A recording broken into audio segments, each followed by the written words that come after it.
787. The two worlds were still facing each other from afar. However, at this moment, everyone took a step forward on the vast world's straight line.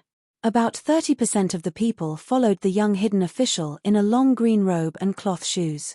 They all wanted to fight with the wilderness. The remaining 70% followed the Sage of Rights. 30% was very little. It was a lot.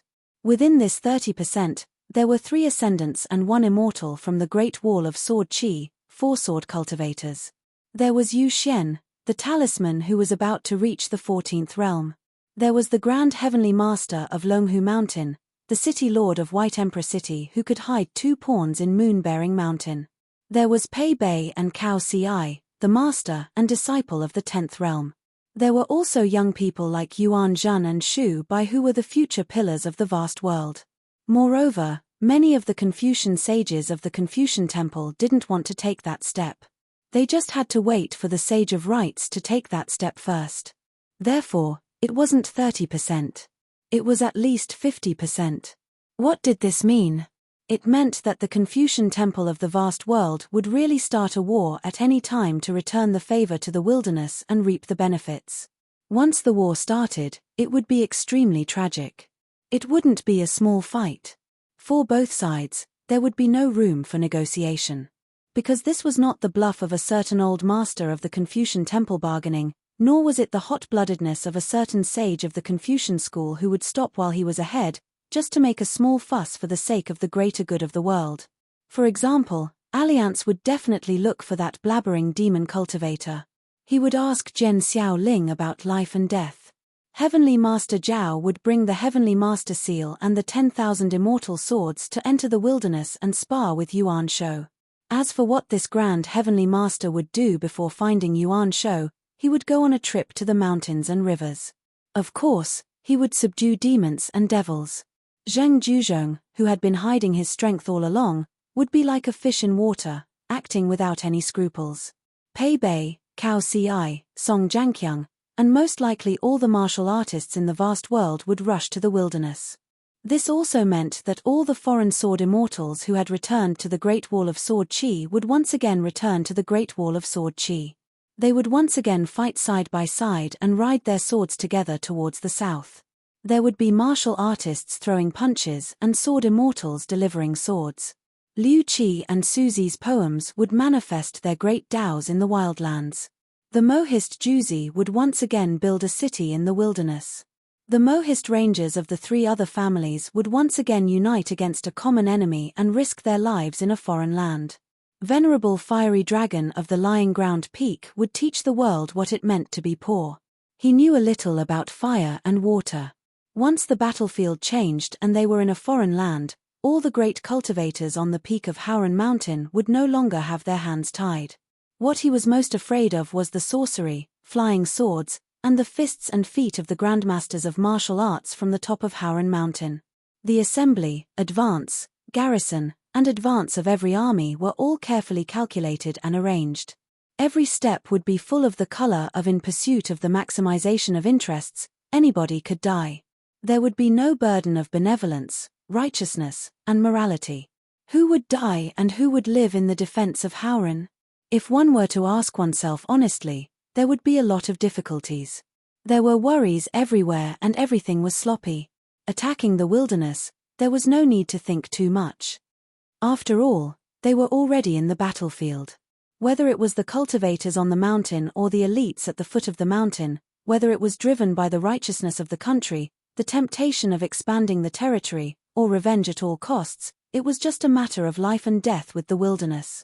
Lu Ji took a deep breath and was in high spirits. She rubbed the sword hilt with her thumb and asked, Zwa, Alliance, why don't the 3 of us make a trip to the moon-supporting mountain? She was learning from the eldest sword Celestial, Dragon King, and Guan Zhao from 10,000 years ago. The 3 of them asked for a sword in the wilderness. Qi Tingji was after all the leader of a sect. It was not appropriate for him to ask for a sword in the moon-supporting mountain. If the Elephant Sword sect only lost a chief consecrator, it would not be a big problem. Zwa said, I will ask Sword Xiaoling first. If I can still use my sword, we will go to the moon-supporting mountain together. Alliance lowered his head and twisted the corner of his clothes with his fingers. He complained, "Sister Lu did not even call me Brother Alliance. I am so sad that I can't even lift my sword." Lu Ji's expression was not good. Can't lift your sword, who would think too much about it? But because of this bastard, it was first widely spread at the Great Wall of Sword Chi and became a dirty joke. Then, it became a joke among the male and female sword cultivator Dao companions. The atmosphere of the Great Wall of Sword Chi was stirred up by Alliance. It was like a waterfall that appeared out of thin air and suddenly fell. Then came the second shopkeeper, and it fell again and again. It was just that it was more subtle. Lu Ji said, "Wouldn't it be better to establish a lower sect in the wilderness than in the Fuyao continent?" Qi Tingji smiled and said, "There is no need to choose. We can have both." Lu Ji could be the first leader of the lower sect in the Fuyao continent. As for the future leader of the lower sect in the wilderness, she could just pick any south-traveling sword celestial. Alliance stared hard at the ground, as if he was hesitating whether he should take the extra step to show off. He was wearing a scholarly robe, but he did not dare to speak or drink too much wine. His reputation was ruined in an instant. Alliance felt wronged. He said in his mind, "Sister Lu, why don't you take the extra step with me?" Lu Ji rewarded him, "Why don't you just walk to the opposite side?" Alliance glanced at the opposite side. Lu Ji sneered, "If you have the guts, you can touch my legs however you want." Alliance stomped his feet and beat his chest with his hands. He said, "I can't live like this anymore." Alliance's eyes suddenly lit up. He asked, "If I don't have the guts, does that mean I have to let Sister Lu touch my legs however you want?" Lu Ji put her thumb on the hilt of her sword. "Sure, I can chop off all 3 of your legs." The god of fortune, Liu Jubao, was probably the most grateful person on the front line of the Confucian temple. Whether it was for public or private reasons, he hoped to have another battle in the wilderness. Moreover, this time, the few great allies of the White Crest Continent's Liu clan would no longer be Yu Panshui, but Zheng Juzhong, and by ditching Elephant Dragon Sword sect's Qi Tingji, Jade Almanac sect's Wei Ying, and Fuyao Continent's Liu Tui. The gathering and dispersing of wealth in the world was ultimately a matter of redistribution. What kind of situation could make the divine money in countless bags seem to grow legs and move again?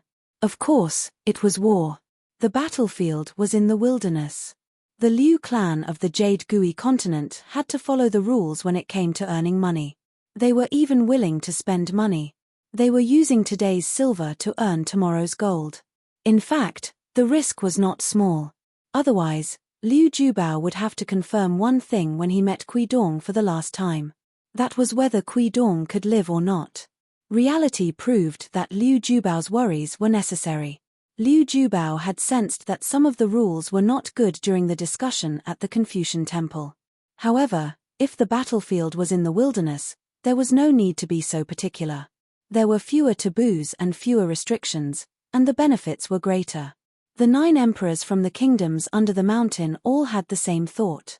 The young secluded official seemed to be able to fight against 1,000,000 masters with a single sword strike.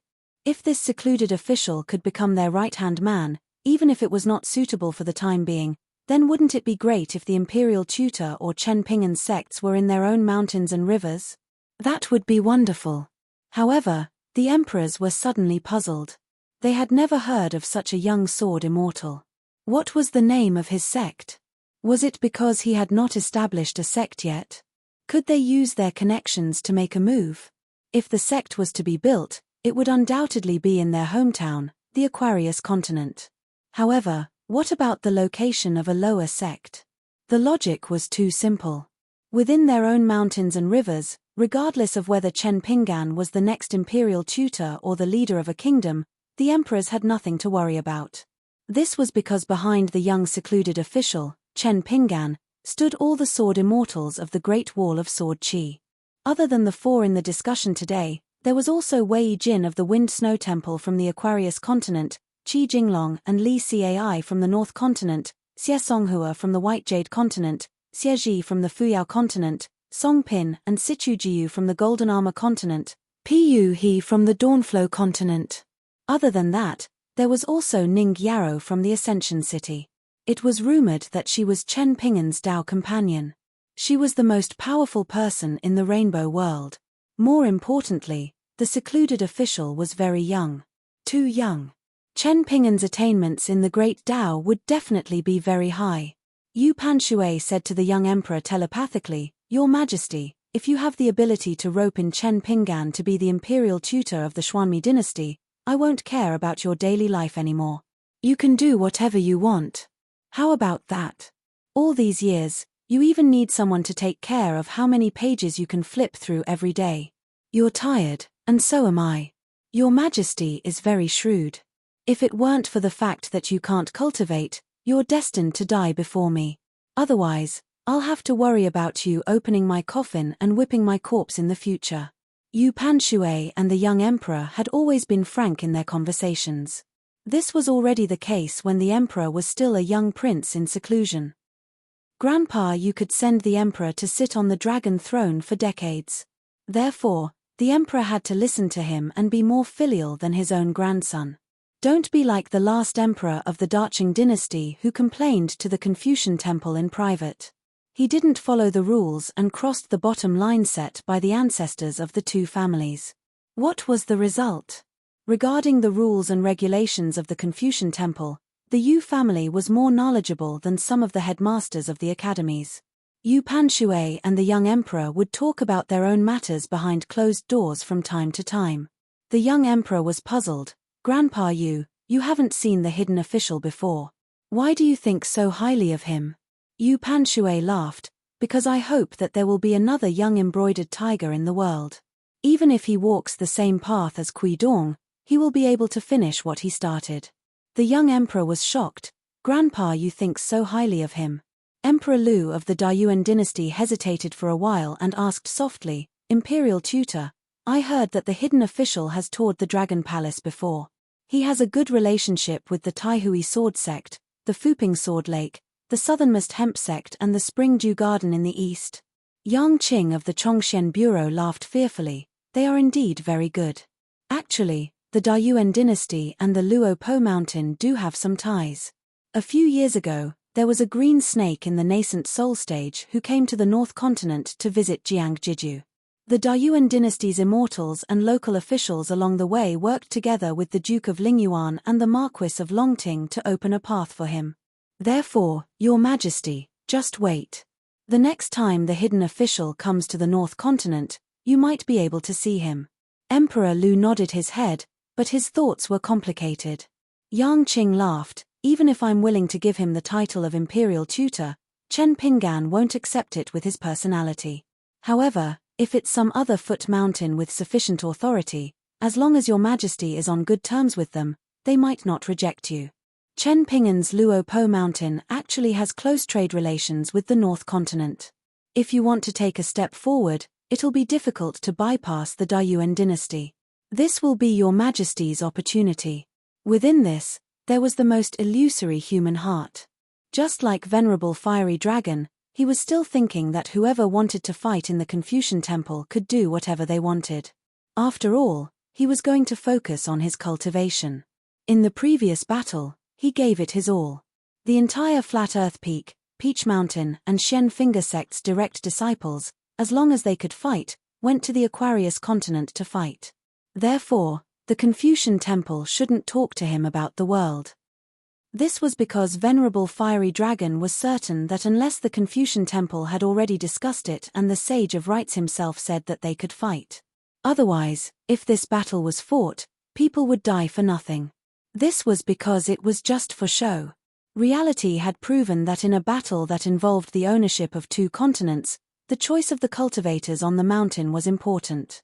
However, the choice of the cultivators on the mountain was the key to victory. The Tongye continent and the Fuyao continent were negative examples. The Aquarius continent was a positive example. The Jinjiao continent, which once gathered half of the continent's power to fight the demon race to the death, was considered to be in the middle. If it weren't for Wanyan Laojing's ascension and defection, the northern part of the Jinjiao continent could still be defended for a few more years. Therefore, the major immortals in the southern part of the Liuxia continent, who were implicated in the disaster, now wished to kill every cultivator from Wanyan Laojing's sect they saw. If it weren't for the 2 Confucian gentlemen overseeing the mountain, the ancestral hall would probably suffer a few spells every day. However, other than Wanyan Laojing, all the sects, from the ancestral masters to the direct disciples to the ordinary cultivators, were at the forefront of the battle. They suffered heavy losses and did not cower in the slightest. How could this be countered? How could this human heart be countered? In the southern part of the Liuxia continent, the celestial sects on the mountain and the tycoons at the foot of the mountain who did not contribute much or did not contribute at all were relieved. They were secretly delighted and scolded Wanyan Laojing. If the upper beam was not straight, the lower beam would be crooked too. They were definitely a nest of poisonous snakes. Perhaps, there were still remnants of the desolate wilderness. The Confucian temple had to investigate thoroughly. They would rather kill the wrong person than let the wrong person go. This was the troublesome part about the human heart of the world. Their morality was too high. They liked to be reasonable and were good at killing 100 people. However, when Chen Pinggan took that step, Venerable Fire Dragon naturally changed his mind. Of course, it was not because of the old Daoist's relationship with the young man. Instead, it was because of the battle at the Great Wall of Sword Chi. Venerable Fire Dragon was aware of the general process and the final outcome of the battle. Otherwise, he would not be able to stir up trouble. Venerable Fire Dragon had even made up his mind. As long as the Confucian temple started the battle, it would not be a problem. However, there had to be an additional summer residence for the Confucian temple. Furthermore, it would not be as simple as a meeting between the young men. He could not appear to be helping the Confucian temple to fill in the gaps. At most, he would give a few bold but effective suggestions. He had to have the authority to make decisions on key matters. Who understood the desolate wilderness the most? It was the young secluded official who wanted to fight. That lad was an outsider from the Great Wall of Sword Chi. However, he was treated as one of their own by the sword cultivators. Even though he was appointed as a secluded official, he remained unperturbed. Chen Pinggan knew better than anyone what kind of character righteous under the heavens was. It was all right. Kuidong's knowledge had won over the hearts of the people after the battle at the Aquarius continent. What was the mentality of the people at the top and bottom of the Aquarius continent? The small Aquarius continent was once a bottom feeder continent. Now, they only had eyes for the Middle Plains divine continent. The Great Wall of Sword Chi and the arrangement of troops by the lineage of the hidden officials in the Summer Palace were all manifestations of the same kind of achievement and knowledge. As long as the entire vast world, from the Confucian temple to the peak of the mountain, then to the top of the mountain, to the empire at the bottom of the mountain, to the wells of Jianghu, could prepare for the battle wholeheartedly. Why couldn't they fight? The Jualu continent had once defeated the Jadeite continent to the point that it lost the word north. In that case, the vast world could defeat the desolate wilderness to the point that it lost the word desolate. After that, it would belong to the vast world for thousands of years. Many of the old cultivators who held high positions in the vast world were very young today. There were many positions that one would have to carefully weigh the pros and cons and calculate the gains and losses carefully if one wanted to get close, especially if one wanted to gain a firm footing. One must not hesitate in life and cherish it. Yu Xian sighed, the atmosphere is new and the hearts of the people can be used. Venerable Fiery Dragon laughed, whoever has more money, whoever has the loudest voice, whatever old Yu says goes. Yu Xian joked, Wealth God Liu has more money than me. I heard that he had approached you secretly in his early years. As long as the North Continent was willing to return the word North, there would be a 5,500 Celestials agreement. The two continents agreement lasted for 5,000 years. Within every 1,000 years, the Jadeite continent was willing to fork out a huge sum of celestial money to support the 100 potential sword celestials from the Julu continent's Crouching Ground Peak, Tai Hui Sword Sect, Floating Duckweed Sword Lake and the other large sects. They would spend money to help the sword celestials to become Aurus Core Earth celestials. Anyway, as long as Venerable Fiery Dragon gave a list of 100 people, the Jadeite continent's Liu family would spend as much money as the Julu continent. If any of these sword celestials could reach the upper 5 realms, they would be able to earn 10 more places for the Julu continent. Venerable Fiery Dragon laughed, I'm just a cultivator, not the leader of the North Continent's underworld. I have the final say, right? Yu Xian nodded, of course, you have the final say. Wealth God Liu only gave up because you said no. Venerable Fiery Dragon did not want to talk about such trivial matters. He stroked his beard and laughed, Old Yu, I'll introduce Chen Pingan to you later. Yu Xian stroked his beard and chuckled, no need, no need. This hidden official has long heard of me. Otherwise, he wouldn't be chanting talismans to his first disciple every day. Yu Xian is an immortal. Scholars pay attention to the fact that one of us knows Chen Pingan first. Based on this rule, it's hard to say who knows Chen Pingan first. Venerable Fiery Dragon sighed, I finally know why I'm poor and you're rich. If you want to earn big money, you have to be shameless. Yu Xian shook his head and said, No, I've never been poor since I was young. Venerable Fiery Dragon said, This shows that you're gifted. Yu Xian said, Looks like the unification of the immortal path will have to be delayed again. Venerable Fiery Dragon said, Old Yu, I admire you for this. You're smart when it comes to small matters, but you're muddle-headed when it comes to big matters. It did not sound like a good thing, but Yu Xian smiled and nodded. He seemed to enjoy it. Sage of Rights asked the young reclusive official telepathically, You're not being impulsive? It was a strange question. Sage of Rights had already taken a step forward, but he still asked. So it seemed unnecessary.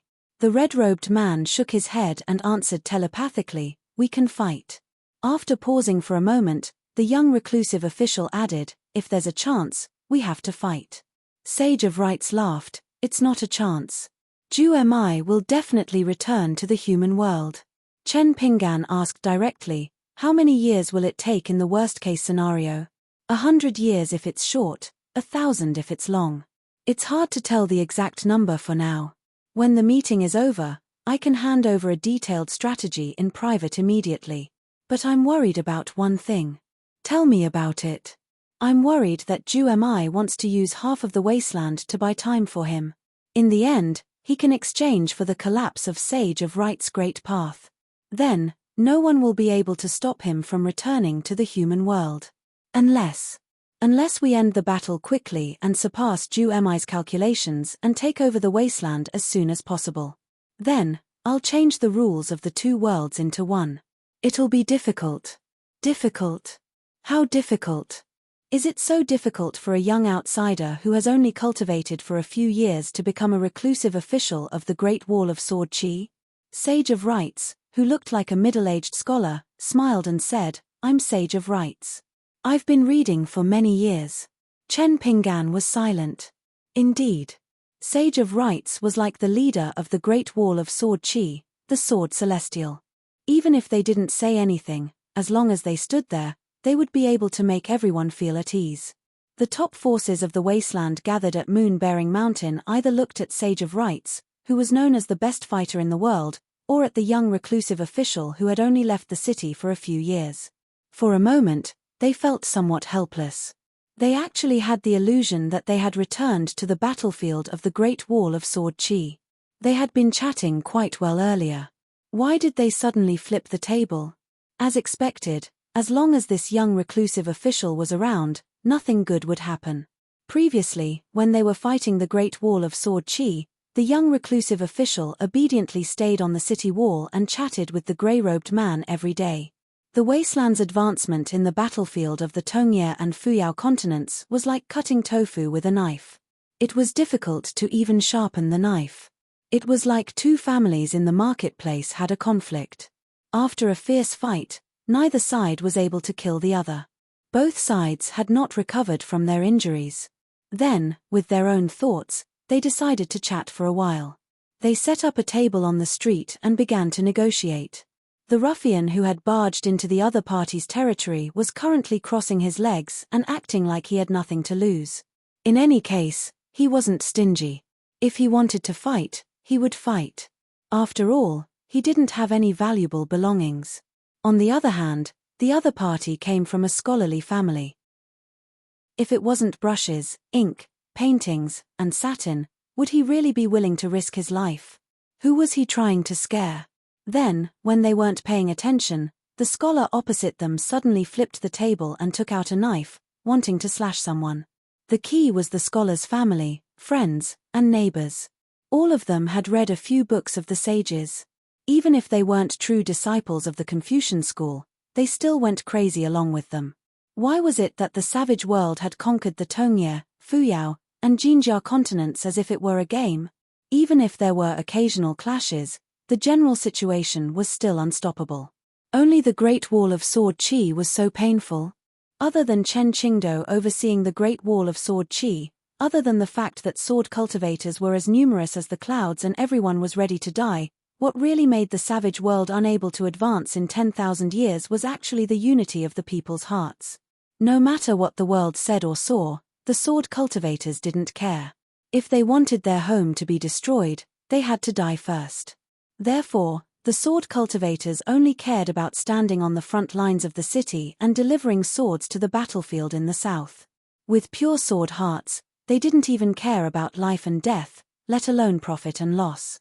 One side had already taken a step forward, while the other side remained in place.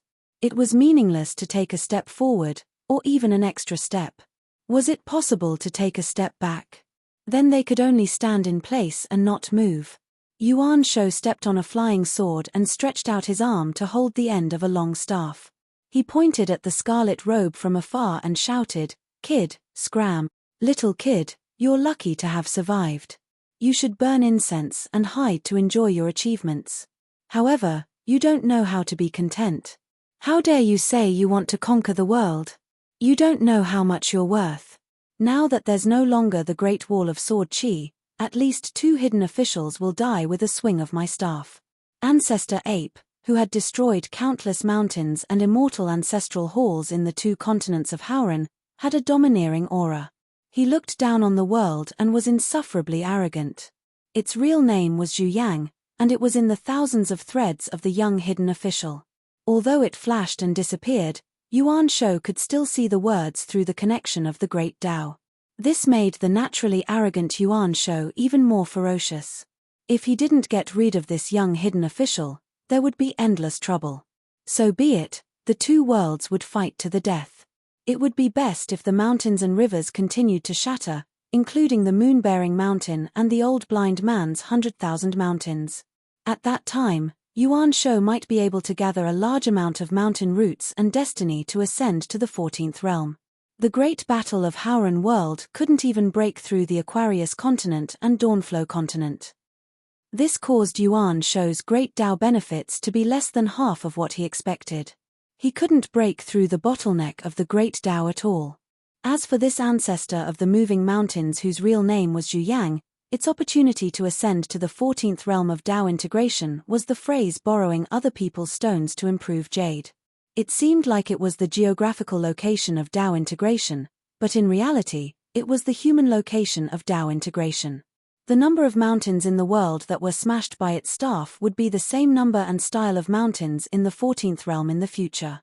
Moving rocks, shifting broken veins, piling up mountain roots, accumulating many little things to create a new 5 mountains in his own dojo. His great Tao was immortal and his body was immortal. In the early years of the Martyr's Palace, even with Fei Fei's help in the dark, both sides benefited from each other and took what they needed. Yuan Shou still only brought out 2 dojos that he wanted. Later on, he smashed countless mountains in Fuyao continent and Tongye continent. Finally, Yuan Shou accumulated 2 more mountains. As long as the 5 mountains stood tall in his dojo and the Kunlun dojo was created after Tao integration, Yuan Shou would be able to step on the Great Tao alone and ascend to the heaven. What Qingming world, what Western Buddhist kingdom, as long as there were mountains and soil in the world, it would be Grandpa Ape's territory. When there were no more mountains in the world, all of them would be moved into his dojo. Then, he would be the newest 15th realm cultivator after the ancestors of the 3 sect. Heaven and earth would live together, stepping on the stars and shattering the sun and moon with his staff. What Sway Mountain, what Dragon Tiger Mountain, they were all just a bunch of bamboo chopsticks. Grandpa Ape didn't even need to use 2 hands, he could crush them with 1 hand. When the time came, Killing Bai Yi, who didn't have any immortal swords, would be a big deal. Fei Ran raised 2 fingers and pressed down lightly in front of her. She actually pressed down on Yuan Shou's staff slightly. Yuan Shou's face was gloomy. He turned around and was about to have a good talk with the young master of Moon-bearing Mountain, who didn't contribute at all during the great battle but benefited the most after the battle. Unexpectedly, a ripple immediately appeared in his heart lake. It was the laughter of the old man with the walking stick. Zhu Yang, I'm not angry. What are you angry about? Do you want to lie at the bottom of the well, or do you want to learn from Alliance and stay as a guest at Moon-bearing Mountain? Yuan Shou snorted coldly. He put away his staff and placed it on his shoulder again. The great demon Guan Xiong had an innocent expression and said helplessly, "When did the scholars of the world become so overbearing? You guys were the ones who said that both sides were going to discuss matters. This is just the beginning of the conversation. You guys are the ones who said that you want to fight. Can't you be a little more reasonable?" The official was not in the mood to speak. Anyway, Fei Ran was in charge of the overall situation, and there were the established strategies left by the teacher. There was nothing to worry about. The official of the South was the official of the North. In the past, this saying was more of flattering the young man with the Great Wall of Sword Qi. It couldn't be that after a few years, it would become his official, right? Zhu Qinggao, who was beside him, was blessed by the heavens after returning home. He was not inferior to the new master of Moon-bearing Mountain, Fei Ran. This was because Zhu Qinggao had obtained the cicada slough skin of the sovereign stage Great Demon, and there was more than one. The great demons that Zhu Mi had fused with included the 14th realm Great Cultivator, who changed his name to Lu Feian. There were also a few sovereign stage Great Demons, Bai Ying, Kie Yun, Yaro Jiao, and Huang Luan. Zhu Mi ate the Great Dao. As for the remaining skins of the Great Demons, they were dispensable to Zhu Mi. They weren't completely useless, but they didn't have much meaning. Rather than taking them away, it was better to leave them behind. Therefore, the Jioshan tent youth, Zhu Qinggao, who had an extremely poor aptitude for cultivation, became the person who unexpectedly gained the most. Before Zhu Mi ascended to heaven, he used the slough of the skeleton throne Great Demon Bai Ying's true body to create Zhu Qinggao's yang spirit body. Then, he used the slough of the Great Demon Huang Luan and Kie Yun to refine and integrate them into Zhu Qinggao's soul and spirit.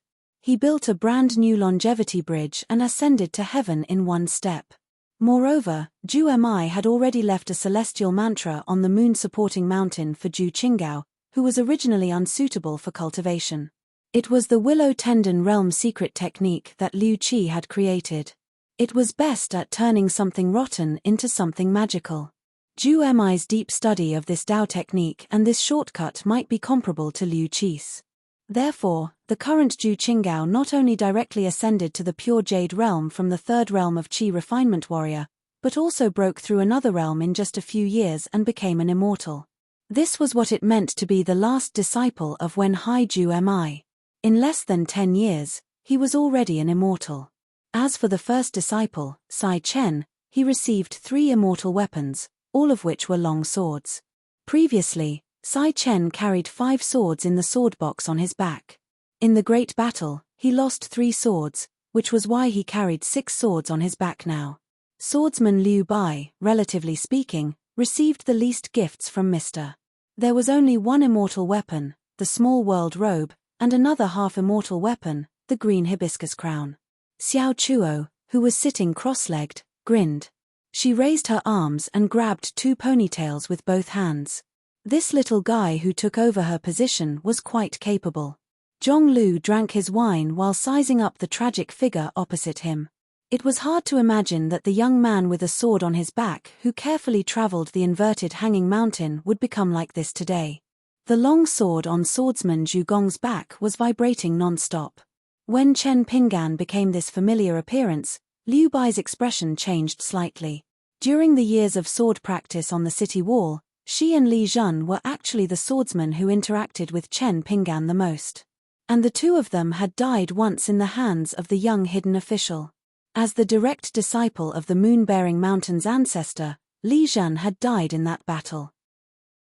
It was also that soul-stirring exchange of life that made the wastelands know for the first time that there was someone who could replace Ning Yarrow in the Great Wall of Sword Chi. After that, the 5 swordsmen of the Jioshan tent, including Liu Bai, were all listed in the Moon-Bearing Mountain's 100 Sword Immortals. And their rankings were very close. Zhu Gong, Li Zhen, Yu Sai, Tan, Liu Bai had carefully set up an ambush, but it still failed. Liu Bai's neck was twisted by Chen Pinggan in the process of that ambush. Zhu Qinggao said loudly, "I can completely understand why the hidden official is so determined to fight." The Great Wall of Sword Chi suffered the most losses. The swordsmen of the Ascension City in the Fifth World are indeed the most qualified to seek revenge against the wastelands. Furthermore, the literary sage's lineage, Mr. Kui of Dali Imperial Tutor and Mr. Qi of the Cliff Academy, are no longer around. As the last disciple of Mr. Wen Sheng, the hidden official has the same reason to reason with the wastelands. It's only right to repay grievances with justice. Zhu Qinggao smiled and said, regardless of whether it's his identity as a swordsman of the Great Wall of Sword Chi or his current identity as a scholar of the literary sage lineage, Chen Pinggan is the most qualified to say fight. He has the most clear conscience. The final battle at the Great Wall of Sword Chi was not fought at the Great Wall of Sword Chi. Although it was said that the Great Wall of Sword Chi was bestowed by the hidden official's lineage of the Summer Refuge Palace, it was clear that the 60 military tents of the wastelands were bestowed by one person. It was not that Chen Pinggan was so capable that he could successfully scheme against the entire wastelands with his own strength. It was that Chen Pinggan had eaten all the thoughts of the hidden official's lineage of swordsmen, all the secret records of the Summer Refuge Palace, and all the battle plans of the wastelands. He had even eaten the prestige of the eldest sword immortal, allowing any of the hidden official's lineage's messenger flying swords to easily suppress the peak sword immortal candidates like Yu Qing and Mi Hu.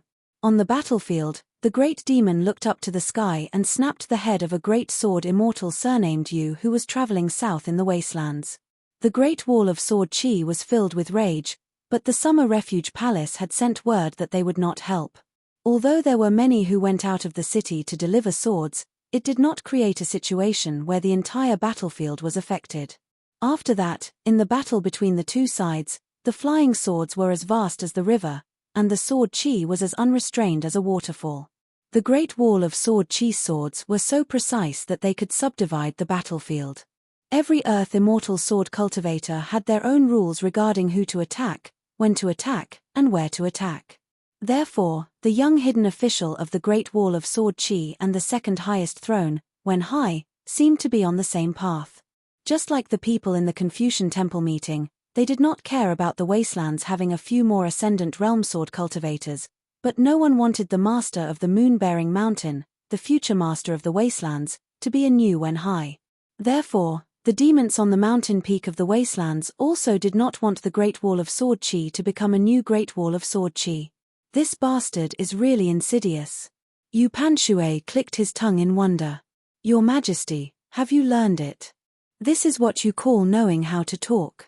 It was just a few sentences, but there was a lot of meaning behind it. Most importantly, it was not pure nonsense, and it was easy for people to overthink. He was hinting to the people in the Confucian Temple meeting that if the two Great Walls of Sword Chi were to fight again, not many people in the Great Wall of Sword Chi would die. The reputation of the Sage of Literature's branch and the status of the Confucian Temple would also rise. As for the Sage of Literature's branch, there were only Liu Shiliu, Chen Pinggan, and an old scholar. Anyway, there were only a few of them. But what about the Sage of Rites branch, the Secondary Sage's branch, and the Confucian scholars of the Academy? The young hidden official could avenge his personal grudge and gain the most benefits. Why would they not fight when they had such a great advantage? Would the Great Wall of Sword Chi still be willing to fight with a young hidden official who could guarantee his success? That young man only needed to hide behind the scenes and strategize. The person who would die would not be him anyway. In the first battle, he could return to the Great Wall of Sword Chi alive from half of the Great Wall of Sword Chi. Of course, he would not die in the next battle. Here was a fallacious logic, but elsewhere was a righteous logic. The world was the same. This heart was bright, but others might only find it dazzling. Therefore, These words were not for those who followed the young hidden official to hear. Words picked on people. Even if many people did not listen to it today and did not take it seriously, when the real battle started, they would start to listen and think more. The young emperor nodded vigorously. Yes, yes, yes, he agreed with Fatty Yu. The emperor of the Xuanmi dynasty admired the young hidden official more and more sincerely.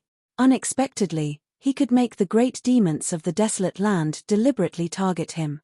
At the beginning, the strange ridicule seemed to be ridicule and seemed to be disgusting the hidden official. But why didn't the desolate land ridicule Huayin and the god of fortune of the Liu family? It was not worthwhile. They looked down on him. It seemed that he must find a chance to call him brother in the future. He must hug this thigh. If he hugged this thigh, maybe Fatty Yu would be more polite to him in the future. There would be no more the king and his minister, grandfather and grandson in the imperial study every time. Fatty Yu often took out a pair of scissors from his sleeve and cut his nails. He also glanced at the emperor's crotch from time to time. Madam of the Green Immortal Mountain frowned. If the flower lord of the 100 Flowers blessed land felt that she was in the same position as the young hidden official, there was no good way to deal with it. Many things would be more muddy the more she explained. But if she did not explain, she could only suffer in silence. Guan Xiong suddenly laughed and said, "So what if Lord Hidden Official is a little selfish? No matter how much the Confucian Temple rewards him, he deserves it. He survived with his own ability and became a sage with his military achievements. I'll be the first to object if anyone dares to complain. Has their conscience been eaten by a dog?" If Lord Hidden Official didn't turn the tide, both of us might be at the square of the Confucian Temple for today's meeting. Great Demon Guan Xiong wanted to say that Alliance had eaten his conscience. But when he saw Alliance's straight and aggressive posture, he felt that he should leave some leeway in his words and actions. Chen Pingan glanced at Zhu Qinggao and sneered, "The reason why the Jiao has no achievements is because of a useless leader like you." The old man with the walking stick smiled and shared the same thought with Yuan Shou, Fei Fei, and Wu Yu. The young man in the bright red Daoist robe bent his knees slightly, and his back was hunched. But in an instant, he straightened his back again. Chen Pingan looked at Zhu Qinggao and said, "I heard that Zhu Mi has accepted you as his last disciple. If that's the case, he won't be able to see anyone in the future. If I were Sheng Chen, I would kneel on the ground and kowtow to you, begging you to be the eldest senior brother. As long as you don't want to be the youngest junior brother, you can even be the eldest senior sister." Sheng Chen chuckled. As for the remaining 100 sword deities of the moon-bearing mountain who had practiced their sword skills on the top of half of the city and never disappeared from the world, they were even more impressed by the young hermit who often had elegant talks with the Dragon Emperor and Li Jun. Every now and then, if anyone encountered a bottleneck in their swordsmanship practice or was bored out of their wits, the swordsman would move to the vicinity of the Dragon Monarch to see if they could pay their respects to the hidden official. Whoever was lucky enough to be able to chat with that fellow would be a great honor. However, the young hidden official rarely showed up. Not everyone had the chance to see him. It was hard to get scolded. Anyway, it was harder than breaking through the realm. "Here it comes." Liu Bai sighed in his heart. Chen Pingan smiled and said, "With the help of you and brother Fei Ran, Haoran will have a higher chance of winning. Originally, we only had a 100% chance of winning, but now we have a 120% chance of winning. Otherwise, I wouldn't dare to say anything. If I have a say in the Confucian Temple, when the situation is settled, I can let one of you be the sage of the moon-bearing mountain, the sage of the moon-bearing mountain, and the other one be the diligent schemer in charge of delivering heads. After delivering the heads of Yuan Shou tomorrow, the head of the imperial concubine the day after tomorrow, the head of the ascendant realm, and then the head of the immortal realm. The vast world will be overwhelmed by your work. They might even advise you to stop delivering heads. Both sides should fight well on the battlefield. One of you became the leader of the moon-bearing mountain just by lying down. You became the greatest contributor of the Confucian Temple just by lying down. You should be the sages now. However, I still have to ask the Confucian Temple if the two of you are the men of sacrifice planted in the vast world. If you are, and you are killed because of me, I will engrave 2 seals with the words 100 deaths without regrets and heart towards Howren. Yu Xian took a deep breath. So ruthless, so cruel. Venerable Fire Dragon was puzzled. What kind of place is the Great Wall of Sword Aura? Its feng shui is not bad. He used to be such an introvert. How did he become like this after a few years in the Great Wall of Sword Aura? Zhu Qinggao cupped his fist and smiled. You're still as elegant as ever. The Sage of Rites suddenly asked, Chen Pinggan, did you complain that I brought you here for a discussion? Qi Tingji was an old sword celestial and could represent part of the Great Wall of Sword Aura. However, he could not decide the choice of the Ascendant City's sword cultivators. Chen Pinggan answered honestly, at first, a little. I can't say that I didn't. However, when the Confucian Temple announced that you were reinstated, I didn't complain anymore. The Sage of Rites asked again, you're fighting just like that. Aren't you afraid that you'll become the second Kui Dong? Chen Pinggan became silent. After he spoke. In fact, Chen Pinggan had already felt that the road under his feet, as if it was the will of the heavens, involuntarily turned into a fork in the road, as if at the end of the road, stood the senior brother who had once betrayed the orthodoxy, vast embroidered tiger. At that moment, Chen Pinggan finally understood why his senior brother, Kui Dong, chose to betray his master and ancestors. Why did he leave the Confucian lineage and give up his identity as the Sage of Literature's first disciple? For some choices, it seemed that only by being alone on the Great Tao could one not have any burdens or guilt. For example, the discussion at the Confucian Temple. If they really went to war with the desolate world, it would be detrimental to the Confucian lineage in the long run. Any casualties on the battlefield would be a permanent stain on the Confucian lineage. Any loss on the battlefield would be a flaw in the achievements of Chen Pinggan and the Confucian lineage. In the next 100 or 1,000 years, the Confucian lineage, the Confucian Temple, the Academy, and the dynasties at the foot of the mountain would make all the scholars of the future hold their own opinions and quarrel with each other. Even if the Confucian lineage could spread and the Confucian lineage could continue to spread, it would be difficult for them to study in peace. This was not to say that the whole world was like this, but the way of the world was complicated. Out of 100 people, even if there were only 2 unreasonable people, they would be forcefully stirred into a puddle of muddy water. What if there were a few more people who seemed reasonable and spoke a few more words of fairness that were partial to the whole, or someone stood on the side and said a few more words of sarcasm that fanned the flames? Therefore, at a certain moment, Chen Pinggan's first thought was to leave the Confucian lineage and temporarily keep his identity as the last hidden official of the Great Wall of Sword Qi. As for what would happen to Luopa Mountain in the future, he could only take a step forward and plan ahead. In fact, Chen Pinggan could pretend that he did not know about many things when he returned from the Great Wall of Sword Qi. He could also not think too much about it. He had done his best at the Great Wall of Sword Qi. Chen Pinggan had a clear conscience because he had done his best. He did not want to leave his hometown for the first time at the age of 14. It was as if he was not on a long journey to a foreign land. Even if he was there, he would still be a foreigner. He also hoped that there would be a long period of time in his life where he could stay at home peacefully.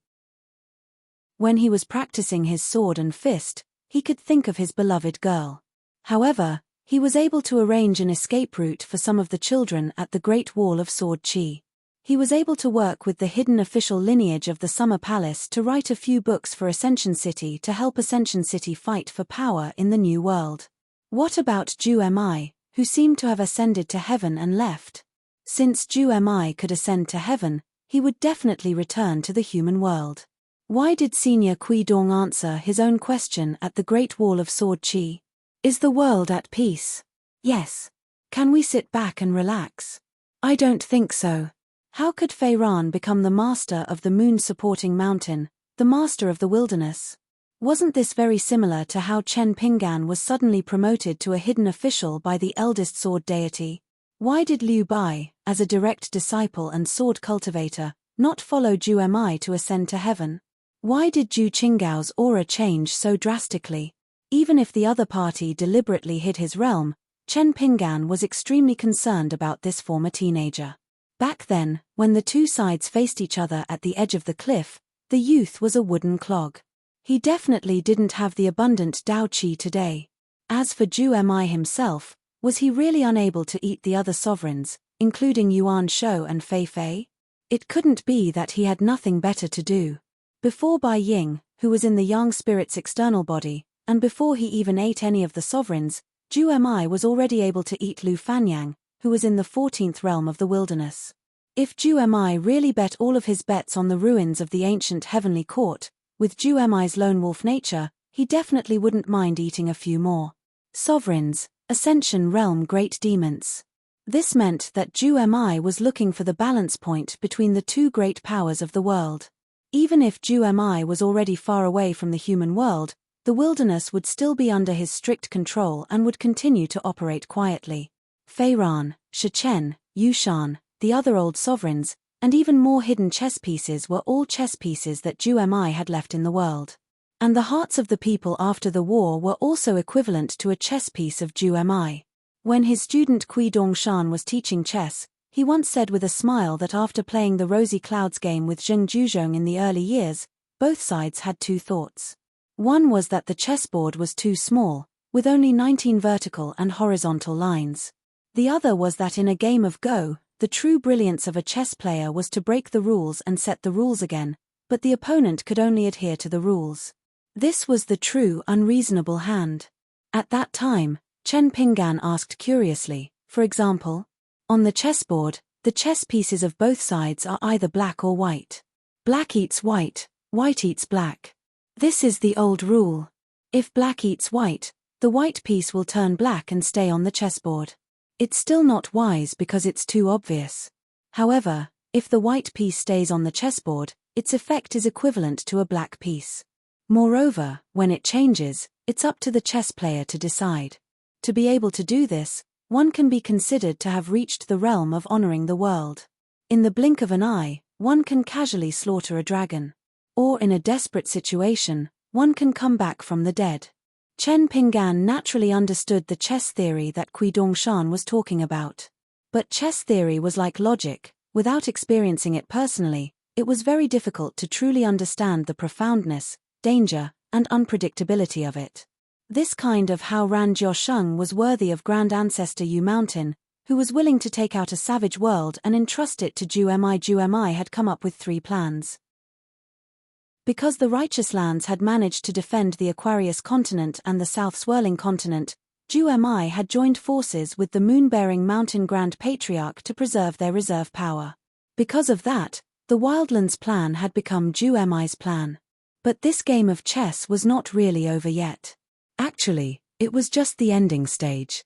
Fei Ran, Zhu Qinggao, and the others were still not chess players, and had not gotten rid of the identity of Zhu Mi's chess pieces. Next, it was Zhu Mi's turn to guard the ruins of the ancient heavenly courts, and overlook the entire human world. Yu Mountain had to fight for a certain opportunity for Zhu Mi. For example, within 100 years, Yu Mountain had to hold back Hao Ran Jiusheng and delay the Sage of Right's mending of the heavens. Yu Mountain was willing to give up a lot of territory in the savage world, and had to drag the Qi cultivators of Hao Ran Jiusheng, from the peak cultivators to all the young cultivators, into the mud of war. But Yu Mountain had to guarantee one thing, and that was that Hao Ran Jiusheng could not really lose Hao Ran Jiusheng. This was an extremely delicate and careful choice. Hao Ran Jiusheng could not completely lose Hao Ran Jiusheng, or else Zhu Mi would become a water without a source, a tree without roots, and a new heavenly courts with a new owner could only be left alone outside the heavens. But they could not let Hao Ran Jiusheng rest and recuperate, and let the Sage of Rights restore Hao Ran Jiusheng's time. If Chen Pinggan did not participate in the meeting at the Confucian Temple, he would not have to worry about these things. But since he was here, what should he do? Then he might as well end the war quickly, destroy Hao Ran Jiusheng, and kill all the peak cultivators of the demon race. He would win a real 10,000 years of peace. After hearing Kui Dongshan talk about Hao Ran Jiusheng, there were already people who spoke up for Hao Ran Jiusheng. They said that Hao Ran Jiusheng's world was barren, and they could not even survive. How pitiful. Therefore, Hao Ran Jiusheng was wrong, but it was actually pardonable. He would strive to make the not necessarily that even his senior brother Kui Dong felt, and make it a foregone conclusion in one go. Otherwise, when Ju-Mi successfully returned to the world, the next war was destined to be even more tragic. Because Ju-Mi was not willing to be a mender, he wanted to rebuild everything in his hands. Not to mention the life and death of Hao Ran Jiusheng, he did not even mind rebuilding all the living beings in Hao Ran Jiusheng's world, the mountains and rivers in Hao Ran Jiusheng's world. Since that was the case, the Sage of Rites could not say anything, so let me do it. The Sage of Rites asked, "You won't regret it?" Chen Pinggan said without hesitation, "No. We all want to become strong, and we should do something for this world." The Sage of Rites nodded lightly. "Then I won't argue with your teacher about those repetitive words. He's really annoying, I almost want to hit him." The old scholar was easy to talk to. Only on the side of the holy sage master and him, they would really throw tantrums and roll on the ground. Especially when the old elementary scholar was really angry, he would be eccentric and unreasonable. Chen Pinggan was speechless. After holding it in for a long time, he was probably used to it. He was worried about what if, so he said tentatively, "If the Sage of Rites really wants to make a move, please pick a place where there is no one around.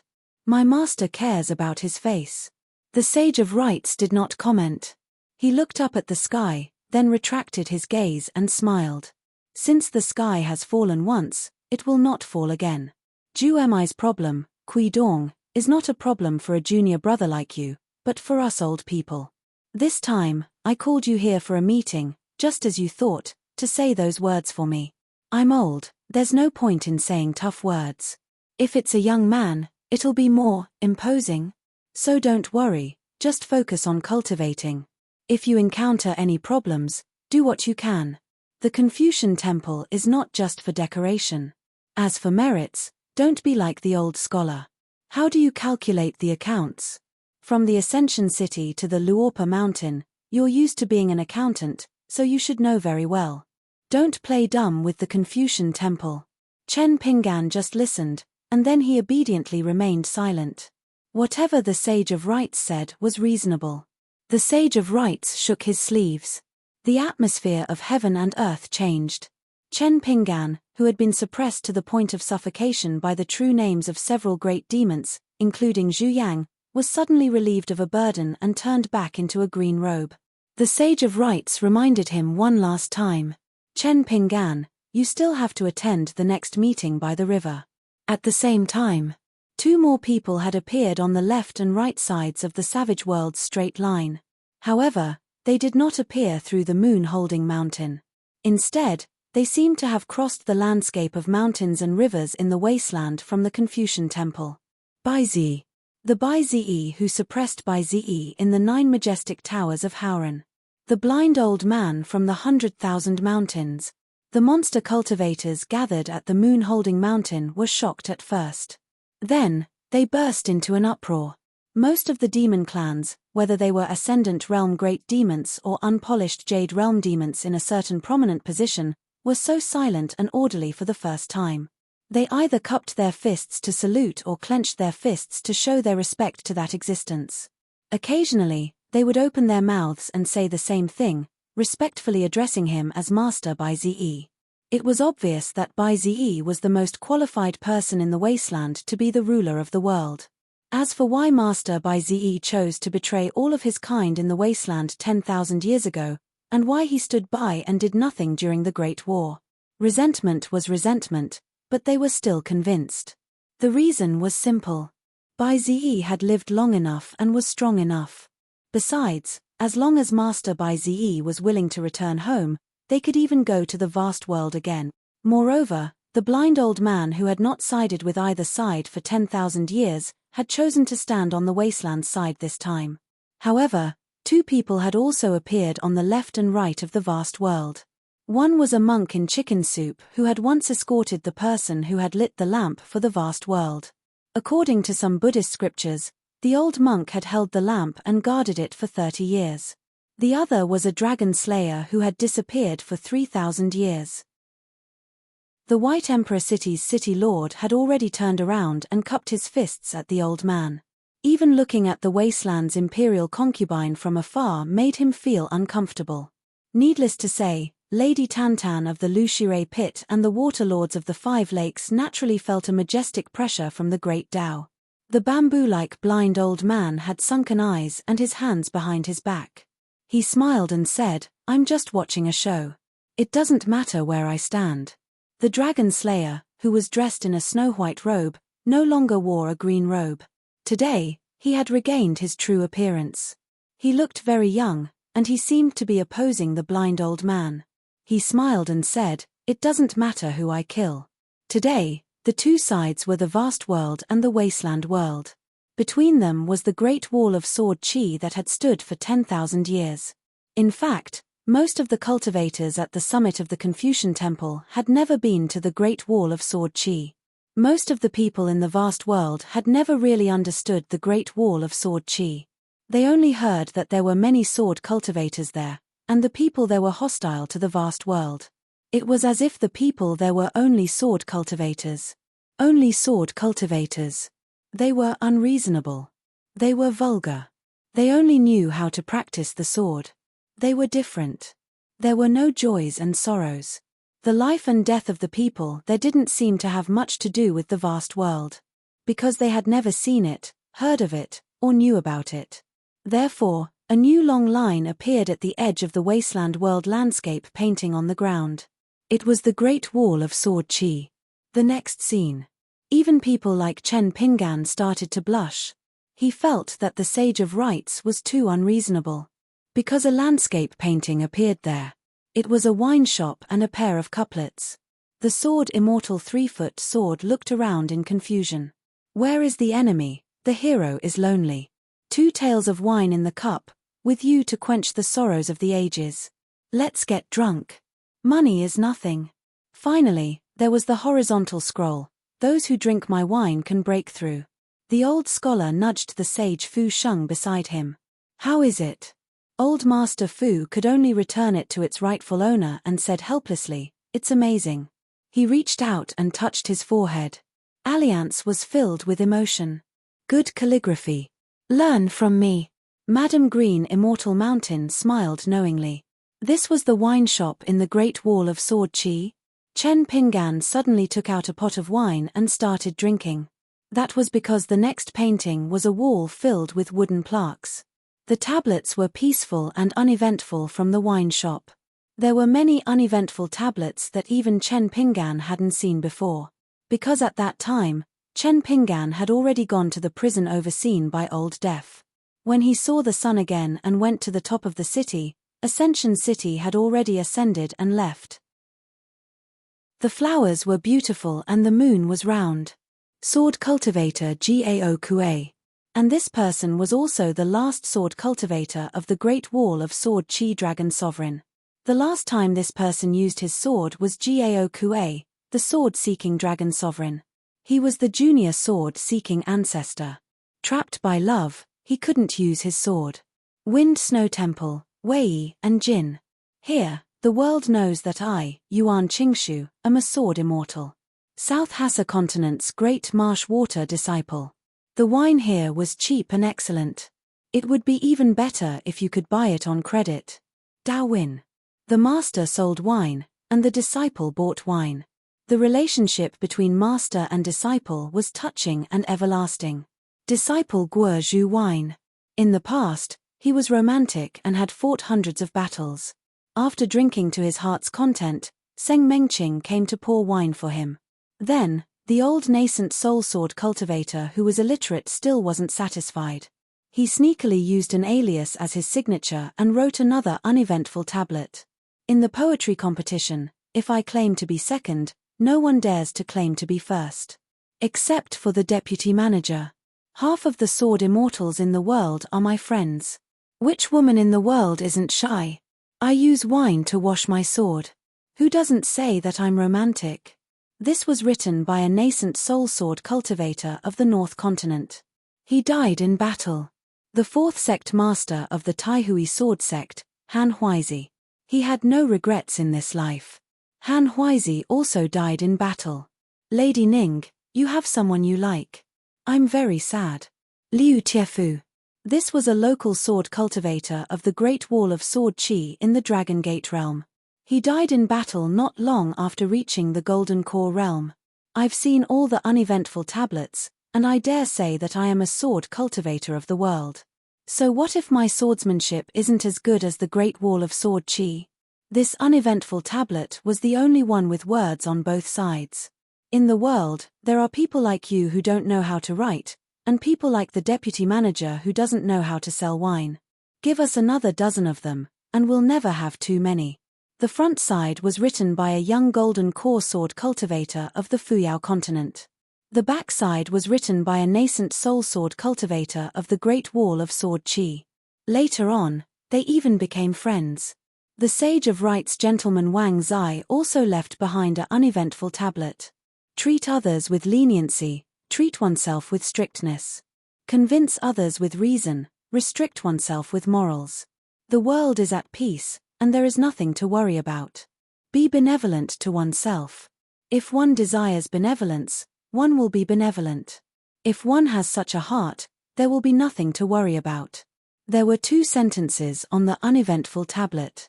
The first sentence was written in semicursive, while the second was written in small regular script. On the uneventful tablet, the immortal character was erased, and then changed to cultivation. The deputy manager who never cheated others, Chen Pingan, has unparalleled alcohol tolerance. The sage of literature's lineage is not shallow, and his skin is even thicker. When deputy manager comes to my Afterglow continent, I'll treat you to real wine. Afterglow continent's sword immortal, Situ Gu. I'm at the unpolished Jade realm, how can I not be a sword immortal? Lin Junbai drank this wine, and broke through 3 realms in 3 years. When he came, he was at nascent soul. When he left, he was at nascent soul. He had not broken through, and was ashamed of the wine. Northern Snowcap continent, Deng Liang. He drank wine, killed demons, and wrote poems. His talent is not inferior to the deputy manager's, and his appearance is inferior to Wu Chengpei's.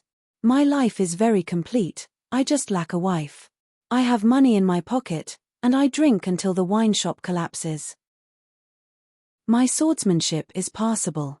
When I join hands with Alliance, I can kill an Ascendant Realm demon. If Alliance reaches the 14th realm in the future, he'll definitely have the skin of a Dao integration cultivator. Your mother's fart. In this battle of the Great Dao, the dog can't win against the deputy manager. Nayland Saihuan, I'll be back soon. Shepherd's flute, camel's bell, they're all sounds of the wind. The good Lin Quan has been given to idlers, and the good women have been taken away. I've never been drunk in my life, and I complain about wine. Chen Li, the sword Hualong, the flying sword Hualong. 100 years old sword immortal, at your fingertips. There's no good wine in this world, you dog, give me back my wine money. Lu Ji is indeed beautiful. Life is short, and practicing the sword is too difficult. What's the point? It doesn't exist. The second shopkeeper was the banker. He had a noble character, unquestionable integrity, and was open and candid. Alliance is from the Central Divine Continent's scholarly family. I don't believe it. Is the hidden official really not the son of a noble family? I don't believe it. Old thief Naylan, either get lost, or give Miss by a status. His sword arts are slightly better than mine. Miss Stack Jong, if the deputy manager does anything to you, let me know, and I'll tell Ning Yao. This time, I came in high spirits and left in high spirits. Every time, I pay for the wine. If one day I'm not at the table, deputy manager, give me some face and make an exception for those poor friends. Thank you in advance. In the vast world, where are the 9 continents? I've heard of it before, but I've forgotten it. I took a look at her, and the world was like dust. I remember when I was young, the cicadas were very noisy in summer, and the snow on the road froze my butt in winter. I just forgot which year it was. Why am I a sword immortal and he a nascent soul sword cultivator? When I was 50 years old, I was still in the Dragon Gate realm, and he was in the nascent soul realm. Why did he save me? How can there be a world with only one moon? Is he a bachelor like me? Some things are always late. Some people always leave in a hurry. Drinking is so bitter. She has such a big butt, such a thin waist, what's so good about her? Yellow flowers, white clouds, green mountains, and youth. She knocked down the deputy manager with one punch, laughing until my waist hurts. The lamp on the table was half dark, and the moon outside the window was half bright. Some people think it's not bright enough, and some think it's not dark enough. There's still half a pot of wine left, drink it after vomiting. What are emperors, prime ministers, and prime ministers? Can they be side dishes? What's an ancestral grave? Right and wrong are all in the wine bowl. My family's city wall is higher than the clouds. Is there such a thing? Sword chi on the city wall, dragons and snakes fly. I haven't come here to drink for a few days. Why are there so many no matter cards? I've already let down the beauty and the sword. I fell to the ground, laughing as I left. So what if I'm not a sword cultivator? I just have to come here to drink. I've been diligently practicing the sword year after year, but I still haven't reached the upper 5 realms. But after drinking a few bowls of that mute lake wine, I really drank until I became mute. There's nothing to write today. I'll make up for it after drinking next time. Recently, the deputy manager didn't come here to drink, and the number of girls who buy wine has decreased. Drinking is tasteless. The no matter cards on the wall are shaking violently. But I'm not drunk. Let's not compare swordsmanship or alcohol tolerance. Dong-san and Chen she have to call me brother.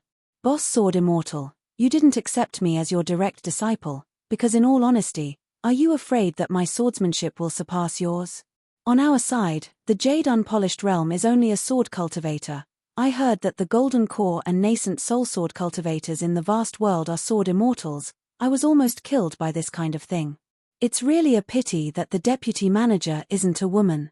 Today, I've changed into a tighter dress, sitting on a short bench to drink wine, as if a hidden official is squatting by the side of the road and watching me. As long as I drink wine, I'll chop Dong-san Geng with my sword, punch the bastard, and kick the deputy manager. I heard that the fairies in the vast world have to spend an hour to apply rouge and powder on their faces. Wouldn't that be 7 or 8 tails? Can it really look good? I had a dream, I don't know where it was. When a man and a woman love each other, it's a round mirror, a round moon. After the emotional pain, it's broken countless months. I don't seem to like it as much, but I remember more. Sitting on a small bench as a storyteller, the deputy manager is a bit suave. Sword cultivators from other places all go home early. Chen Pinggan is from my hometown. Seeing this beautiful scenery, I'm very grateful.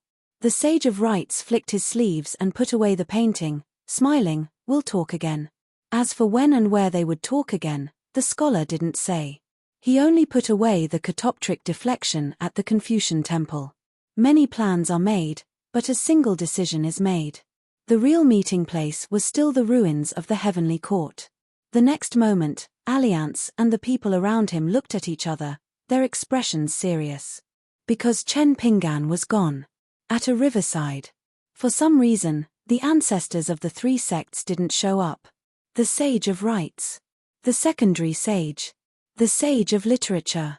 Baizi. The Old Blind Man. The Dragon Slayer. The Old Head of the East Sea Temple. The Old Monk in Chicken Soup. The Second Head of the Taoist sect, Yu Do. The Third Head of the Beko Keikyang Building, Lu Chen. The Palace of the Year, Wu Shuangjiang. There were also a few people whose identities Chen Pinggan couldn't recognize. Without exception, except for Chen Pinggan, they were all at the 14th level. Wu Shuangjiang smiled, we meet again so soon. Chen Pinggan nodded. Lu Chen waved his hand vigorously, Chen Pinggan, it's me. Chen Pinggan ignored him. The old scholar standing at the side said softly, just listen to him. Chen Pinggan nodded, squatted down, and tried to scoop some water with his hands. As his hands cupped the water, Bai Yi appeared. She was tall and had a pair of golden eyes.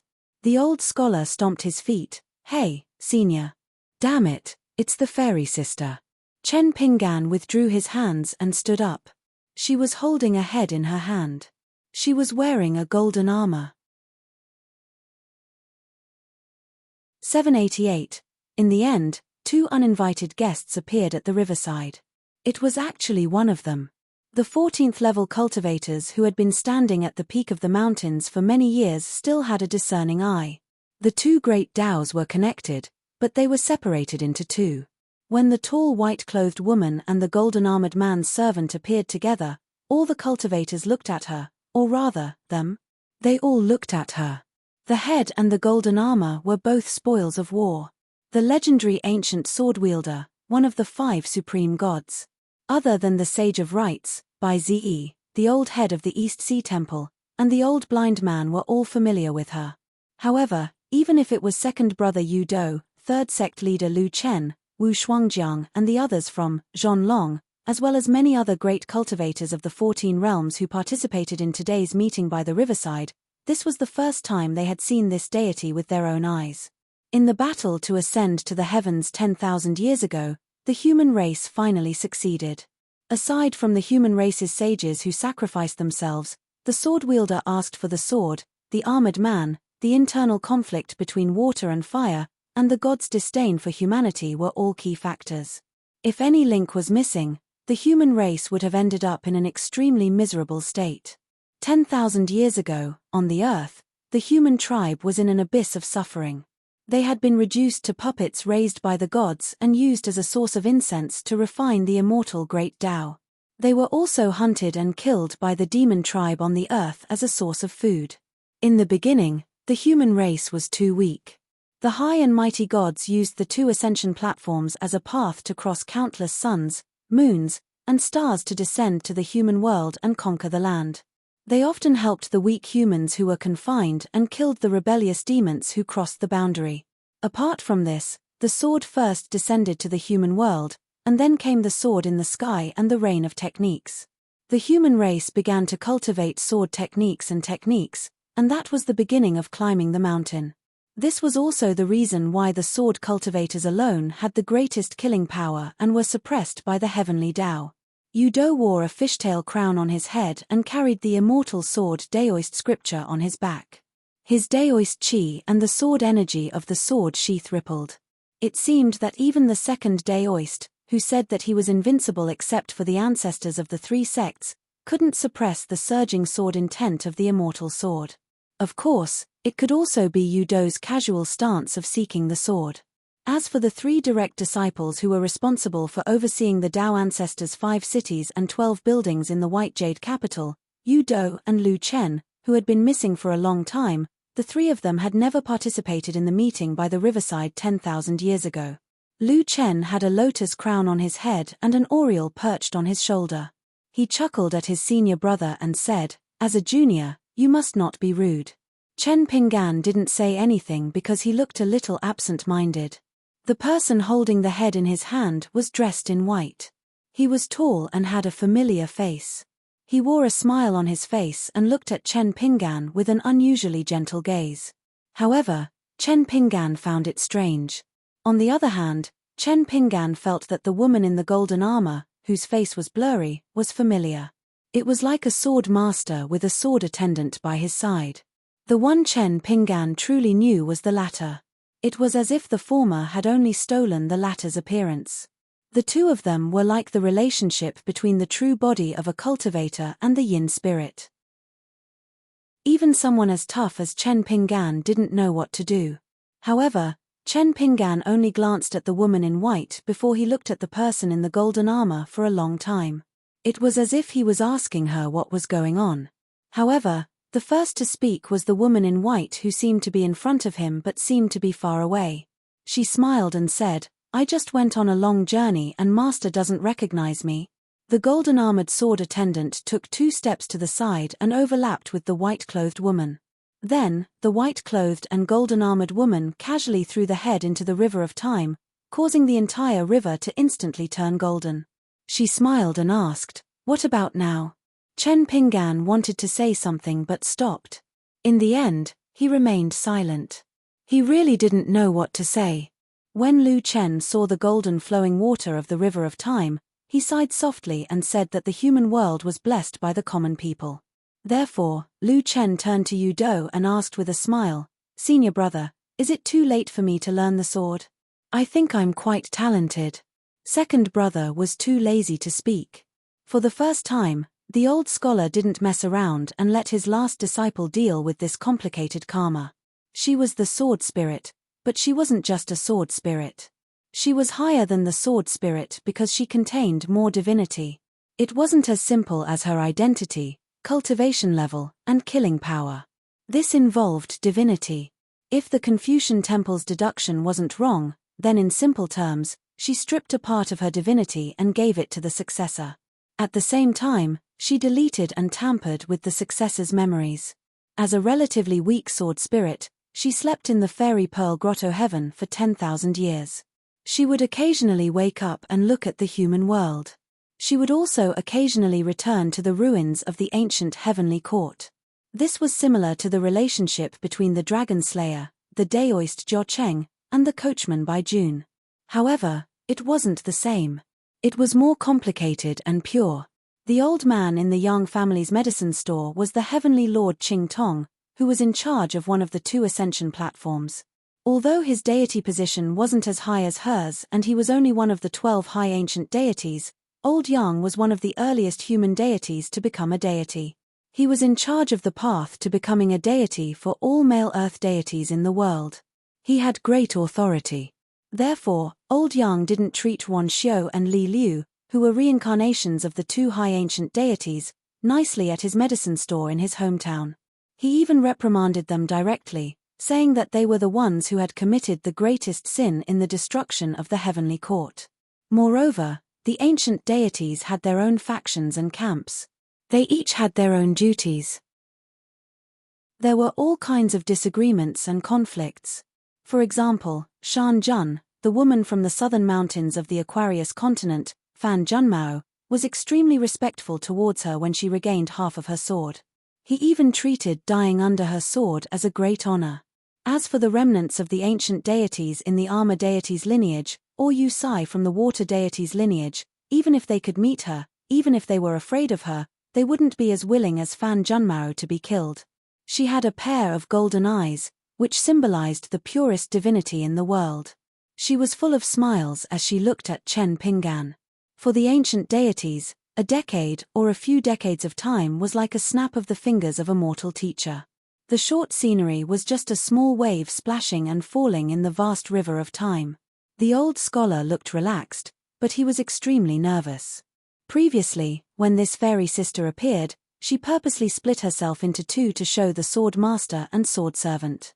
No matter what the fairy sister's original intention was, she wanted to show her true identity as a sword wielder to Chen Pinggan for the first time. She had no choice but to wear the golden armor to stabilize part of her divinity after the battle in outer space ended. In fact, she was full of murderous intent. At the foot of the mountain, there was a difference between the nominal age and the real age.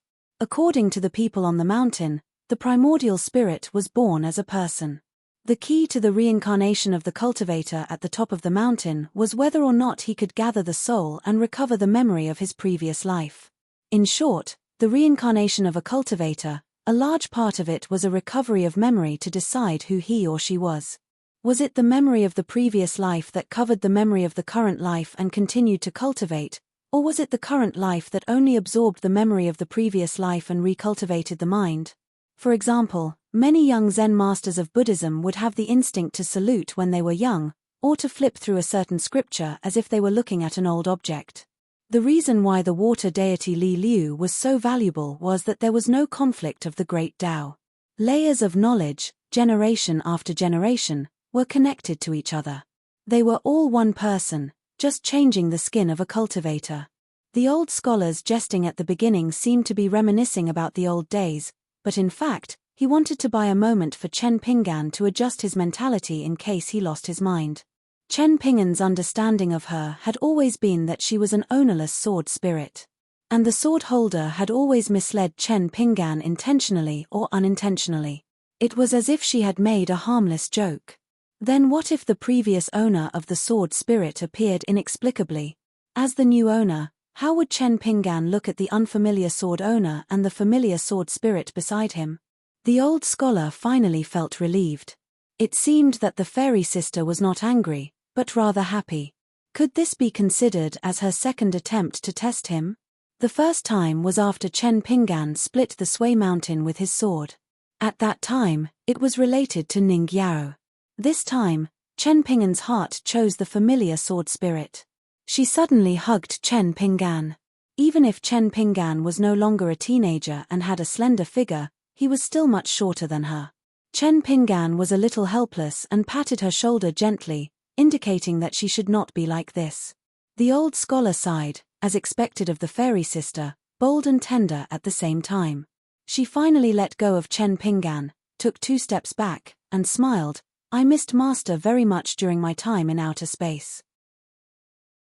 The old scholar shook his lapel. He had no choice. For today's riverside meeting, his seniority was a little high. The Sage of Rites squatted down, cupped a handful of golden flowing water of time, and carefully inspected its weight. The Sage of Rites did not open the meeting, so the second meeting after 10,000 years, the real opening words were extremely casual and interesting. The atmosphere was not the least bit heavy.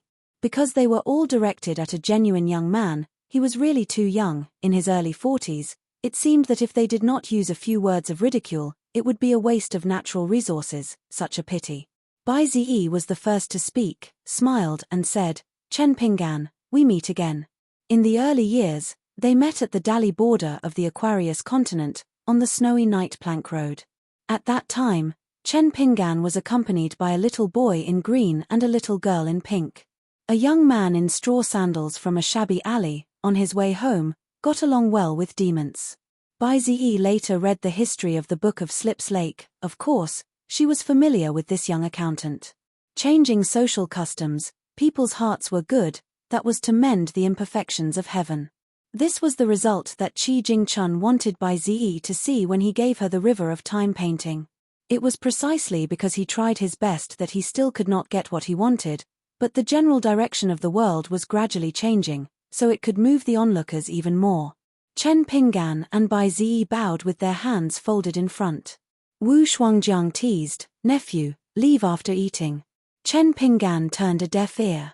This palace lord of the time removal palace under the Qingming world was of course a Daoist identity according to the law. The Qingming world reigned supreme over the world, leaving almost no room for other schools of learning. Therefore, it was far purer and simpler than the Confucianism that reigned supreme over the world. There were also some Confucian academies and Buddhist temples in the Qingming world, but their status was low and their influence was extremely small. There was not a single sect. Compared to the vast world that did not exclude 100 schools of thought from competing, it was a completely different atmosphere.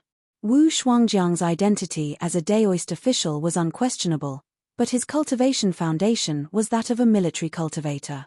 Wu Shuangjiang, a homophone of unparalleled generals.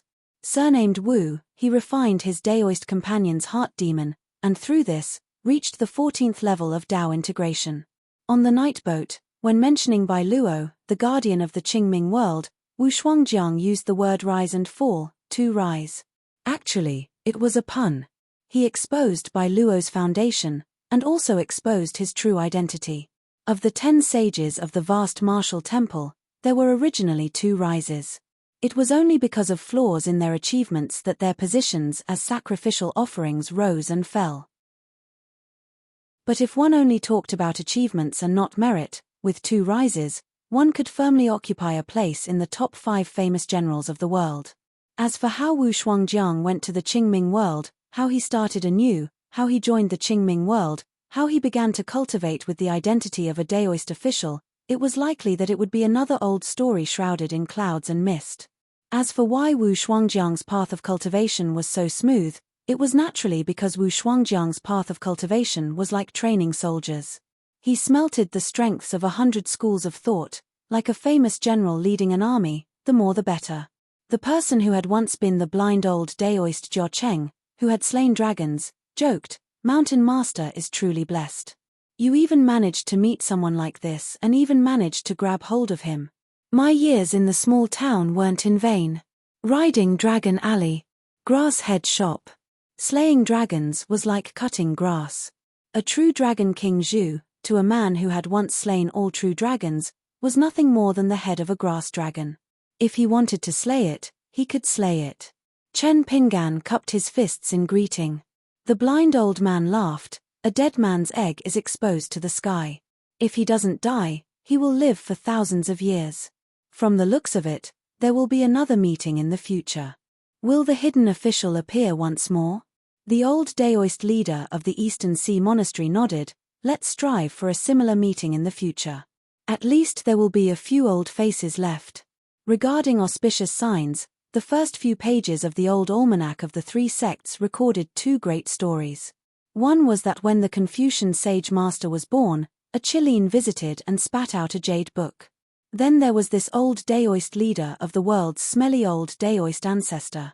He was once called appearing when the world was about to prosper, hiding when the world was about to decline. Other than that, there was Jun Qian, who had a deep relationship with the Western Buddhist kingdom. She only chased dragons and snakes, not mosquitoes. The Sage of Rites didn't seem to be in a hurry to start the meeting. He allowed the 14 realms of the mountain peak to reminisce with the young man. As for Wu Shuangjiang and Yu Dou, they didn't even look at each other. Wu Shuangjiang, on the other hand, chatted with a female Taoist leader of the Qingming world beside him. How the 10 people of the Qingming world came about was actually very simple. The more times one fought with the true invincible, the higher one's ranking would be. Sun Huizhong of the Xiandu Temple was regarded as the unshakable fifth person because he had sparred with the second Taoist leader many times. The female Taoist leader beside Wu Shuangjiang was once the fourth person in the history of the Qingming world. However, she rose like a comet and disappeared like a shooting star. Very quickly, she disappeared from everyone's sight. Later generations only knew that she had a battle of the same realm with Yu Dou in her early years. Both sides fought to a draw. At that time, Yu Dou had just ascended to the upper 5 realms and so had she. However, in that Dao-seeking battle, Yu Dou did indeed bring out the immortal sword Daoist cannon. The old Xiuzai asked the secondary sage beside him softly, "How are the elders of my last disciple's fate? Good or bad?" Of course, he only picked up the good ones. Lu Chen's scheme in the small town, the danger in the lotus blossom blessed land, the Dao-seeking battle with Wu Shuangjiang on the night boat, and the feud between his last disciple and the true invincible of the Beko Keikyang building, the secondary sage laughed it off.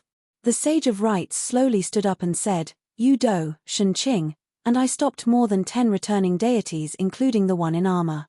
The one with the sword killed the one in armor." The Sage of Rites, the second leader of the Beko Keikyang building, and the old monk in chicken soup. The three of them traveled far into the sky together to stop the leading deity and return to the ruins of the old heavenly court. The saints of the three sects needed to prevent this ancient supreme deity from meeting up with Ju Mi. In the end, the one in armor was killed by the one with the sword. Although the head in the tall woman's hand and the golden armor had already proved this.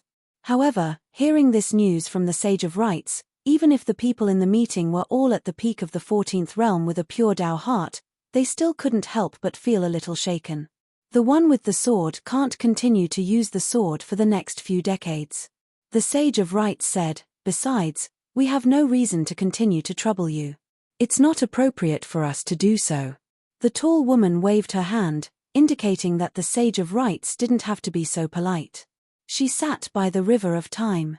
The golden armor on her body had disappeared, and she returned to her white clothes.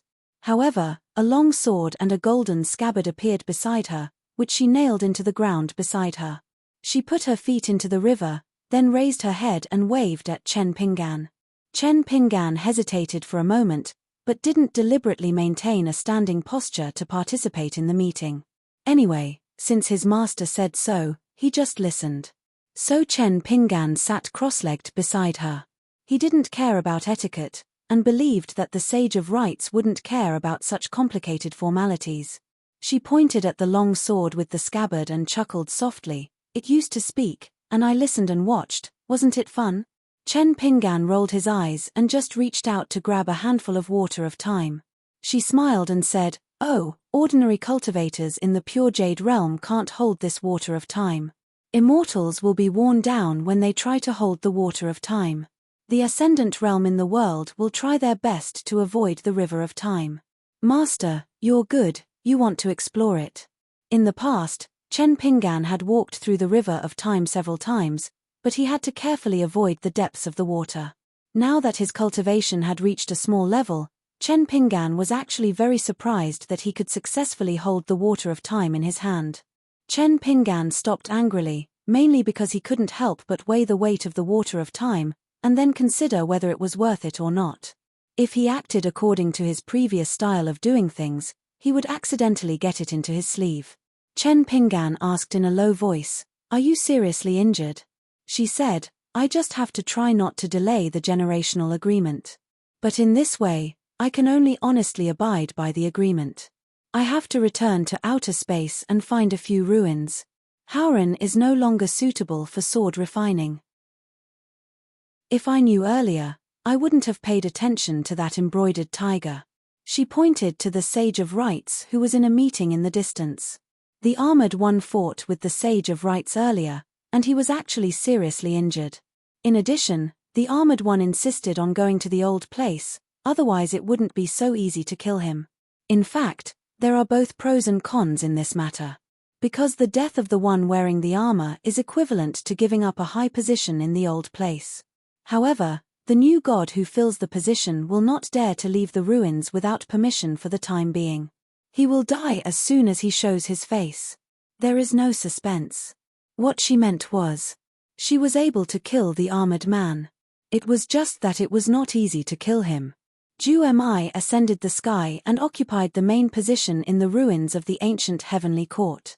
The fire god returned to his position was on par with him, there was no difference between them. In addition, even Yu Sai of the Desolate World, who was the former master of the imperial concubine, replaced Li Liu as the water god, but compared to the previous two, he was still far inferior.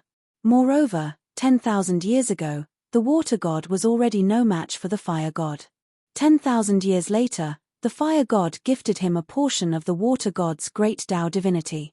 Perhaps in the next 10,000 years, the two sides would not even need to fight, they would only be casually killed by the fire god who returned to the throne. The new armored one was Li Zhun, the sword cultivator of the Great Wall of Sword Qi from 10,000 years ago.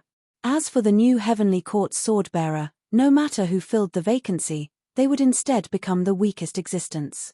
Originally, Ju Mi's favorite Fei Ran should succeed the sword-bearer, but in the end, Ju Mi changed his mind and chose to leave Fei Ran in the human world, becoming the leader of the desolate world. In fact, Fei Ran and Ning Yarrow, one was the leader of the desolate world, while the other was the number one person of the five-colored world. Although they had not reached the 14th realm and were still ascendant realm sword cultivators, they were still qualified to participate in the meeting. Not to mention Xiao Chuo and the old man with the cane who opened the ancient well, these two were the 14th realm cultivators of the desolate world. However, today's meeting could not involve the five-colored world, let alone the desolate world. This was because this meeting by the riverside was about the ruins of the heavenly court. To be precise, it was about Wen Haimi who ascended to the heavens and left, and about the new heavenly court's new gods. This was the first time Chen Pinggan heard the name Shenqing. Of course, he was no stranger to the chicken soup old monk. He had chatted with his student Kui Dongshan before.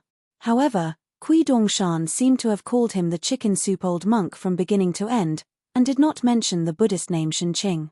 The old scholar explained telepathically, this old monk who was given the nickname of the chicken soup old monk is actually called Shenqing. There are not many records of him in the Buddhist scriptures. Because of our vast world, most of the scriptures are passed down by the various sects of the Southern Zen sect. There are fewer records of him in the past. Actually, this old monk is very knowledgeable. The old scholar side, monk Shenqing is not a native of vast world.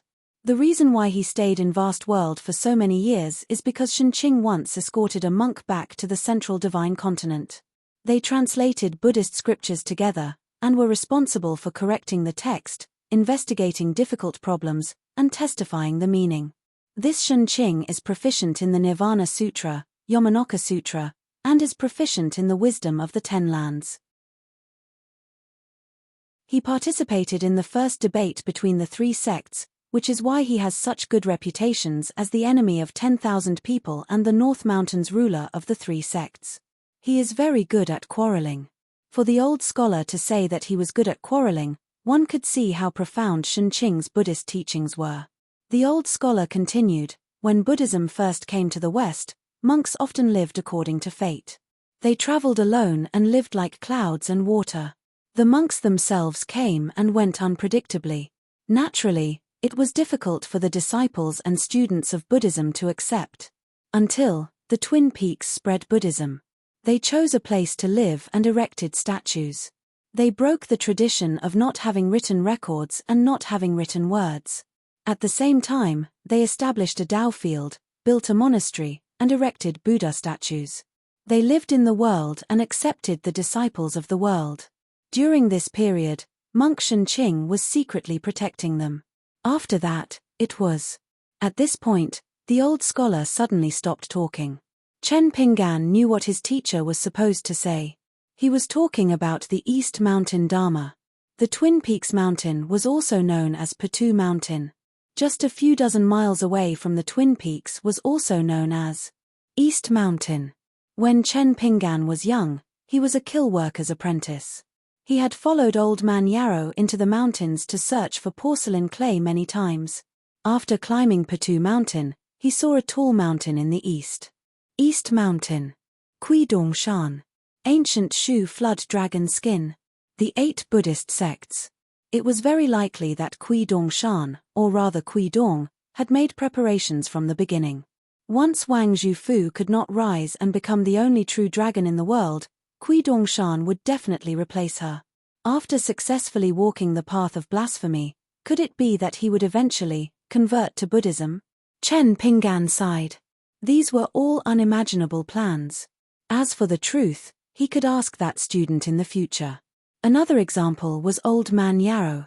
Who was he? Perhaps because Old Man Yarrow did not speak much, every time he spoke, Chen Pinggan, who could not become an official disciple no matter what, remembered very clearly. He clearly remembered one time when they entered the mountains. Old Man Yarrow, who was walking in front, had casually said some words. The most inconspicuous soil under their feet, after leaving the ground, would be molded into clay bodhisattvas to eat the incense, or would be burned into porcelain and sent to the emperor's house, or become a broken bottle in the common people's house, unable to escape being baked in fire and soaked in water. They all had their roots and each had their own life, similar to humans. At that time, the old man and the young man stepped on Zhenju Mountain together. Old Man Yarrow stomped his feet and said to the kill worker's apprentice who was digging the soil that this place had the most earthy smell. It was just that the place was small, similar to a person huddling in a corner. If they stuck their head out, they would bump their head. Old Man Yarrow also said that those inconspicuous old tree stumps in the mountain could be the seat of the mountain god and should not be sat on. He said that the mountains and small mountains in the world were of the same origin, but there was a distinction between grandfather and grandson. The true Buddha only spoke ordinary words. Therefore, even if the old man was talking about supernatural things, even if Chen Pinggan was just a young man in a shabby alley who had never studied before, he could understand and firmly remember it. Later on, the reason why Chen Pinggan decisively bought Zhenju Mountain with a gold essence copper coin was not only because of his money-grubbing nature of one coin can buy an entire mountain, but also because of what Old Man Yarrow said, the most earthy smell was actually an important reason. At that time, the young man with straw sandals was naturally thinking of buying the mountain first, and then after earning more money, he would buy another dragon kill. He would be the kill master himself, or he would ask Liu Xianyang to help him. The two of them would earn money by burning porcelain. What kind of big house could he not afford? What kind of wife could Liu Xianyang not marry? Later on, when they went out to travel, crossing mountains and rivers, even if Chen Pinggan did not really cultivate, he was always the most courteous. When there was no one around, he would still scrupulously abide by the rules. Soil piled up into mountains, water piled up into seas. Everywhere he carefully followed the rules, it evolved into a natural respect for heaven and earth. Later on, he even subtly influenced a little girl who left Lotus Blossom-blessed land with Chen Pinggan. She was Pei Qian, who was not afraid of anything but suffering. Later on, when Pei Qian traveled the world alone, she was always in awe of the Buddhist temples. The old scholar changed the topic and laughed. Later on, it was that Zen in the Central Plains that divided the North and South. Dharma is one school, People are divided into north and south. This sentence is generally fair. Pingan, what do you think was the opportunity to spread the Dharma? Chen Pingan no longer distracted himself by thinking about those old matters. He thought carefully and answered, the enlightenment of Dharma was great, the root of the mechanism was not chosen. At the same time, he proposed a few great conveniences. For example, according to the Samadhi, the heart of the Buddha is the Buddha. The old scholar nodded and turned to look at the old monk in chicken soup, sighing, it's just that after so many years, not only did the pig-slaughtering knife not let go of the famous generals and beauties, it did not even let go of such an enlightened monk. In the book, the monk with the pure and strange appearance, white and translucent, was recorded as having many wonderful things, and was definitely a handsome man. Sigh, I don't know how he became a skinny old monk. Back then, when I brought your senior brother to visit Shenqing for the first time, when we met, we did not even dare to recognize him. Chen Pingan said, it could be that this old Buddhist senior's skinny Dharma body was benefiting the world. The old scholar stroked his beard and smiled, makes sense, makes sense. It was easy to lose weight, but difficult to regain it. This was the case for the body, and even more so for the heart. The old monk suddenly lowered his head and put his palms together, Amitabha, good indeed. Chen Pingan had an awkward expression. He turned his head and looked at his teacher with a puzzled expression. The old scholar said honestly, Monk Shenqing is invincible in eloquence, and his Dharma is extraordinarily profound.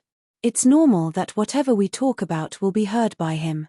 Chen Pingan could only brace himself and stand up, placing one palm in front of him and bowing respectfully to the old monk. Monk Shenqing returned the bow. The Taoist nun suddenly asked, Sage of Rites, it's been 10,000 years, do the ancestors of the three sects have a solution to the extraterrestrial ruins? If not, she did not think that they, who were only at the 14th level, could come up with an effective solution for this meeting.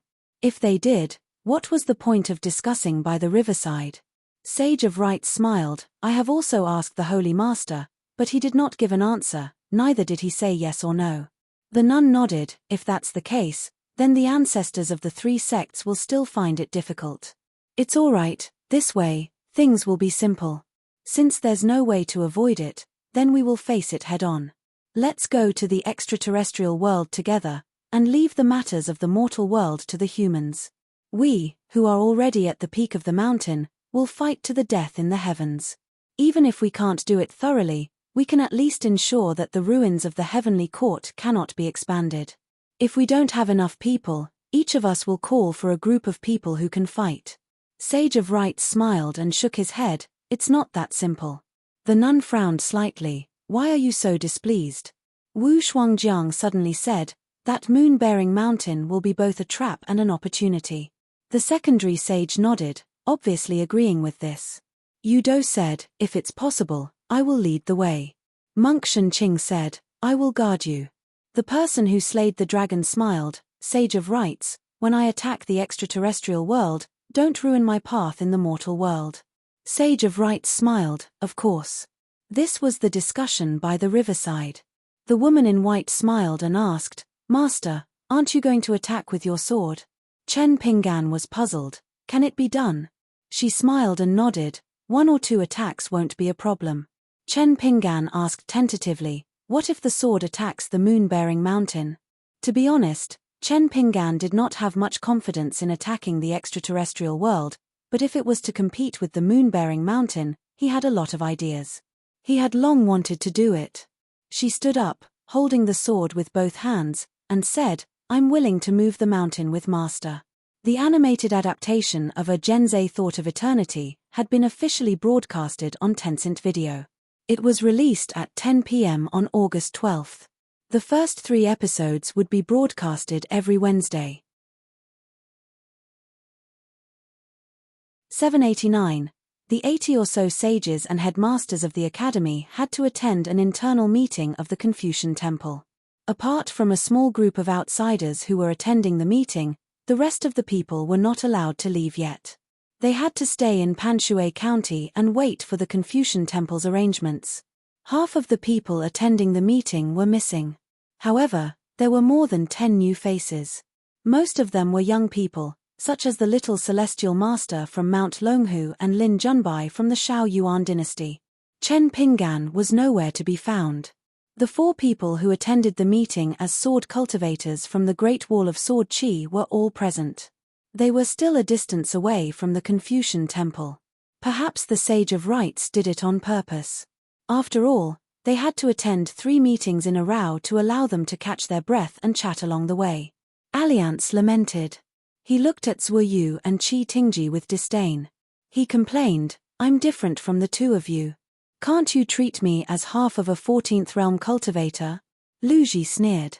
"I'll congratulate you when I break through." Alliance rubbed his chin and nodded.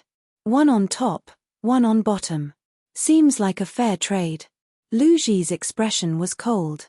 She threw a punch at Alliance and sent him flying. When he regained his balance, the man had already taken off his Confucian robe. Without the pressure of the Great Path, it was now Brother Alliance's time. Since the sages were not around, he would have to shoulder the heavy burden without hesitation. Alliance ran back to Lu Ji and asked softly, "Where's Junqian?" Zhuo Yu shook her head. "He's absent from the second meeting." Alliance was envious. "He's in the limelight now." Alliance scolded, "How dare you? How shameless of you to use such a clumsy trick to gain attention." Liu Shiliu and Junqian were pseudonyms before they became apprentices. Before they became disciples of the second sage, they visited the mountains with Bai for many years. Liu was a pictographic character. It was a metal character. The 16th day of every month was called Jiwang. There was a saying at the foot of the mountain that the moon was full on the 16th day of the month. Including the quick snow calligraphy, there were many rare and precious manuscripts in history that had the 2 words Junqian stamped on them. As for Liu Shiliu, he was born as a demon. As the oldest cultivator in the world, he was no stranger to Bai Zi, the old blind man, the East Sea Abidine, and the mountain-moving patriarch whose real name was Zhu Yang. Thus, in terms of seniority, Liu Shiliu rarely had to address anyone as senior once he put aside his identity as a member of the Confucian lineage. In fact, there were many descendants of the Confucian lineage in the wilderness. Therefore, it was not suitable for Liu Shiliu to appear in the second meeting between the 2 worlds. Alliance looked around and rubbed his chin. The people that the Confucian temple invited this time are quite interesting. The leader of the Confucian temple in the headquarters and the leader of a branch in the other continents. We're just waiting for the Alliance Master to command the heroes. Once he gives the order, we're going to split up and chop people down. The meeting was held in the Confucian temple. When the time came, even if they were not part of the Confucian temple, they would be part of the Confucian temple. Since they were all family, there was no need for them to act as if they were strangers. At the beginning of the meeting, the people were still unaware of the Confucian temple's true attitude. However, after the 2 meetings, even those who were slow to realize the truth should have understood. The Sage of Rites, the Sage of Literature, the Sage of Rites, the 3 Confucian temple leaders, Fu Sheng, and the other old masters were all different. From the meeting in the plaza to the confrontation with the wilderness, everything was different. For example, apart from Song Jianqiang of the Dali dynasty of the Aquarius continent, the other 9 emperors were not qualified to appear in this meeting. They just had to follow the Confucian temple's orders. They just had to wait for the news. Before leaving, Old Master Han had made it clear that they were not to say anything about the meeting today. They had to do their jobs properly. Old Master Dong took the lead with 8 people following him. The North Continent's Venerable Fire Dragon, the Aquarius Continent's Song Jianqiang, the South Whirlpool Continent's Chen Chunhua, the White Jade Continent's Liu Jubao, the Fuyao Continent's Liu Tuo, the Drifting Dawn Continent's Tsongo, and the Tongye Continent's Wei Ying. However, why was the imperial tutor of the Shao Yuan dynasty, Chao Pu, from the Jinzhou continent? Beside Old Master Han were the 2 ancestors of the military school, Jiang and Wei Yi. Zhu Zi of the school of Moism. The ancestor of the school of vertical and horizontal. Mr. Fan of the Shong clan. The ancestor of the school of Yarrow. The ancestor of the school of craftsmen. There was also the ancestor of the School of Arts from Paper White Blessed Land. Moreover, the School of Craftsmen was especially proud. Three of their ancestors had appeared together. Yu Xian, the Grand Heavenly Master of Mount Longhu, Su Zi, Liu Qi, and the trembling Lady Tantan of Luxure Pit. Zheng Juzhong of White Emperor City. Pei Bei of the Great Duan Dynasty. Cao Si Ai. Zhong Tiaoxia. Hua Yin. Yu Panshui. The taciturn Guo Lunting of Iron Tree Mountain. Apart from the Jiang family of Aquarius Continent's Yunlin, there were a few other powerful clans with a long history at the foot of the mountain. The Fan family of Middle-earth's Xuanyu, the Song family of Zhuolu, the Shu family of Fufeng Maroling, and the Xie family of Mishan. They had money, power, books, and people. Each and every one of them was from one of the top aristocratic families in the world. Alliance glared at the ancestors of the School of Craftsmen and gritted his teeth. When he was studying at home when he was young, he had suffered a lot from the School of Craftsmen. The books were not thick, but they were all heavenly books. He would add these three names to the old scholars list later.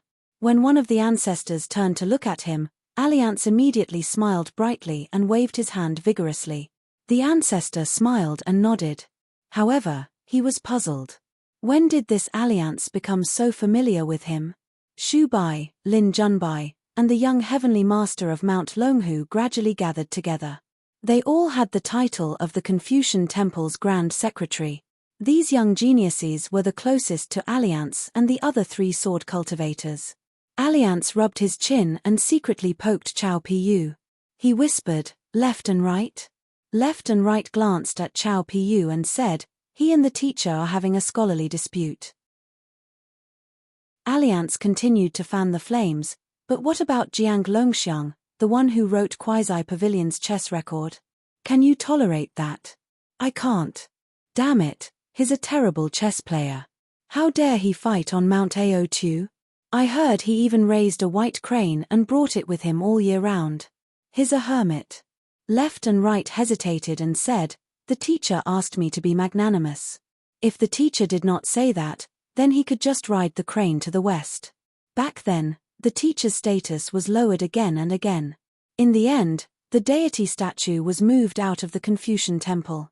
Among them, the scholars of Shao Yuan dynasty were the most violent. They smashed the deity statue, and Jiang Longxiang was the mastermind behind it. Alliance said helplessly, "Are you stupid?" The old scholar was obviously implying something.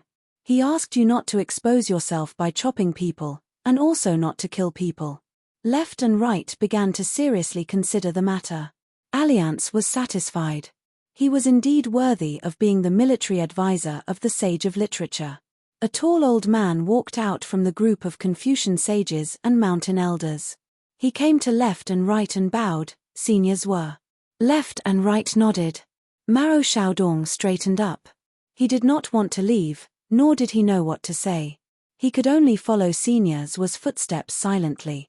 Left and right said, "Don't worry too much about changing the literary vein. It should have been like this 100 years ago. Xiaodong, your nature is good, but your academic aptitude is average. The teacher is more knowledgeable, so you can't just copy him.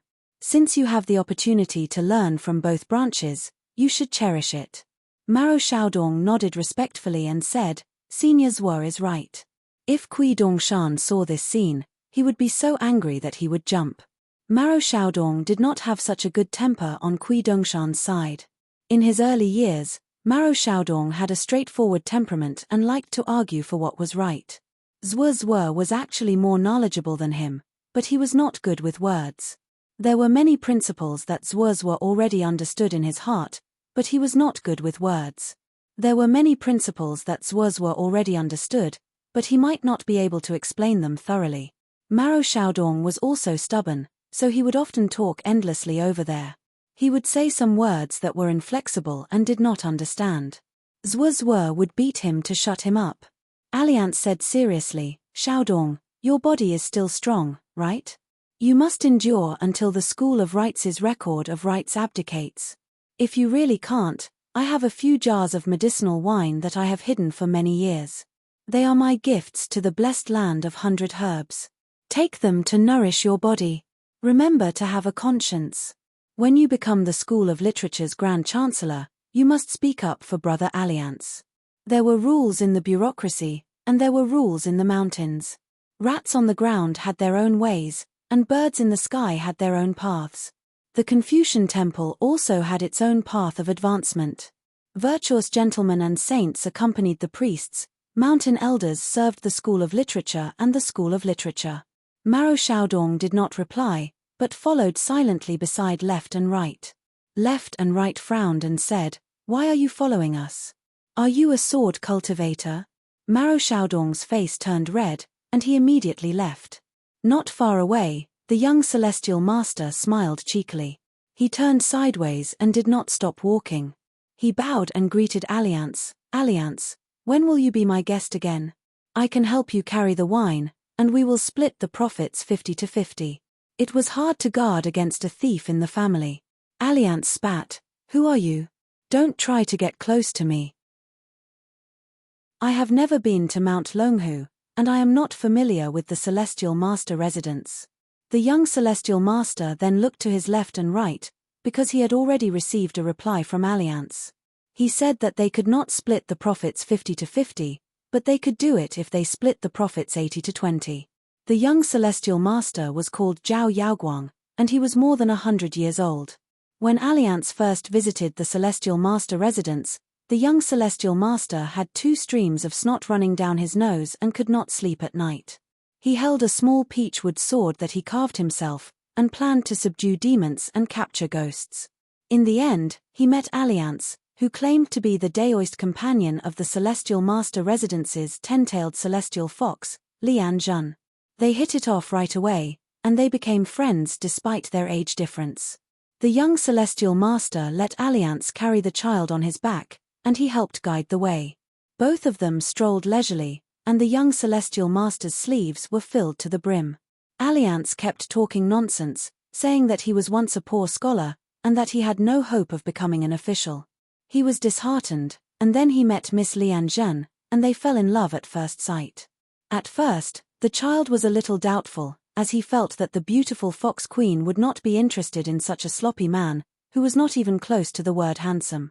Liang patiently explained to the child that a few years ago, when he was not haggard, his face was powdered, his eyes were bright like stars, and he read a lot of books and poems.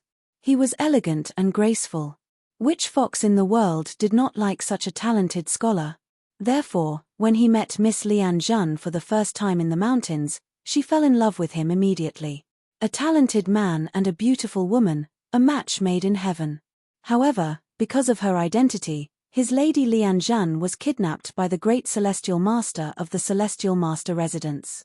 He, Alliance, had gone through untold hardships. For the sake of love, he had traveled to the ends of the earth and crossed thousands of mountains and rivers. Tonight, he finally came here with great difficulty. Even if he had to risk his life, he wanted to see Lady Lian Zhen. At that time, the child's eyes lit up when he heard that. He felt indignant for Alliance. It must be his old grandmaster who was unreasonable. He forcibly broke up a pair of immortal lovers who were infatuated with each other. Wasn't he immoral? As he blew his nose vigorously and wiped it on the man's shoulder, he said, "Big brother Alliance, just you wait. I'll definitely help you pass that love letter to Mistress Fox and make you two reconcile." As for what Alliance had said at that time, men and women were the same. However, dissolute and vulgar had vastly different meanings. The difference of one word was like the difference between heaven and earth. The child didn't quite understand, but he felt that it made sense. It was indeed something that only a scholar could say. The Celestial Master residence had countless books, but he couldn't find such a saying even after flipping through all the books. As for what happened to Zhao Yaoguang back then, of course, he was beaten up. There was no suspense. The child was beaten until he cried and wailed, but he refused to admit his mistake. At that time, Heavenly Fox Lianzhen was holding the love letter that the Grand Celestial Master returned to her. When she received the letter from Yaoguang, she naturally didn't dare to open it without permission. She was worried that some extraordinary person with an extremely high cultivation level would sneak into Mount Longhu and cause trouble in the Celestial Master residence. Of course, she had to immediately hand it over to the Grand Celestial Master for review. In the end, when she opened it, She didn't know whether to laugh or cry. Miss Lianjian, our child has a simple temperament. He's a cultivation genius that only appears once in 100 years. The ancestral graves of Mount Longhu are fuming with green smoke. You must cherish him. Remember. As for that simple-minded child, when he was beaten up, he was still filled with righteous indignation. He cried and persuaded Mistress Fox to meet Alliance so that he wouldn't be sad anymore. As for the Grand Celestial Master, Zhao Tianlai, he didn't stop Zhao Yaoguang's parents from beating the naughty child. In fact, the Grand Celestial Master wasn't angry at all. Instead, from that day onwards, Zhao Tianlai personally taught the child Dao. He pointed out the right path for Zhao Yaoguang several times at the bottleneck of cultivation and broke through the fog of the great Dao. As for the left and right sword immortal, it was actually a moderate taboo in the Celestial Master residence of Mount Longhu. The Taoists in the residence didn't talk much about it, but everyone knew. As for the reason, apart from the fact that a promising sword immortal had died prematurely under the swords of the left and right swords, there was also an extremely senior female Taoist of the Celestial Master Mansion. The entire Celestial Master Mansion was well aware of her attitude towards the left and right swords. Zhao Yaoguang sincerely wanted to invite Mr. Zhuo to the Celestial Master residence. He looked straight ahead and said calmly, "You want to ask for swords?" The little Celestial Master, who had a lot to say, immediately shut up. With the frivolous Alliance, he could joke around without restraint. However, with the left and right swords, Mr. Zhuo, the great sword immortal Zhuo, he had to be more careful with his words. A young talent from the Fan family of the Hanging Fish of the Central Plains said to his good friend, "It's a pity that we can't meet the hidden official this time." Lin Junbai replied in his mind, "There should be another chance." The young man laughed, "Junbai, you broke through 3 realms while drinking at the Great Wall of Sword Qi. Why haven't I heard you mention it before?" Lin Junbai was surprised. He thought quickly and said with a smile, "Over there, breaking through realms is the least important thing for a sword cultivator." Lin Junbai rarely mentioned the process of traveling the Great Wall of Sword Qi to others. Even to this disciple of the Fan family, who could be considered a close friend, he only said some things that friendship has reached a point where it has to be mentioned. Furthermore, it seemed like they were chatting casually, but in reality, every word was spoken with great propriety. Lin Junbai had long since prepared a draft of his words. In fact, Lin Junbai had always been the meticulous Lin Junbai. It was probably only in that summer palace that Lin Junbai could truly show some of his youthful temperament. This was because only sword cultivators from the hidden official's lineage could be friends who didn't care about material gains. In the beginning, Lin Junbai had to be like this. When in Rome, do as the Romans do. Only then could he blend in. Later on, when the conditions were right, success came naturally. He naturally made people forget about life and death. The young man hurriedly added, "Junbai, this matter was secretly told to me by great-grandfather just now. It's fine if you've heard it." Lin Junbai nodded, "Be careful with your words and actions. Let's work together." Lin Junbai also spoke halfway. He added, neither hurriedly nor slowly, "Later on, I'll help you ask the hidden official for a jug of authentic green immortal mountain wine." One couldn't be too reserved. When interacting with friends, one had to be relaxed. If one had to be a good friend, one had to be a bad friend. The eyes of the Fan family's talent named Qing Run lit up. "That's great. That's right, Junbai. If I'm not wrong, the hidden official is definitely an extremely talented and elegant scholar, right? Do you need me to hold a banquet at the Mandarin Duck Zhu?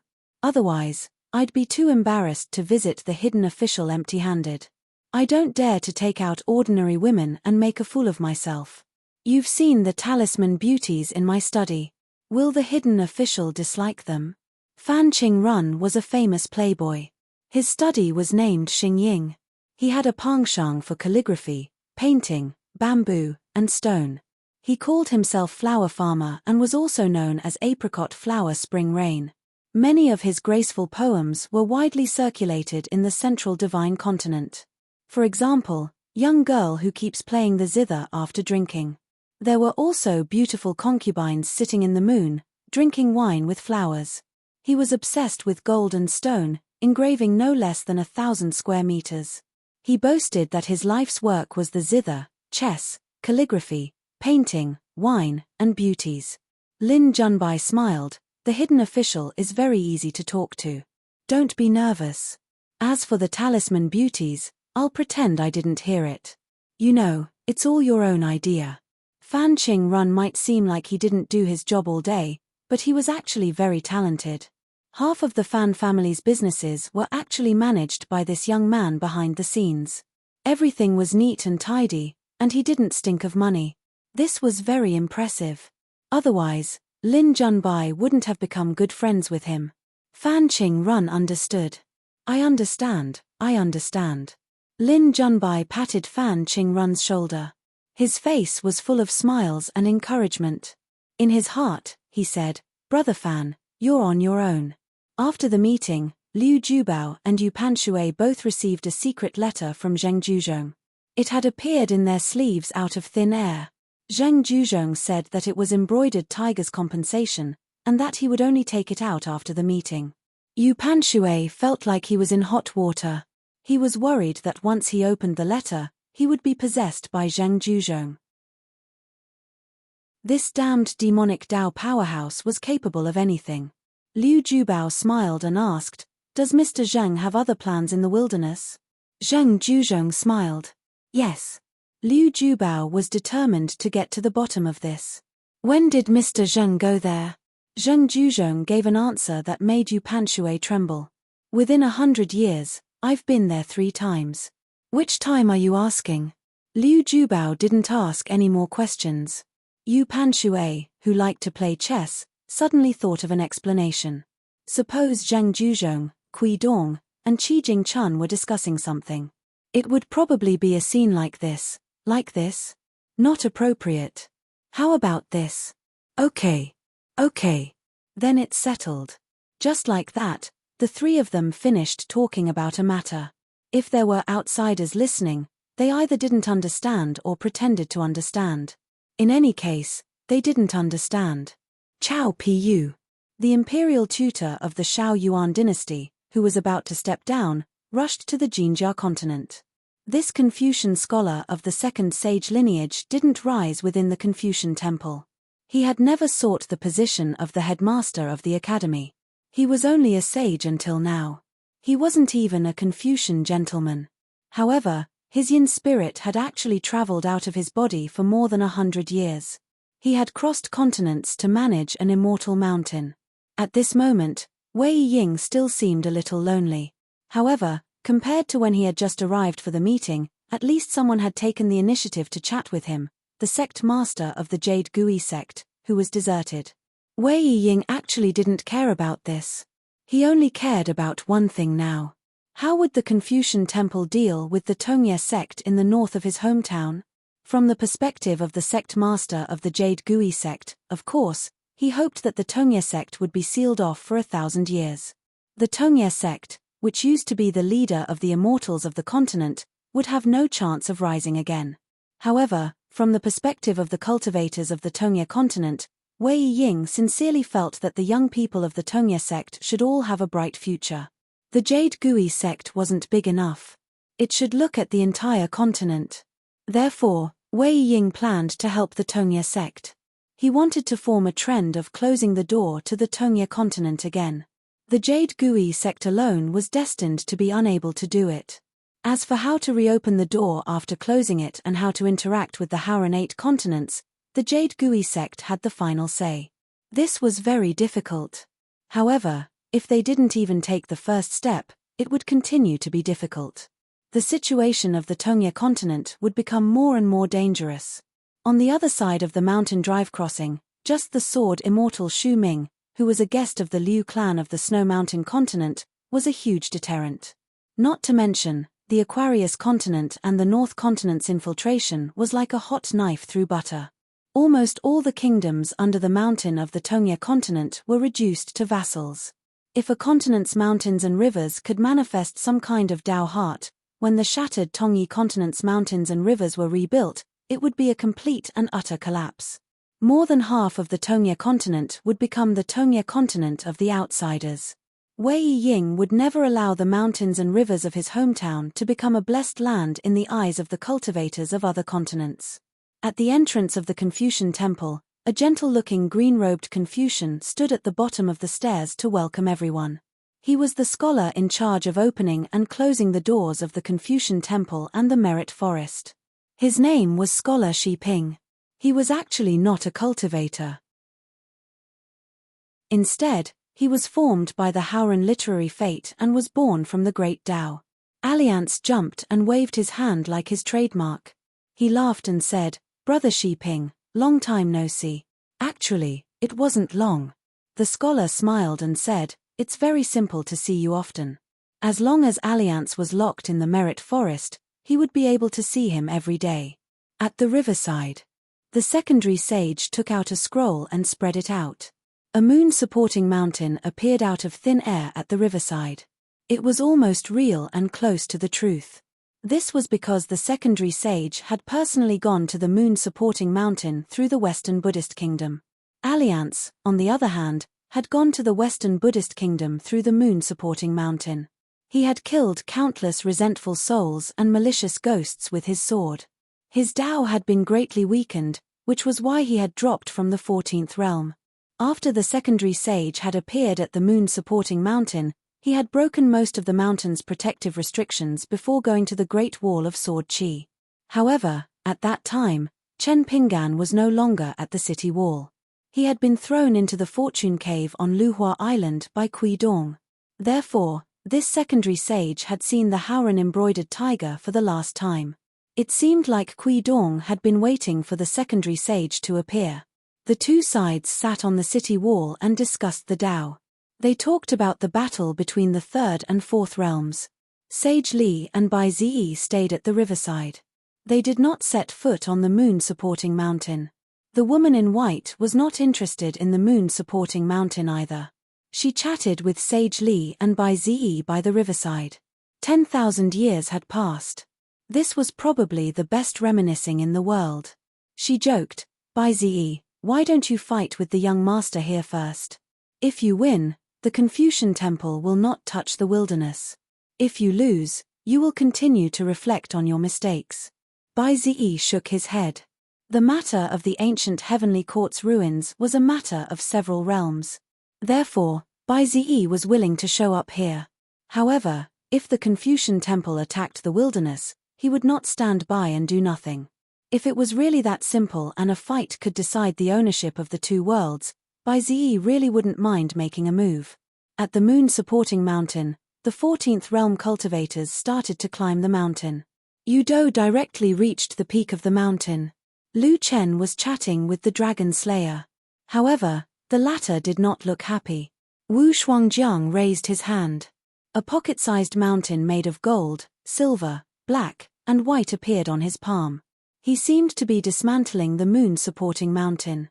The old scholar walked at the back with Chen Pinggan. Chen Pinggan asked telepathically, "Mister, can you help me ask Sage Li why it's called the Five-Colored World? Is there anything special about it? Is it similar to the Lizhu Grotto Heaven in my hometown? Does this five-colored world contain 5 fated opportunities? Or 5 supreme treasures?" Chen Pinggan's path of cultivation was complicated. However, he was at a loss when it came to divination. He could compete with Jiang Shangzhen. The old scholar sighed, "Back then, I stabilized the heavens and earth with Bai Yi. I saw some clues, but they might not be the true path of the Great Tao. Some fortuitous encounters were relatively simple. For example, Bai was one of them at the world's thatch. As for Sage Li, it would be difficult to ask him anything. Naming it the Five-Colored World was originally Sage Li's idea. He definitely knows the inside story. Unfortunately, Sage Li is good at everything except for his stubbornness.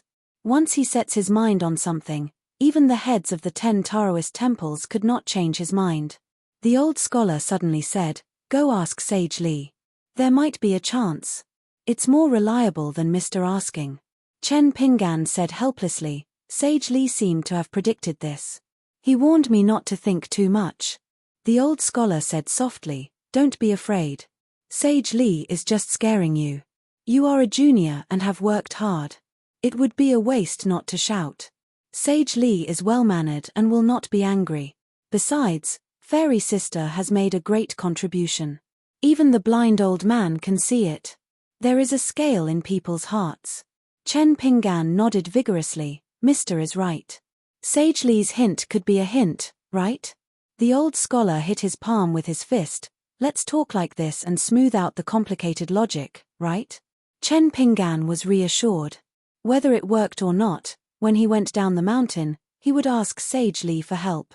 If the five-colored world was really hiding 5 fated opportunities of the Great Path, waiting for various forces to fight for it, he would help Ascension City find one of them early and follow the vine to find the melon. It would be too much to take the lead, right? Moreover, the 5th world was found and opened by the Confucian Temple, and Ascension City was a member of the vast world. Not to mention 1 world, 2 worlds would not be too little, and 3 worlds would not be too much. The old scholar began to talk to his last disciple about Sage Li's temper in detail. He talked about which traps should not be stepped on as it would backfire. He also talked about what could be talked about more. Even if Sage Li's face darkened, he should not feel guilty. Sage Li had many rules, but he was not inflexible. Chen Pinggan listened attentively and memorized everything. He asked tentatively, Mr. Sage Li can't hear what we are talking about, right? The old scholar patted his chest and promised, don't worry.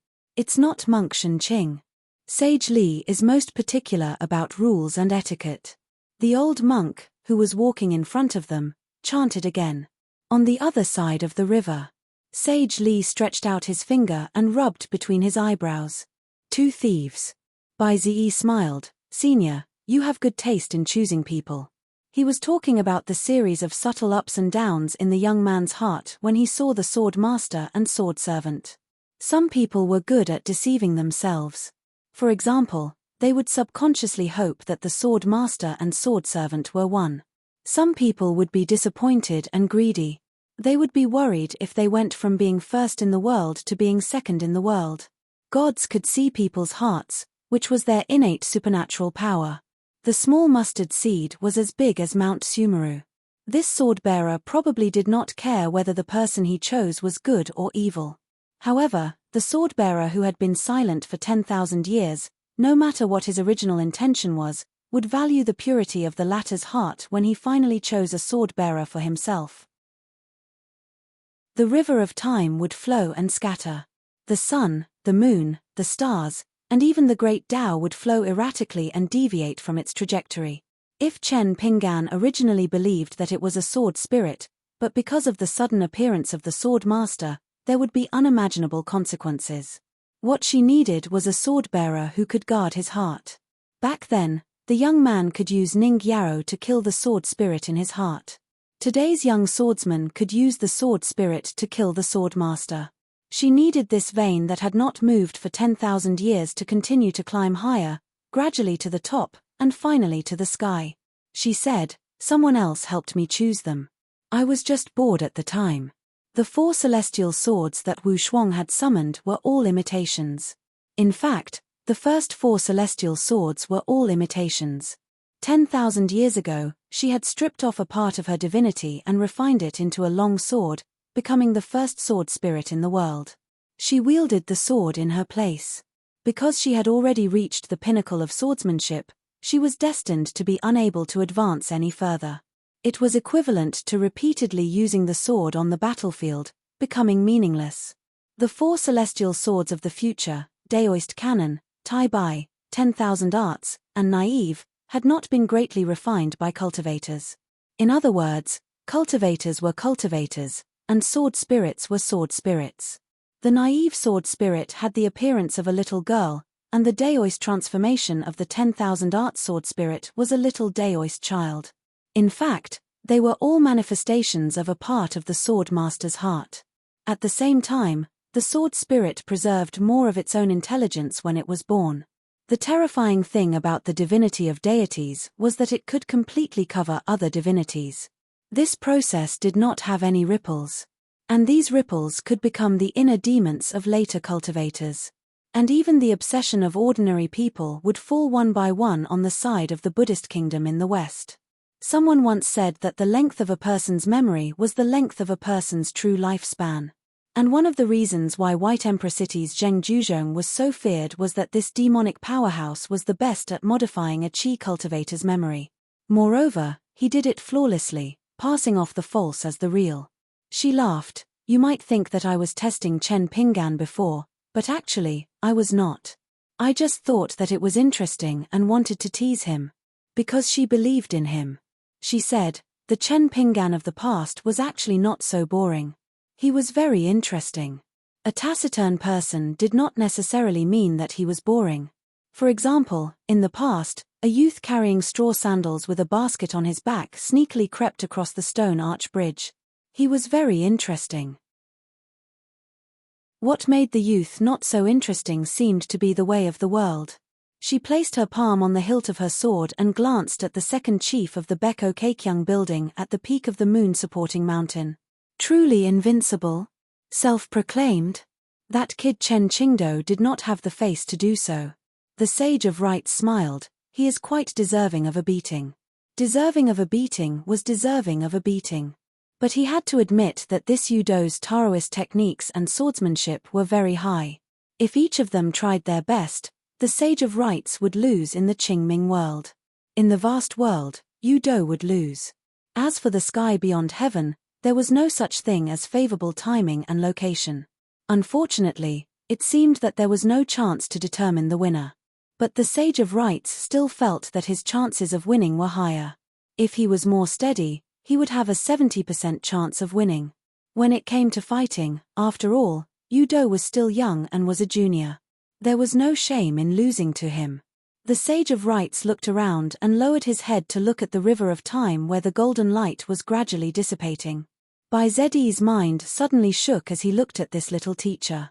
Because Bai Zi was at the riverside and was the closest to the Sage of Rites, he sensed some clues. The Sage of Rites nodded and said telepathically, for all cultivators of the 14th realm, this is a major test.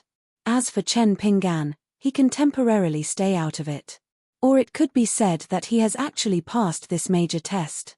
The examiners were the ancestors of the three sects who had yet to appear. The Sage of Rites was only the one who distributed the test papers this time. The Sage of Rites said, Senior, are you really going to attack the moon-supporting mountain? Actually, you don't have to do this.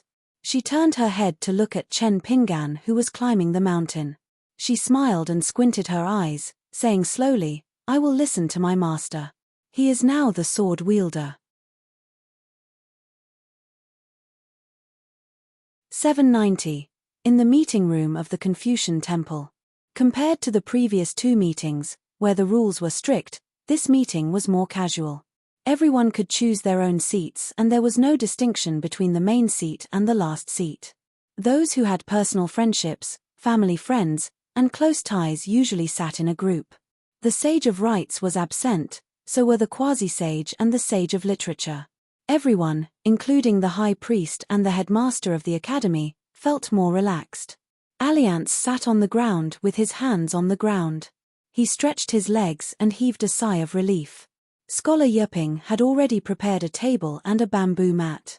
Each table had a brush, ink, paper, and inkstone, a plate of immortal fruits, a few immortal jujubes from an immortal mansion on the immortal cloud ancient path.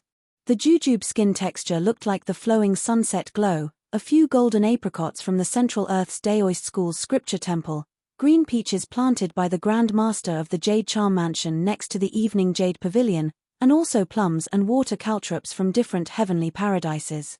There were not many of each, but they looked very colorful and festive. Ah Liang picked up a green peach and took a bite. It tasted so good that he closed his eyes in intoxication. When he visited the Evening Jade Pavilion, no one told him whether the peaches were ripe or not. After all, the ripe peaches would not be bright red. Alliance picked a big bag of peaches. He left in a hurry because he had something to do and did not inform the Evening Jade Pavilion. When he went down the mountain, he almost lost his teeth because of the sour taste. He had to finish the peaches even if he had to hold back his tears. It was better to share it with others than to enjoy it alone. Later, when they traveled around the world, Liang sent many friends in the mountains to pay off some wine debts. For some reason, in the following decades, there was a saying that the peach at the Evening Jade Pavilion did not live up to its name. The number one peach in the world, which was full of praise in the Imperial Bulletin, became the number one peach in the world, which was a bit too much.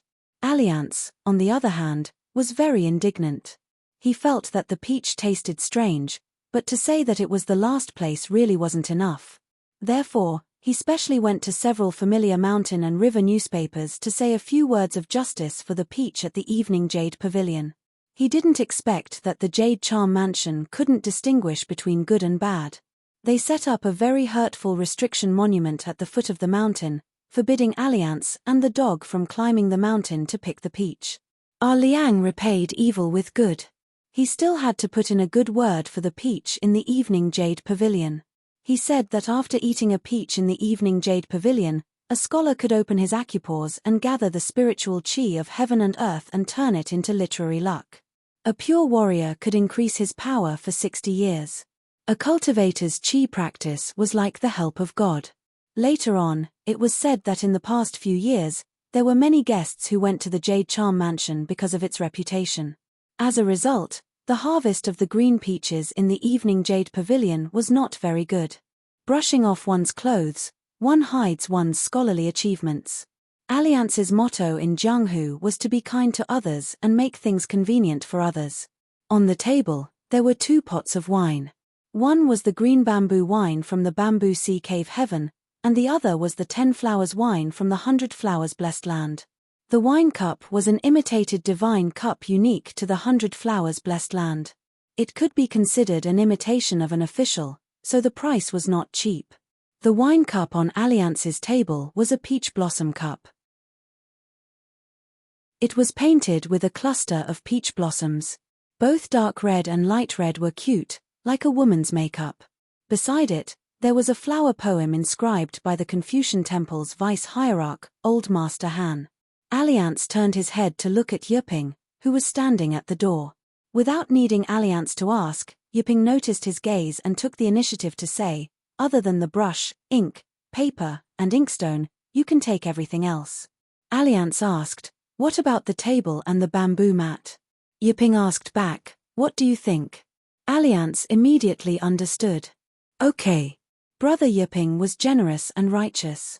Yiping also understood immediately and said, "When we go to the Merit Forest, we can drink a pot of green armor tea from Qingyu Blessed Land." Mr. Lu picked it himself and asked the Knightless Marquis to send it to the Confucian Temple. Usually, even Teacher Dong is reluctant to drink it. Alliance smiled knowingly. He understood again. Later, he would go to the Merit Forest to pack it up or give it to the old scholar. Lu Ji poured a cup of green bamboo wine and drank it in one gulp. Why did it taste like fake wine? The wine tasted good, but it did not taste that good. She was more used to the wine from Green Immortal Mountain at the Great Wall of Sword Aura shop. Alliance turned his head to ask Qi Tingji if he wanted to eat or drink. Qi Tingji smiled and said, "Take it all." Alliance did not stand on ceremony. As a scholar, he was not familiar with common affairs and was thin-skinned. It was difficult for him to earn money. Moreover, he had a lot of credit outside. He could only earn a small amount of money. As for the left and right, there was no need to ask. Liang moved the two's wine cups, and immortal fruits to his table. Young people like Zhao Yaoguang and Lin Junbai were sitting nearby. Liang asked the little celestial master to help pass the message. Those who didn't drink, bring the wine pots and wine cups. Those who drank, keep the wine. Don't be stingy. When drinking, you must be bold. What's wrong with using wine cups? Bring the wine cups. If you can't get an ascendant realm in one gulp, bring them all. Soon, Alliance gathered a full set of 12 flower deity cups. The cups were stacked on top of each other. Alliance asked Zhao Yaoguang and the rest to call their friends and gathered a full set of flower deity cups. It was the same peach blossom cup, but the paintings and poems were different. Alliance sighed. The flower mistress of the blessed land of 100 flowers was really good at dealing with people. As the hierarch of the Confucian Temple, Old Master Dong was the first to speak. He said in a deep voice, "Even the wasteland world knows this. There's no reason why you don't know." He was not saying this to the cultivators at the peak of the mountain. Instead, he was saying this to the headmasters of the academies who were knowledgeable but were too open-minded. Some teachers were very strict in their studies. They were often pedantic and old-fashioned. Knowledge was beneficial to the world. However, when it came to helping the people, it was not so good. Therefore, the Confucian Temple had disputes about the candidates for the 72 headmasters of the academies. The hierarch of the Confucian Temple's opening speech made the atmosphere of the meeting tense. No matter what, when the Sage of Rites took that step, it meant that the Confucian Temple was going to take the wasteland world seriously this time. Between the two tables, water vapor rose. Finally, 5 scrolls of landscape paintings appeared. There was an entrance to the ultimate in each of the 4 seas that led to the wasteland world. The Confucian Temple named the ultimate in each of the 4 seas. They were the Eye of Heaven, the Mark of Mark, the Holy Land, and the Sunfall. Other than that, there were 3 crossings. They were called the Candle Crossing, the Horse Crossing, and the Lei Crossing. The Lei Crossing had been built into a city by the Mohist Juzi. To the north of the 3 crossings was the Great Wall of Sword Chi that was difficult to repair.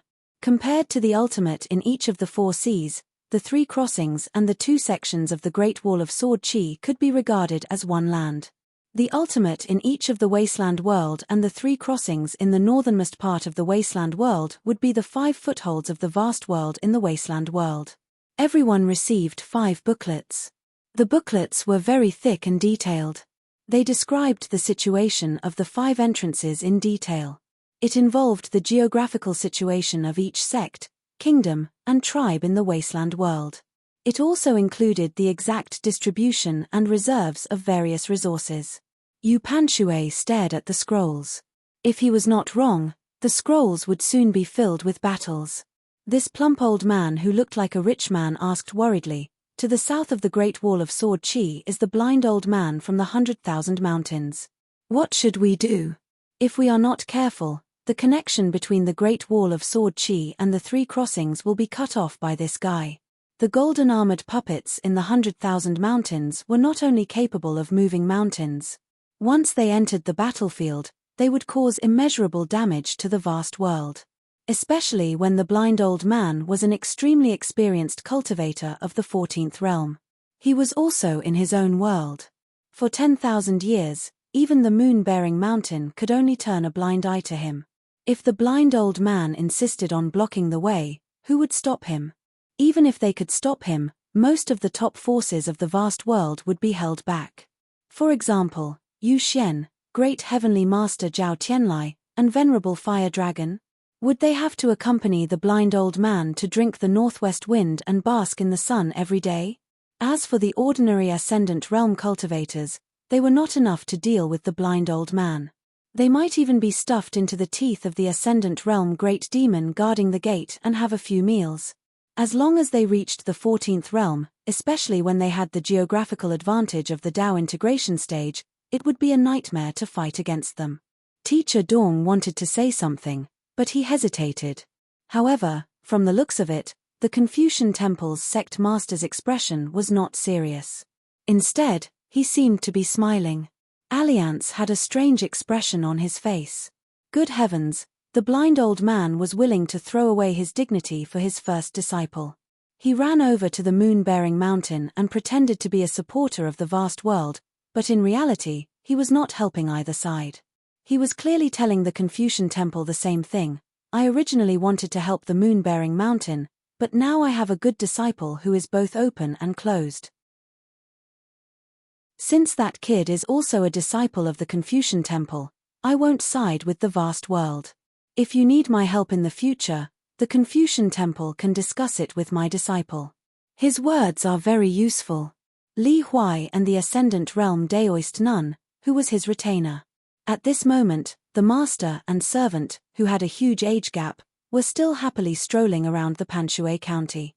Daoist nun felt that he had benefited from Uncle Li's influence and had become a familiar face in the Confucian Temple. He felt that he would be able to travel the vast world in the future. He did not dare to say that he could enjoy every day, but he no longer had to worry about being struck by lightning or being eaten by flying swords. Li Huai was in a good mood after meeting Chen Pinggan. He walked around the bookstore while hinting to Daoist Nun if there were any valuable items. He asked Daoist Nun to pick something of good quality as a gift and settle the bill with the blind old man, who was more than half his master. They were family, so there was no need to be so polite. Daoist Nun was in an even better mood. He promised that he would not let the young master's gift be degrading. At the same time, he immersed his mind in his mini-world and quickly wandered among the items in front of him. He was dazzled. Fortunately, he did not see where the blind old man was standing. Otherwise, he would have been scared out of his wits. The blind old man, who was at the 14th realm, was not easy to kill. It was just a few steps away from the Confucian temple. None of them knew what kind of shady business the old blind man had done in order to turn from half a master to a master, where he had stuck his old face close to the ground. Old Master Dong didn't say much. After mulling over his words for a while, he gave a vague explanation. This senior, although he was on the opposite side of the discussion earlier, he definitely won't participate in this war. Everyone can rest assured that he won't participate in this war. The 100,000 mountains will remain neutral. Teacher Han poured a cup of 10 flowers wine and drank by himself. Compared to the 100 flowers wine, the quality of the wine was much lower. It was not that the Blessed Land's flower master did not have enough 100 flowers wine, but the Confucian temple had declined. Moreover, the Confucian temple had paid for all the wine and immortal fruits. Of course, the price was much lower than the market price. In fact, the wine and fruits on the table were almost priceless. However, the sects and immortals who were able to show their faces would not feel that they had suffered a loss. Lu Ji asked telepathically, "How long will this meeting take?" Judging from the Confucian temple's posture, it would take at least a few hours for the door to open. Zuoyu nodded and said, "If it's at the Great Wall of Sword Qi, it'll take at least 10 meetings. Qi Tingji smiled and comforted his chief consecrator. "There aren't many meetings like this. As long as we get through this, it'll be difficult to have such meetings in the future." Lu Ji was still not used to it. She took a sip of wine to drown her sorrows. Over at the Great Wall of Sword Qi, the so-called meeting of more than 10 peak-level sword immortals on the city wall was actually just a few words from the leader of the sword immortals. If there were no objections, the meeting would pass.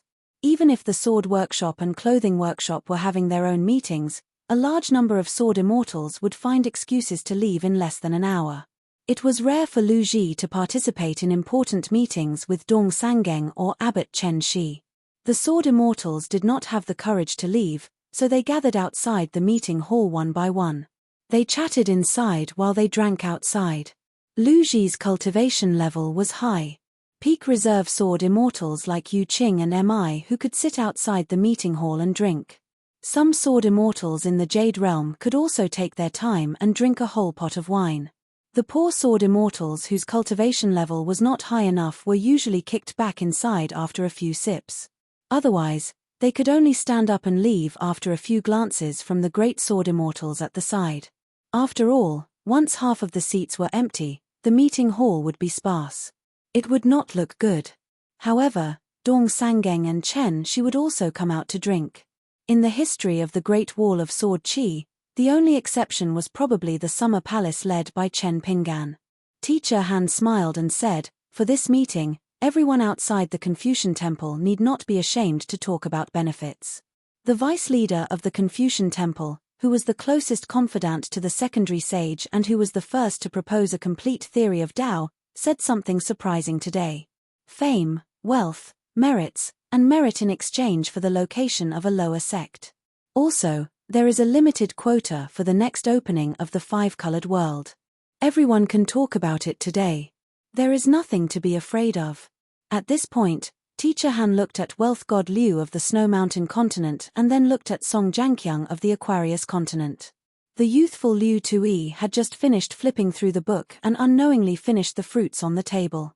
He asked, "Other than the various dynasties and vassals of the central divine continent, where do the rest of the military strength come from? Let's just talk about the Fuyao continent. The cultivators on the mountain and the soldiers at the foot of the mountain are not enough. Liu Tui's words could not be considered as airing dirty linen in public. Everyone present knew each other well. The Fuyao continent was only slightly better than the Tongye continent. After the Great Battle, other than the Fuyao continent, which had its mountains and rivers destroyed, the Central Divine Continent, the Snow Mountain Continent, the North Continent, and the Liuxia Continent were relatively intact. Ignoring the casualties of the cultivators on the mountain, the forces at the foot of the mountain were relatively intact. There were a total of 8 people, including Liu Tui. Each of them had a representative in their own continent. The latest book appeared on their tables. Teacher Han said, after reading it, "You can increase or decrease the manpower at your discretion." Wei Ying flipped open the book and quickly finished reading it. Then, she took out a few pieces of white paper from the table and wrote down the names of the cultivators from the True Realm sect, as well as the forces on the mountain that the Confucian Temple had left out. However, other than the True Realm sect, the other immortals had to be careful. Otherwise, they would be suspected of being generous. At the end of the day, they had to be mutually beneficial. Wei Ying was not foolish enough to make herself the public enemy of an entire continent just to please the Confucian Temple. Finally, Wei Ying wrote down the 3 words Tongye sect on a piece of white paper. Then, she raised her head and asked Teacher Han, "If the cultivators from the Tongye sect are willing to go to the savage battlefield, will the Confucian Temple agree?" Teacher Han had an appreciative look on his face. He nodded and said, "Of course. After Sect Master Wei returns, you can help the Confucian Temple discuss this matter with the cultivators from the Tongye sect." As the imperial tutor of the Shao Yuan dynasty, Chao Piyu was very familiar with the forces on the mountain and at the foot of the Jinjiao continent. He raised a few objections, and a scholar from the Confucian Temple was in charge of answering them. The discussion on the combative soldiers of the 9 continents lasted for an hour. Even then, there was still no final conclusion. Teacher Han gave the Confucian Temple's opinion. After this discussion ended, each continent would have another discussion. The Confucian Temple would gather more great cultivators from each continent to discuss the details in private. The master of the Zhuolu Songzi suddenly said, "The locations of the 4 entrances to the ultimate were clearly carefully selected by the savage battlefield. The spiritual energy was thin, and the resources were barren. Within a radius of 10,000 miles, there were either rivers or mountains. It was extremely inconvenient for the troops at the foot of the mountain to advance on the battlefield. For the cultivators of the savage battlefield, there was no geographical advantage to speak of. Zhao Tianlai, Zheng Juzhong, Pei Bei, Huai Yin, and the others had been stationed at the ultimate or the ferry to prevent the great cultivators of the savage battlefield from tampering with the entrances. In particular, they had to pay attention to the traces of the array masters. Teacher Dong asked, "Is there anything we need to check and fill in the gaps?" Zheng Juxin's mind moved slightly. The exit of the ultimate, which was called the Village of Gods, and the crossing of horses were added to the map. Compared to the 2 maps of the Confucian Temple that were already very detailed, there were more mountains and rivers. Heavenly Master Zhao raised a hand and put 2 fingers together. He pointed at the exit of the Heaven's Eye returning ruins and said, pointing at the mountains and rivers. Dozens of specks of light of different depths appeared on the painting of mountains and rivers. They were all traces of lurking great demons. Other than that, 6 golden threads appeared at the borders. They were the concealment formations that the great demons of the savage battlefield had meticulously set up. Huai Yin's scalp went numb. Previously, he had been stationed at the ferry and the ultimate for only 2 to 3 years. However, he had been cautious and conscientious. He had been flying around to help the Confucian Temple to survey the geography of the mountains and rivers. He had even used talismans to form soldiers and commanded hundreds of puppets to patrol the mountains and rivers. He had not rested for a single day. He thought that he had achieved outstanding results. He had thought that he would outshine the others, but he had still been at a disadvantage. The City Lord of the White Emperor City and the Grand Heavenly Master of the Dragon Tiger Mountain were not concealing their abilities. They had purposely concealed these secrets from the Confucian Temple. It was obvious that Zheng Juzhong and Zhao Tianlai had used their own techniques to investigate the ultimate after they had left the ferry. For the first time, Venerable Fiery Dragon was embarrassed. It was infuriating to compare himself to others. He had become a good-for-nothing. He had no choice but to put in more effort the next time he was in the savage battlefield. A tree needs its bark, and a man needs his face. One should not be too greedy. Yu Xian asked, could the ultimate be hiding something from the moon-supporting mountain? Teacher Dong nodded and said, we can't rule out this possibility. Yuan Yang said, we have to prepare for the worst. We can assume that every fellow Daoist in the ultimate has a sovereign stage demon whose combat power is equivalent to Imperial concubine Fei. Liu Qi smiled and asked, does Mountain Elder Yuan have a countermeasure? Yuan Yang nodded. Another small booklet appeared on the table. Ordinary scholars could talk without doing anything. The root of this was that they could raise problems but could not solve them. Or perhaps, they had never thought of solving the problem. Liu Qi flipped open the booklet and nodded with a smile. Teacher Yuan's words were targeted. The names of Lady Tantan of the Lushire Pit, the Waterlords of the Five Great Lakes, including Marquis Li Yi of the Bright Moon Lake, and a large number of water gods, water immortals, and water descendants appeared in the booklet.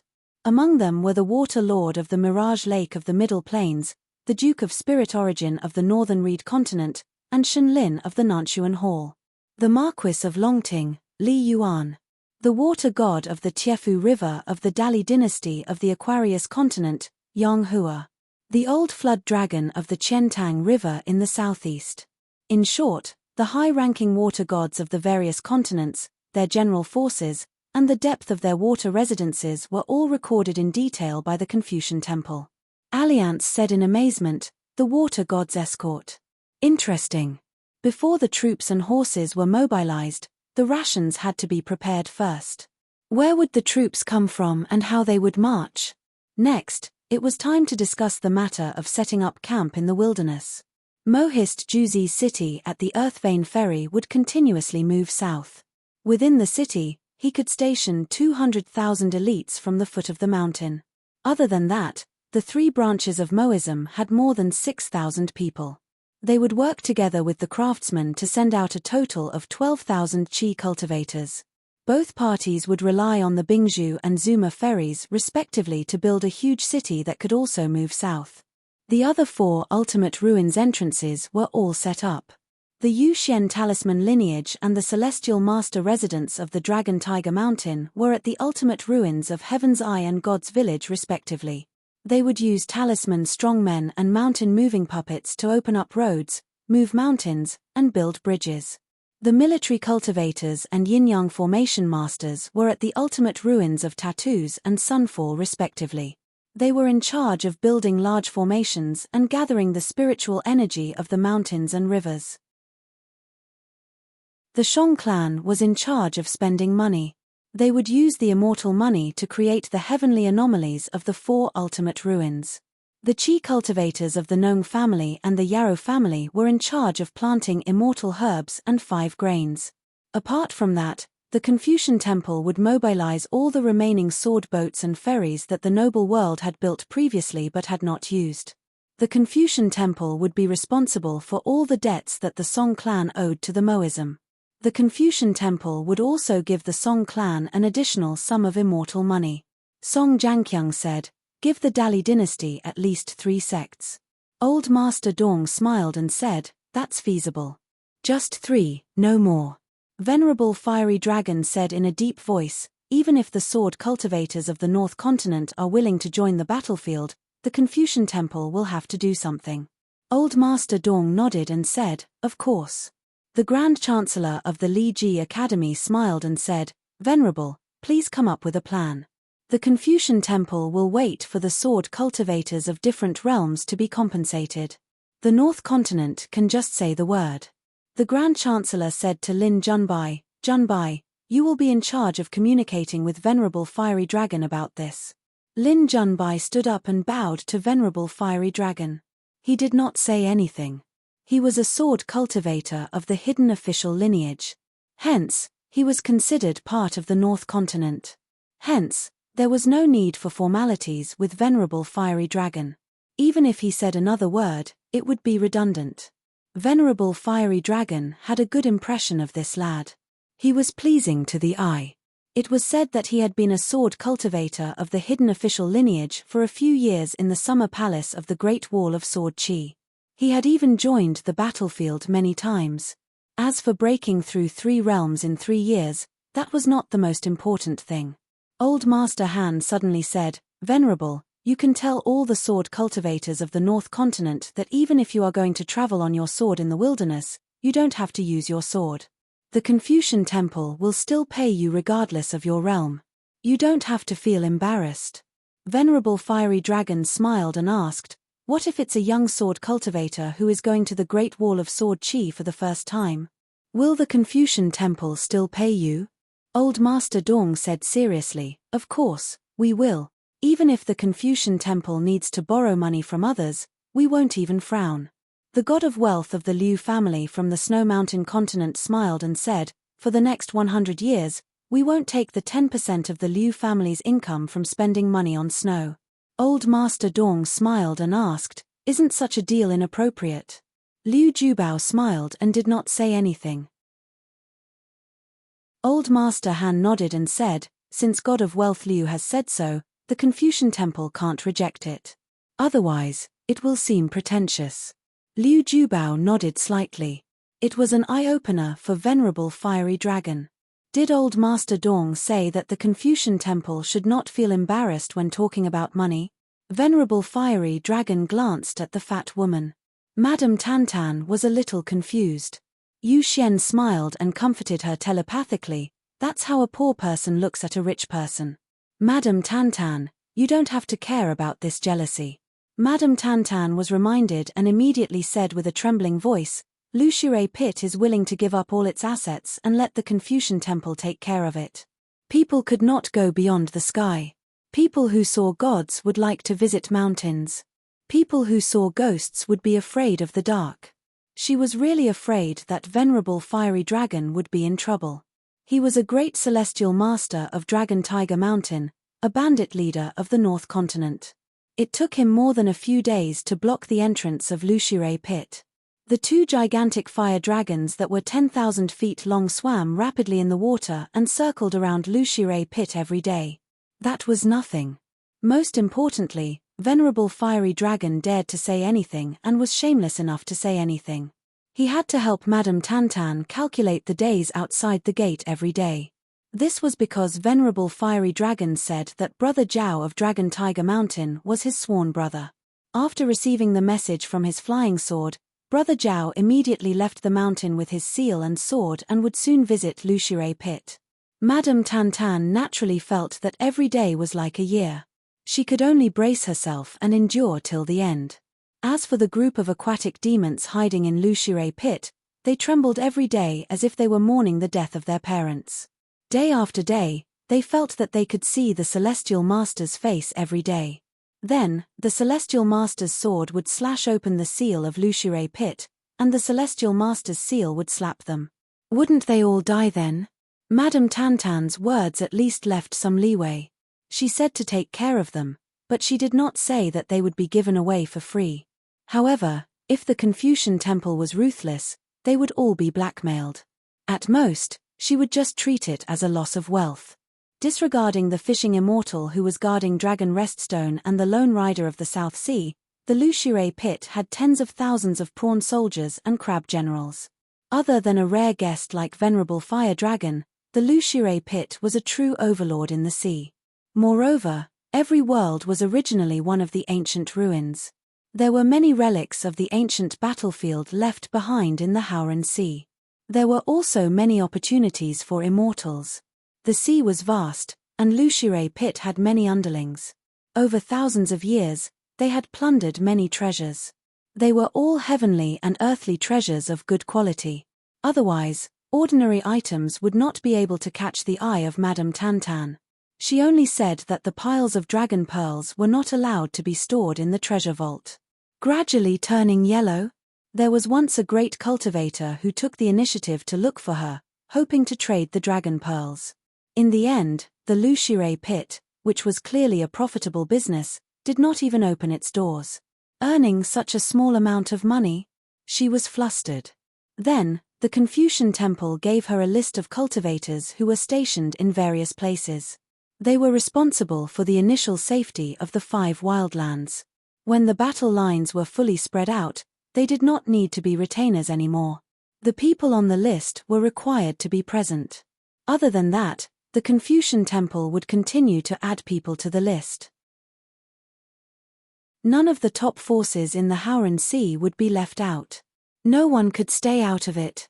At the heavenly eye of the ruins of Sinkhole, the 2 vice leaders of the Confucian temple, the 3 chancellors of the Confucian temple, the heavenly home, Yu Xian, Zhao Tianlai, the venerable fire dragon, Bai Shong, Ming Yi, Zheng Juzhong, Pei Wan, Hua Yin, Guo Huting, Liu Tu Shengxiang, Sunset, Suzi, Liu Qi, Song Zhangqiang, Wei Ying, the Great Wall of Sword Aura, Qi Tingji, Lu Ji, Alliance, left and right. Teacher Dong said, "At the moment, we can only talk about strategies on paper. Let's make a few simulations of the battlefield." A group of strategists from the Confucian temple, including Yuan Yang, chose the wildlands to fight against Howran on the 5 battlefields. Zheng Juzhong glanced at the soldiers on both sides who were advancing on the battlefields and did not say anything. The most basic and fundamental method of calculation was the most important thing. The city master of White Emperor City did not say anything. However, the Confucian temple did not plan to let go of this chess player who was regarded as the first of the world. The 3 ancestral masters of the Confucian school were especially eager to hear Zheng Juzhong's words. The simulation of the battlefield was like the construction of a building. The so-called general rules were the key. Only when the basic structure of the building was stable could the upper level be added or subtracted at will. The mortise and tenon style, the rotation system, where the curve came from, the tilt rules of the side feet and the rise, the rules of the big woodwork and the cutting, take the simplest example. How could 2 cultivators of the Earth Immortal tribe with different cultivation paths accurately determine their combat strength on the battlefield? It would not be 2 rigid numbers. There must be fluctuations.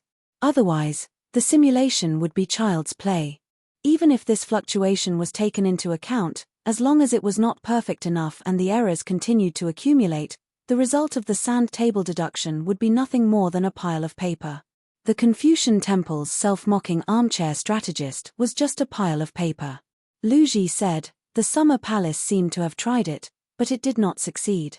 Zhuo Yu nodded and said, "It was too difficult. There were too few sword cultivators who were proficient in calculation at that time. Also, no one dared to try it." Alliance sighed and said, "If only I was at the summer palace. I could definitely help Chen Pinggan." Qi Tingji thought of something and asked curiously, "What's the matter with that dragon slayer?" Alliance lifted his chin and pointed at Huai Xian, who was dressed in white and looked as elegant as himself. "You can ask him." The dragon slayer from 3,000 years ago was indeed strange. Not only did he act unreasonably, but his unification of the Wei and his realm drop were also unpredictable. Even a Liang had to say that killing the flood dragon was like chopping melons and vegetables. Every flood dragon he saw would be chopped to death, and every flood dragon he saw would be chopped to death. Regarding this matter, Alliance even went to the Great Wall of Sword Qi to ask his boss about it. It did not make sense for him to be so fierce. No matter how good his swordsmanship was, he could not be better than Chen Qingdou. No matter how broad his swordsmanship was, Alliance did not think that the dragon slayer was stronger than him. However, even if a Liang were to face those horde of flood dragons, he wouldn't dare to say that he would be able to kill them as easily as the green-robed man did. His sword fell like rain. However, his boss replied that he could not be stronger than him. Why should he waste his time thinking about it? Go figure it out yourself. Alliance was so angry that he almost brought his 2 children to the thatched hut to water it secretly at night. Now, it was even stranger. The dragon slayer might have dropped in realm back then, which was why he disappeared for 3,000 years. Then, he merged with the Wei and broke through, returning to the 14th realm. Therefore, Alliance asked Zheng Juzhong telepathically, "Brother Huaixian? There's something that I'm confused about, and I hope that elder brother can help me."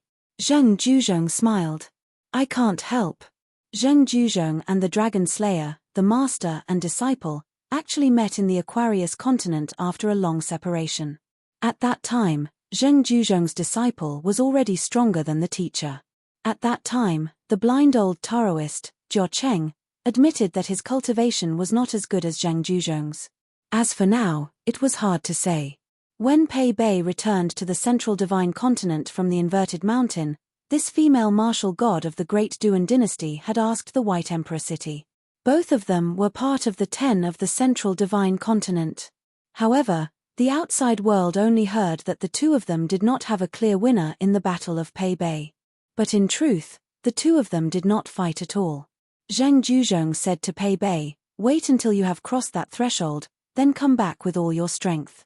Otherwise, wouldn't it be a pity?" Pei Bei did not feel that Zheng Juzhong was boasting shamelessly, so she agreed. Over at the White Emperor city, the news spread that it was a draw. Actually, the two of them were just drinking in the colorful clouds. Zheng Juzhong even played a game of chess with Cao Ci. Cao Ci's chess skills were not bad, but the knowledge of this young martial artist was overshadowed by his dazzling martial arts talent.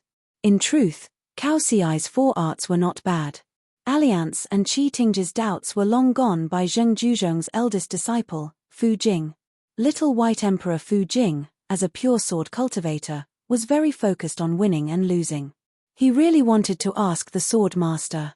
Anyways, as long as the cultivators of the White Emperor city had the ability, they could even kill their master. Zheng Juzhong had once meticulously planned a rebellion for a full 600 years.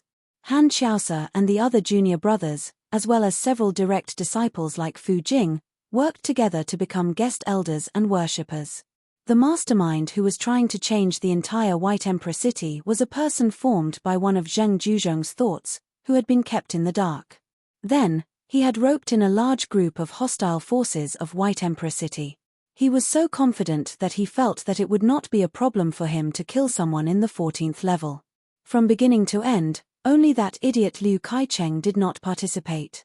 Zheng Juzhong was greatly disappointed with this junior brother of the Glass Pavilion master. He felt that Liu Kaicheng was a piece of trash, but more or less, he felt warmth towards his fellow disciples. As for those who participated in the betrayal, Zheng Juzhong did not settle accounts with any of the White Emperor city cultivators. They were a bunch of trash that could only be kept as decorations. As for the hostile factions that Zheng Juzhong had colluded with himself, their fates were more pitiful. In the next 300 years, Zheng Juzhong didn't kill anyone, but the ancestral master halls had endless internal strife, scheming against each other. Within the same sect, there was an endless stream of assassination methods, and every time a cultivator succeeded, they would feel complacent. 2 sects of the Central Plains that originally had deep backgrounds slaughtered each other to their heart's content. In the end, they slaughtered each other to the point where they couldn't even keep their title. The most terrifying part was that even Fu Jing, Zheng Juzhong's first disciple, still had doubts in the depths of his heart. Was he Fu Jing, or was he one of his master's avatars? Panshui County. Ji Kan was playing chess by himself. Martial Aunt Han Qiaosa was sitting at the door. She suddenly called out to her senior apprentice brother. Zheng Juzhong ignored her. He walked into the room and sat across from the chessboard. Han Qiaosa also didn't care. Ji Kan slowly put down the chessboard in his hands. He looked up and asked, "Is the meeting over?" Zheng Juzhong shook his head. "I'm still in the middle of a meeting. I distracted myself and came here." In the entire White Emperor city, the only person who could make Zheng Juzhong talk a little more was this new disciple who had just been accepted a few years ago. Ji Kan said, "If Grandmaster wants to maintain the 14th realm, does it mean that there must be at least one true dragon in the human world?" This was actually a paradox. Grandmaster swore to kill all the true dragons in the world. Therefore, with this great wish, his sword heart combined with the Dao heart sword and became a 14th realm cultivator. However, once he really killed all the true dragons, his realm would drop and he would become an ascendant realm sword cultivator again. Moreover, he would be devoured by his sword heart and his vitality would be greatly damaged. Zheng Zhuzhong nodded. Han Qiaosa suddenly turned her head. Obviously, she was shocked by this statement. Regarding the realm of the Dragon Slayer, some said that it was the 14th realm, some said that it was the peak of the Ascendant realm. Some even said that the reason why he could slay a dragon was because he had the 4th immortal sword in addition to Tai Bai, Wanfa, and Daoist Cannon. Ji Yukan was puzzled. Grandmaster is also a native of Howran. Why didn't he attract the hatred of the extraterrestrial gods after becoming a 14th realm sword cultivator? Is it because the flood dragons betrayed us and sided with us? Zheng Zhuzhong smiled. Something like that. Ji Yukan said, however, the rise of the flood dragons is the general trend. If we want the world's water to flow in an orderly manner, the Confucian Temple still needs the flood dragons to take care of it. When that time comes, what will Grandmaster do? Zheng Zhuzhong asked in return, you're only in the Jade primitive realm. Why would you worry about the great path of a 14th realm sword cultivator? Ji Yukan said directly, I hope to learn the sword from Grandmaster. This is because Master isn't willing to teach me the art of the sword. Zheng Zhuzhong nodded and said, I can help you build a bridge. Your Grandmaster has disliked me for many years.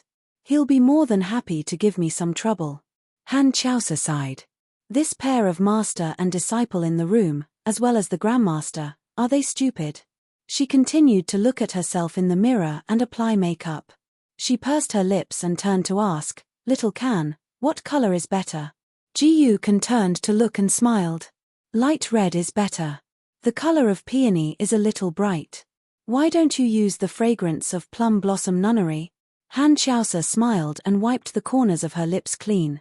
She changed to the lipstick that Ji Yukan mentioned. There were many anglers at the Mandarin Duck Zhu.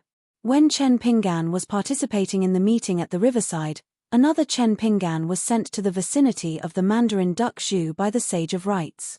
It was probably to prevent those who were participating in the meeting in the Confucian Temple from speculating. Otherwise, with his identity as a hidden official, he should have appeared in the Confucian Temple no matter what. The meeting and the angling did not affect either of them. He did not need to speak much, so he was happy to be free. Chen Pinggan chose a secluded spot and sat there to fish. He made 2 nests and was ready to take turns fishing. Chen Pinggan was very familiar with things like fishing. He had specially prepared fishing rods and bait in the near-hand shop. However, since Zhong Tiexia and the other martial arts masters gathered here, it seemed to have become a scenic spot. Soon, there were 2 groups of anglers around Chen Pinggan. They were both young men and women. Obviously, they were not interested in fishing. It was a pity that the nests that Chen Pinggan made earlier were useless. These immortals on the mountain did not even know how to pull the rod and spread the bait. After casting the rod once, they stood still and waited foolishly for the fish to take the bait. Could it be that they were the silly fishes? Madame Huanyan and a young flower goddess from the blessed land of 100 flowers happened to pass by. When they saw the green robe from afar, they were so scared that they ran away. Chen Pinggan suddenly stood up and waved in the distance. On the road, there was a young woman in red leading a horse slowly. She quickly hid the wine pot and let go of the horse's reins. She ran all the way and jumped to her feet. She shouted, Young Masters Junior. 791. The 2 of them reunited in the green mountains and clear waters. They were no longer a young man and a young girl. Hearing Li Baoping's loud greeting, Chen Pinggan smiled and nodded. He joked, You can drink now. You don't have to hide it. Little martial uncle is also a drunkard. Li Baoping smiled brightly and said, I'm an old girl. Chen Pinggan was speechless. Normally, Li Baoping would say, You're an adult now, you can drink. It was not until this moment that Chen Pinggan remembered that Li Baoping and Li Huai were not young anymore. However, he had no choice. He always liked to think of them as children. In fact, according to the customs of his hometown, the people who had traveled far back in those days should have been married long ago. Their children might have reached the age of kill workers' apprentices. Now, Li Baoping only needed to raise her eyes slightly to see little martial uncle. She blinked and said, "Fortunately, little martial uncle looks exactly as I imagined. So even if you did not greet me just now, I would have recognized you at a glance." Chen Pinggan reached out and patted Li Baoping's head. He smiled and said, "In little martial uncle's eyes, there seems to be no difference except that I'm taller." It seemed that she was still the little girl in red who ran in the streets of his hometown with a locust tree branch on her shoulder. Thinking of this, Chen Pinggan was not so sad. Thus, he quietly gave up the idea of taking out the blade-strengthening gourd to drink. When he was 14 years old, when only little Baoping followed him to travel far away, Chen Pinggan occasionally felt confused. Would the little girl really not be tired after walking so far? She would at least complain, but she never did. Chen Pinggan could not help but smile. No matter how hard he tried, he would still smile. He took out a small bamboo chair and handed it to Li Baoping. The two of them sat by the water. Chen Pinggan lifted the rod again, hung the bait, and threw the rod skillfully again. He turned his head and said, "There is still a fishing rod." Li Baoping sat at the side and shook her head gently. Then, she lifted her feet and tapped her shoes. "I'll just watch little Aunt Master fish. Lazy people are blessed with laziness." At the foot of Chen Pinggan's bamboo chair, there was a fish basket tied to the water and a large stone was used to press the rope. Li Baoping got up and squatted by the water. She pulled the bamboo basket out of the water and found that there were many fish inside. They were all golden carps unique to the Yuanyang Zhu. However, these golden carps were actually not related to the narcissus. They just looked cute. After adding scallions, ginger, and garlic, they would definitely be delicious no matter steamed or braised. The youngest uncle's culinary skills were very good. Li Baoping shook the fish basket in her hand, swallowed her saliva secretly, and asked in a low voice, "Junior martial uncle, have you brought all the seasonings for the grilled fish?" Chen Pinggan nodded and said with a smile, "Of course, pots and pans, cooking wine, spicy soy sauce, salt and vinegar, white sugar, cinnamon, ginger, onions and garlic." In terms of cooking skills, little Aunt Master has only lost once in his life. He has to get back at me. Li Baoping grinned. She knew that when they were in the Huangting Kingdom, they were invited to have a meal at the residence of an assistant minister who had retired to the mountains. At the dining table, everyone wolfed down the food, especially Li Huai, who was the most heartless. He complained that the youngest Aunt Master's food was tasteless and even complained that the youngest Aunt Master could not catch a big fish. How could a palm-sized fish be called a fish? Look at the fish head on the table. It's bigger than your whole fish. Look at the big plate and the soup. The youngest Aunt Master was a little angry that time. Thinking of this old incident, Li Baoping suddenly felt that Li Huai was so annoying when he was young. This time, she could settle the score with him. Li Baoping put the fish basket back into the water and asked softly, "My brother is traveling here now. Have you seen him, little Aunt Master?" Chen Pinggan said in his heart, "No, I've only been here for a few days. I've been staying in the Merit Forest with Mr. and Senior Brother. Then, I went to Wenjin Crossing in Panshui County. I just met Alliance and Li Huai. Then, I was caught off guard and was brought to attend the meeting. During the meeting, I secretly asked Senior Brother Mao. I heard that you were at Ao2 Mountain. I just came here to fish not long ago. I originally planned to fish for a few more hours before going to look for you." Chen Pinggan would unknowingly talk about things in detail. Perhaps it was because his junior martial uncle was used to this when he was with Li Baoping. In fact, Chen Pinggan planned to take advantage of this rare opportunity to attend the meeting to do a lot of things. For example, he would pay a visit to Venerable Hualong of Lying Ground Peak and thank Xian Peak for the gift from Yuanling Hall. He also needed to take the initiative to be a guest and personally find the patriarch of the Yu family to thank him. Yu Panshui once gave Pei Qian a bamboo paper cutter. It was a priceless item. In addition, Yu Panshui, the retired emperor of the Xian-Mi dynasty, had deep or shallow traces of wealth in both the Aquarius continent and the Tongyi continent. According to Kui Dongshan, this beauty Yu and the treasure bowl of the White Jade continent were old friends who were generous and generous. Since that was the case, a lot of things could be discussed. It was better to talk about it openly. Compared to hugging Buddha's feet at the last minute, it could save a lot of trouble.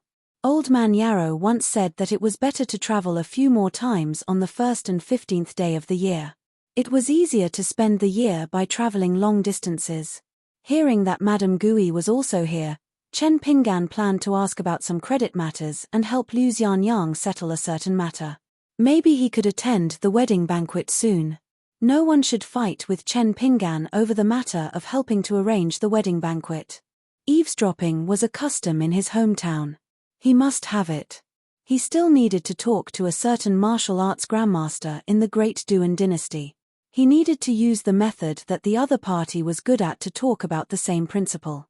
But all these big and small matters could be put aside as compared to the small treasure bottle. Chen Pingan suddenly lifted the fishing rod, leaned forward and started to stretch his arms. The fishing line and the bamboo rod were drawn in an arc. He then started to walk the fish carefully. The figure on the small bamboo chair was tilted to and fro. The immortals fishing in the water on the mountain was the same principle as the chi cultivators drinking at the table. If one used spells to change their supernatural powers, it would be a very unpleasant business. In the words of the world's most famous fisherman, Zhong Qiaoxia, since one was so capable, one should use spells to move the river. The entire river would be one's. What was a few hundred or a few thousand catties of fish? Did one have to fill it with something close to them and sell it for money? Did his family run a restaurant or a fish market?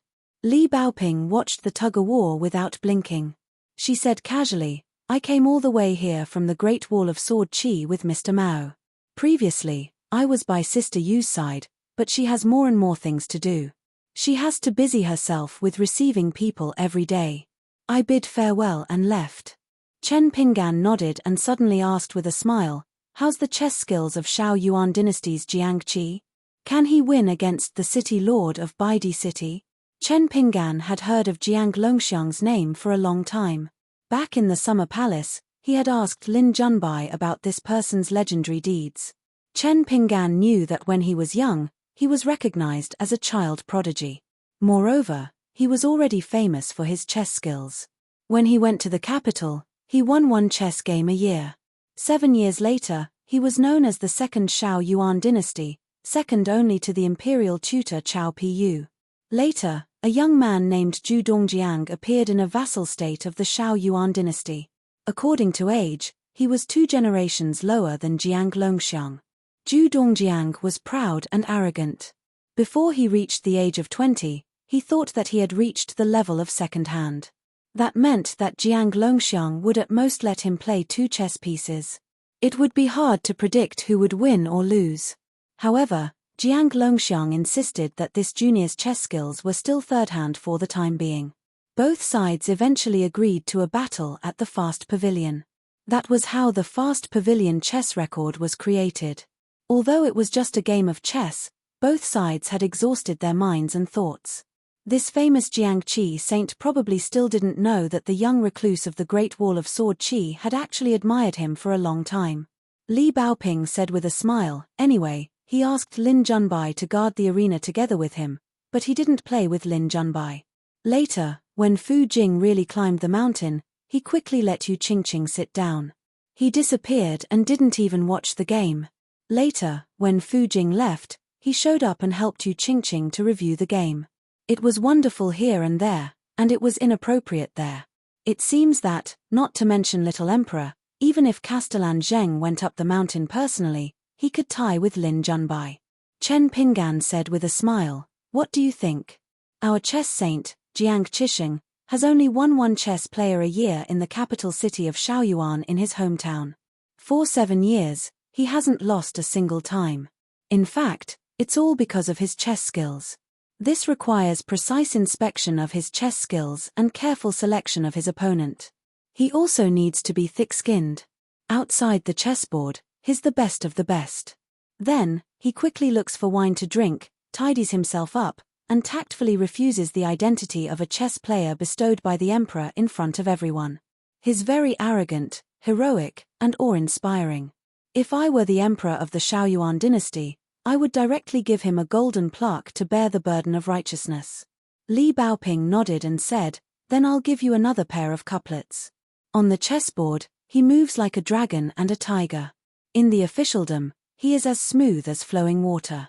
With a horizontal stroke, he is invincible in the world. The top, middle, and bottom couplets were all gathered. Chen Pinggan couldn't help laughing and said, if Martial Uncle didn't guess wrong, when Jiang Qi Saint and Yu Qingqing reviewed the game, there must be a few people around them who were responsible for shocking them. Li Baoping laughed and said, yes, it's not surprising at all. They chatted while walking the fish. In the end, Chen Pinggan successfully pulled the rod and dragged a black carp that weighed more than 20 kilograms to the shore. The fish basket was a little small. Since he had enough fish today, Chen Pinggan didn't think about it. Besides, the meat of the black carp was ordinary and not delicious. However, the meat was thick and had few bones, so it was more suitable for smoking and marinating. Chen Pinggan squatted on the shore, skillfully took off the fish hook, and gently held the back of the black carp. After a while, he let go. The big black carp, which was choking in the light, suddenly swung its tail, splashing water, and quickly went into the deep water. Chen Pinggan raised his head and smiled at Li Baoping. He seemed to be saying, see, this is the big fish that Li Huai has been thinking about. Li Baoping raised her hands and gave a thumbs up. Chen Pinggan sat back on the bamboo chair and said with a smile, why don't we go to Auto Mountain? Li Baoping's eyes lit up. Put a gunny sack and beat the stun stick. Chen Pinggan complained, how can a scholar do such a thing? It's not easy to walk on the mountain road at night. If someone bumps into something, we can't help them. Good intentions do bad things. Li Baoping said seriously, yes, yes. Then she hit her palm with her fist and said, then I have to change my clothes and do good deeds without leaving my name. In fact, when she met her brother Li Shishing, he said that she didn't have to pay attention to the family rule of wearing red clothes. However, Li Baoping didn't want to change later. Some habits would be hard to get used to once they were changed. The children born and raised in Lizhu Cave were the least emotional about leaving their hometown. After all, they would spend the rest of their lives in that place, so there was no need to talk about whether they were resigned to their fate or not. That had been the case for generations. Being born in that place, they felt as if they had spent their entire lives there. Even if they left, they would not go far. Every family would go to their graves on Qingming Day, with a piece of fatty meat, rice cake, and tofu each placed on a white porcelain plate. It would take the elderly, young, and strong children at most 2 hours to visit all the graves. If they met on the mountain road, the elders would laugh and chat with each other, and the children would even laugh and play with each other. When they arrived at each grave, the elders would talk to their children about what generation was lying in the grave. Some impatient adults simply stopped talking. They put down the plate, pressed a stone on the red paper, offered incense, and casually said a few words. Many young men from poor families were too lazy to ask their ancestors to bless them and make them rich. After all, begging was useless. They picked up the plate, urged their children to quickly finish kowtowing, and took their children to the next grave. If it was raining during Qingming Day, the mountain road would be muddy and difficult to walk. They might have to stop their children from kowtowing at the grave. If their children's clothes and pants got dirty, it would be troublesome for their wives to clean them. In the children's minds, the furthest parting was when their grandfather and father went to the dragon kill outside the town to make porcelain or went to the mountains to chop firewood and burn charcoal. They didn't see each other often. The nearer parting was when their mother went to Fulu Street and Peachleaf Alley to be a cook or embroiderer. The nearer parting was when they went home with their classmates after school every day. It was when the smoke from the kitchen chimney said goodbye to the day. It was when the oil lamp at home turned off at night and said goodbye to the day. Birth, old age, illness, and death were all in their hometown. After participating in many happy events, they cried and laughed. After participating in the last event, a person's life was considered to be settled and resting. When the heavenly abode fell and took root, it became a blessed land. When the door opened, the separation began to increase. The old people in the town were still fine. At most, They couldn't stand the instigation of the younger generation in the family. They sold their ancestral home and received a large sum of money to move to the provincial capital to settle down. Young men who had capital had a good time to start their business. They either started to do business, went far away, and drank at the table. Or they did not know how to make money. In any case, mountains of gold and silver fell from the sky.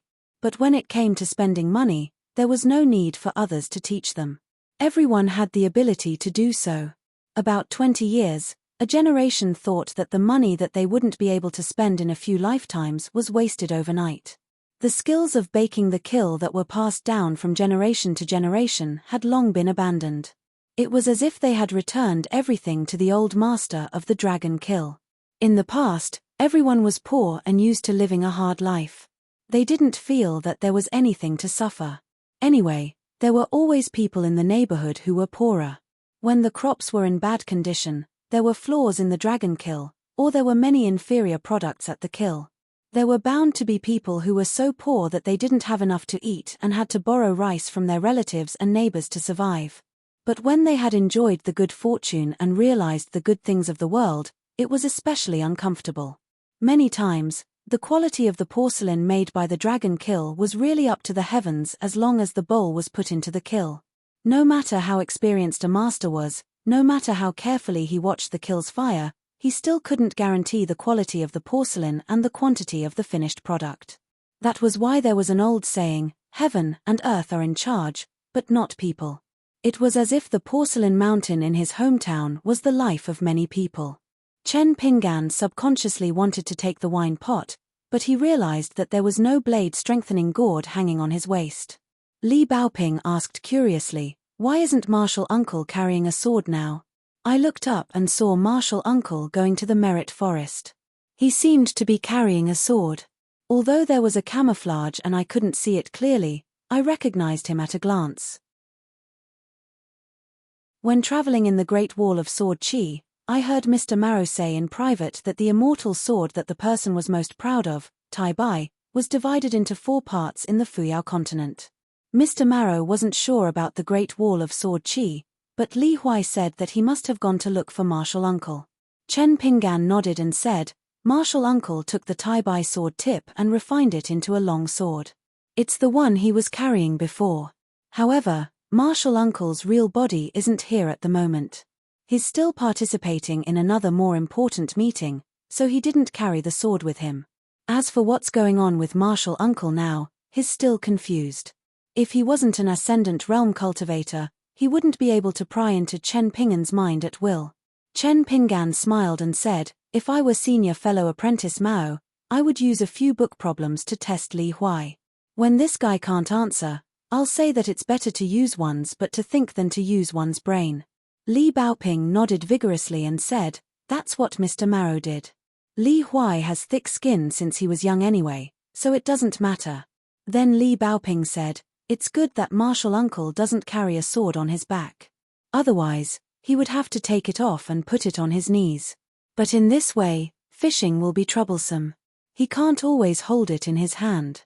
It's even worse to put the sword on his feet." Chen Pinggan smiled. It was still the familiar little treasure bottle. She always had a lot of weird ideas and strange questions. Many things that outsiders cared about very much, she just said oh. But many things that people didn't care about at all, she had a lot of When he was traveling, Little Treasure Bottle once asked him that there was only one real moon in the sky. Then, how many fake moons were there in the world? In the river, in the well, in the water tank, they all had to be counted. Chen Pinggan had to say that he didn't know. Little Treasure Bottle kept asking when Martial Uncle would know the answer. Of course, the answer was still that he didn't know. Once, Chen Pinggan sat by the bonfire to keep watch at night. Then Little Treasure Bottle pointed to the river not far away and said that in a long river, there were 3 people standing in the upper, middle, and lower reaches. The 3 of them could see a total of several moons from the water. Martial Uncle should know this. Chen Pinggan was stunned for a long time at that time, but he couldn't give an answer.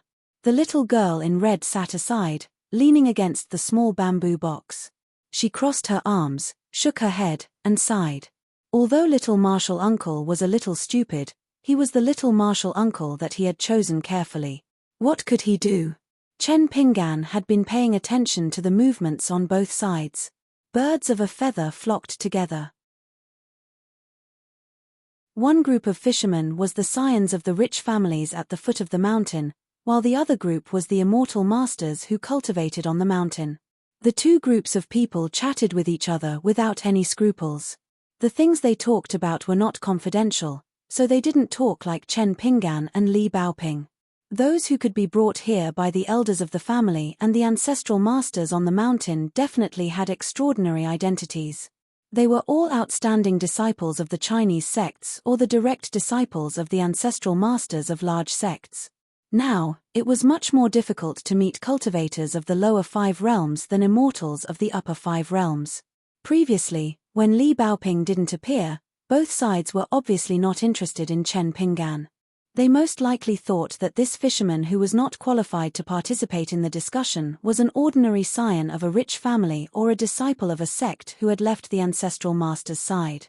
Chen Pingan roughly determined the identities of the two parties through their casual conversation that they were not afraid of being eavesdropped on.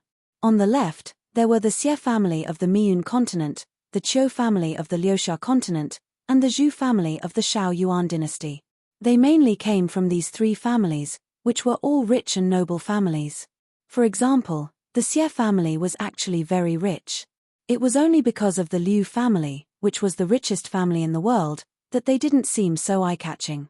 He remembered that one of the regrets in his life was that he had never been to Yuzhou in the Liuxia continent because he heard that the hot pot there was the best in the world. However, Senior Song also said that it was good that he hadn't been there.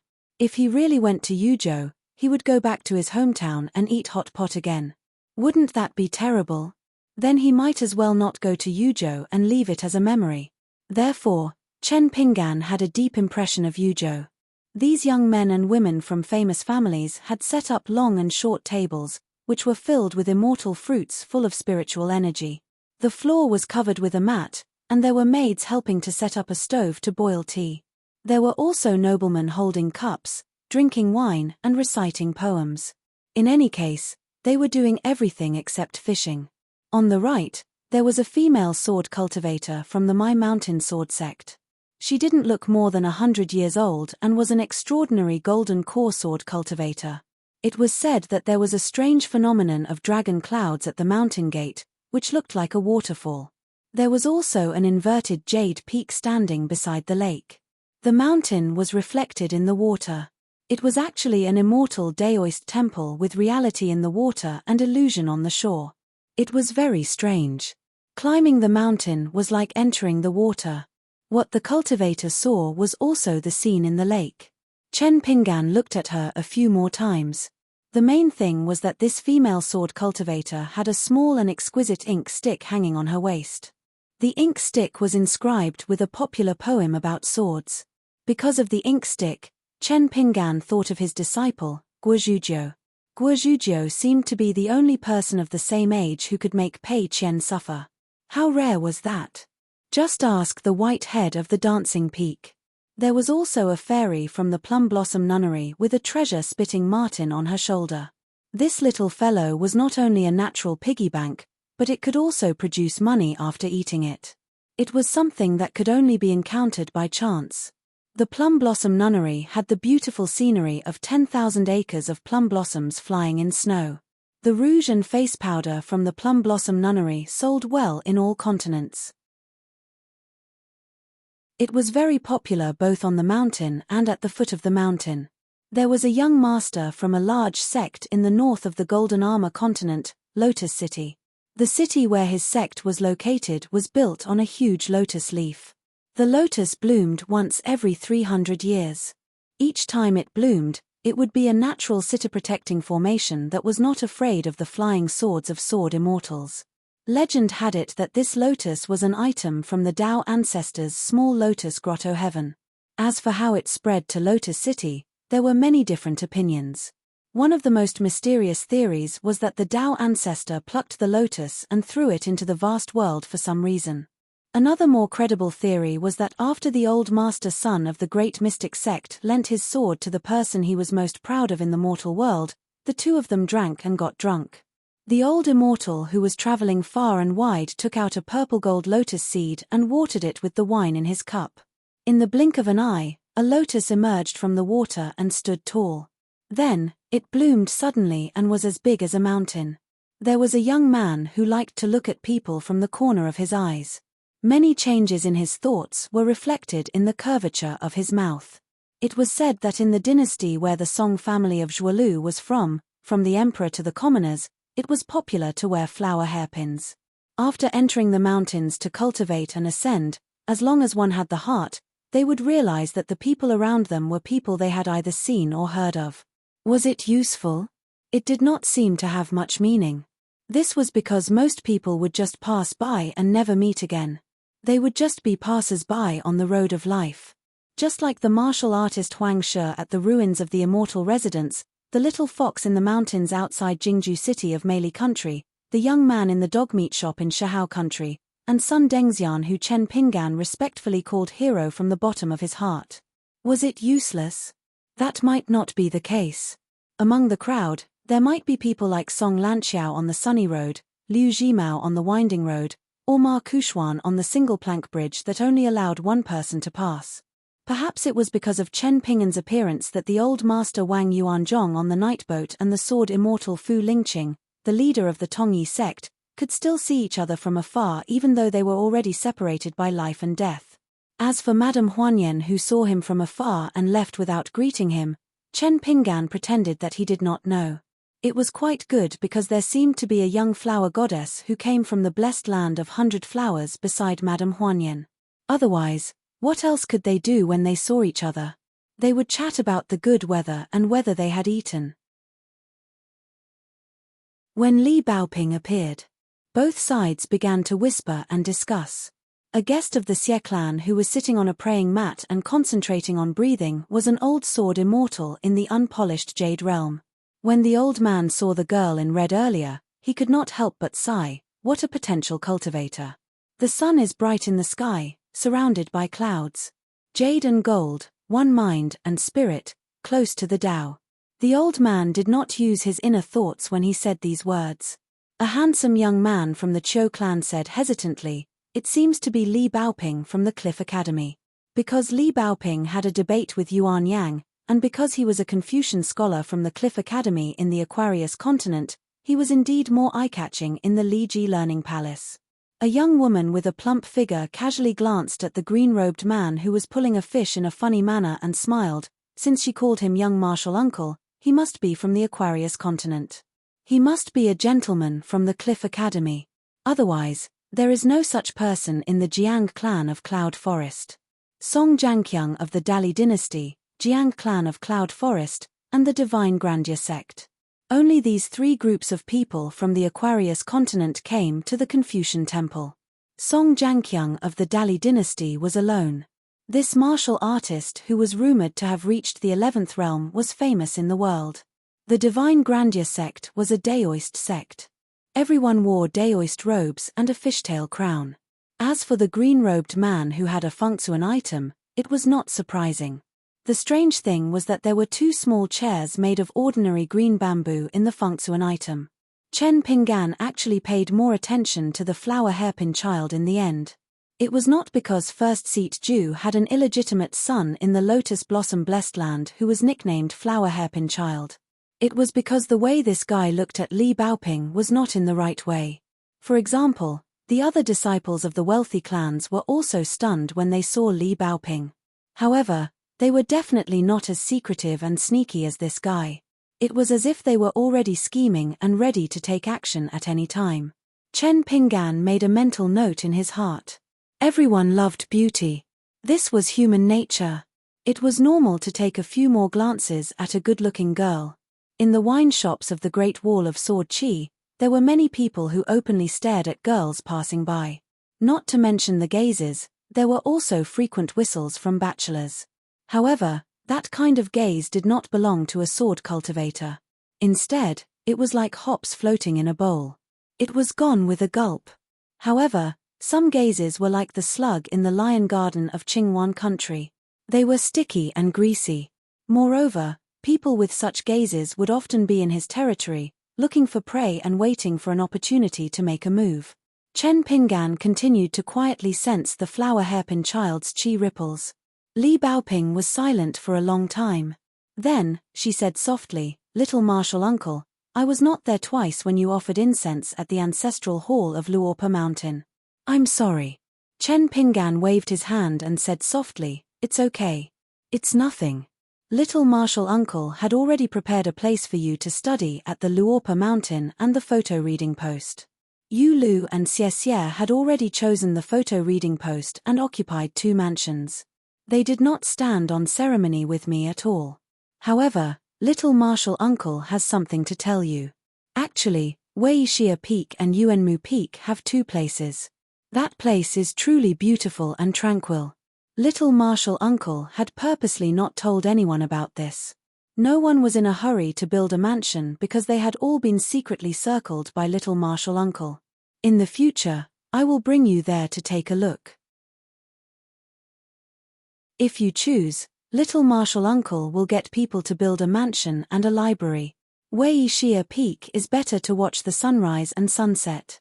However, the sea of clouds at Yuanmu Peak is better than the Luopa Mountain. When the weather is clear, you can see the lake near the Yellow Lake Mountain. The scenery is beautiful. Therefore, little martial uncle suggested that you choose Yuanmu Peak." Little martial uncle also planned to pave all the mountain paths on Yuanmu Peak with large strips of bluestone slabs and bamboo fences on both sides. During the journey, you will pass by an extremely high cliff. There is an ancient pine tree that is at least 1,000 years old. Between the pine trees, there are vines that connect the tree to the wall like a big salamander. When the time comes, I will ask an expert to help engrave a notice on the cliff. If I can ask Suzy and Liu Qi to engrave the notice, that would be the best. However, it will be difficult. After all, it is not as simple as asking for a copybook. The 2 seniors have to go to the Luopa Mountain as guests. If it is not possible, little martial uncle will have to ask your 2 martial uncles to do it. In short, Yuanmu Peak was a good place for studying. The sky breeze was cold and refreshing, and the bells in the library were ringing. It sounded pretty good, right?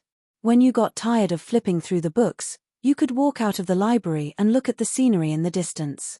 All these years, little martial uncle has bought a lot of books for you on my travels. Just at the Tsushan ferry in the southernmost part of Tongya continent, I bought a lot of books. It is a big sack that weighs about 100 catties. They are all precious books from the wealthy families in the county. Little martial uncle said so much in one breath. Li Baoping listened carefully and her beautiful eyes narrowed into crescent moons. Li Baoping asked, "Little martial uncle, have you celebrated your birthday in the Great Wall of Sword Qi for so many years?" Chen Pinggan was stunned for a moment. He shook his head and smiled. "It is not that I forgot. I just didn't have the time. I really haven't." When he was young in his hometown, Chen Pinggan did not have the habit of celebrating his birthday. Liu Xianyang did not either. He found it troublesome and pretentious. Only the little slug could eat a meal of fish at home on his birthday. And a day or 2 before Jiyu Kan's birthday, Chen Pinggan would drag Liu Xianyang into the mountains and the water. Chen Pinggan changed the topic. "I heard from Kui Dongshan that the young man, Jiang Taigong, is called Shu Bai, right? Little martial uncle met him when he attended the meeting." Actually, Chen Pinggan had asked a lot about Li Baoping after returning home twice. Therefore, he knew a lot. He had been studying in the academy for so many years. He had visited the Fox Nation and met Pei Qian at the Yu family in the Central Plains. Even when he was at the Merit Forest, Chen Pinggan did not forget to ask his teacher about the little treasure bottle. For example, he asked about the details of the dispute with Yuan Yang. Chen Pinggan had specially flipped through many books in the Confucian Temple during the 2 days he was at the Merit Forest. In the end, during the dispute between the 2 of them, Chen Pinggan, as Li Baoping's little martial uncle, could not help much. Li Baoping sighed. "He's a troublemaker. He only stopped after my brother taught him a lesson. Chen Pinggan held back his laughter and nodded. He's just one of the 10 young candidates. He's not worthy of our little treasure bottle. He's far from it. Li Baoping rolled her eyes and leaned back on the bamboo chair. She did not want to talk about Shu Bai anymore. She was the only one among the group of children who had traveled to study and cultivated the qi of Confucianism step by step. As for asking Lin Shuyi and Xie Xie about immortal spells, and asking Yu Lu about martial arts, Li Baoping seemed to be just interested. Chen Pinggan asked, "Have you been bullied during your travels all these years?" Li Baoping shook her head. "No." Chen Pinggan smiled and said, "Little martial uncle's swordsmanship is still very average. However, traveling through mountains and rivers requires strength. Therefore, his martial arts are passable. He can't beat an ascendant, but he can still beat an immortal. I remember. There's really one." Li Baoping suddenly slapped the chair and turned to smile at little martial uncle. "It's at the edge of the Fox Nation in Qingfeng City. Ji Yukan was also there. He's very loyal." I was surprised. Chen Pinggan was puzzled. "What do you mean?" Li Baoping was about to talk about this topic. She blinked and said in her mind, "My brother is here." Chen Pinggan turned to look. It was Li Shisheng. Moreover, Chen Pinggan did not detect the slightest trace of Li Shisheng and Li Baoping's conversation. This was a good thing. The two of them got up from the bamboo chair at the same time. Li Baoping smiled and said, "Little martial uncle, there's an acquaintance." Chen Pinggan smiled and did not say anything. The group of people slowly walked over. In addition to Li Baoping's elder brother, Li Shisheng, there was also Zhu Li, who came from the Divine Grandeur sect to the Middle Continent. Lady Gui was followed by an old man. He was called an old man because of his age. In fact, he was just a middle-aged man with a dull expression. He Xiaoyong, the sect master of the Cooling sect, and Jiao Jianfu, the nascent soul cultivator of the Divine Grandeur sect. They were once the Golden Boy and Jade Girl of the Divine Grandeur sect. The two of them appeared together in the Lizhu Grotto Heaven. Except for Zhu Li, Chen Pinggan indeed knew them. As they approached, Chen Pinggan and Li Shisheng bowed and greeted Lady Gui with a smile. Lady Gui smiled and nodded. Chen Pinggan gave a fist salute to Zhu Li. "Greetings, Mr. Zhu." It was said that this person would be the next sect master of the Qing Xian sect. The reputation and foundation of the Qing Xian sect in the Middle Continent was only slightly inferior to the mountain where the talisman Yu Xian was and the celestial master residence of the Longhu Mountain. The main reason was that the current sect master of the Qing Xian sect had been in closed-door training for 600 years. As for the Qing Xian sect of the Middle Earth, which was an upper sect of the Divine Grandeur sect, its orthodox lineage was the lineage of the White Jade Capital's chief. This was yet another unresolved Daoist case that left outsiders puzzled. For some reason, Zhu Li did not participate in any of the meetings held in the Confucian temple. Chen Pinggan hesitated for a while before addressing him as Mr. Zhu. Zhu Li smiled and returned a Daoist bow to Chen Pinggan. He said in his mind, "I've heard of your name for a long time. It's my honor to meet you today." He Xiaoyong smiled and said, "Chen Pinggan." She only said his name when she opened her mouth. However, as she spoke, He Xiaoyong used a celestial spell to isolate a small world. Did she accidentally expose herself or did she do it on purpose? Chen Pinggan said, "Congratulations, Sect Master." He only replied with his identity.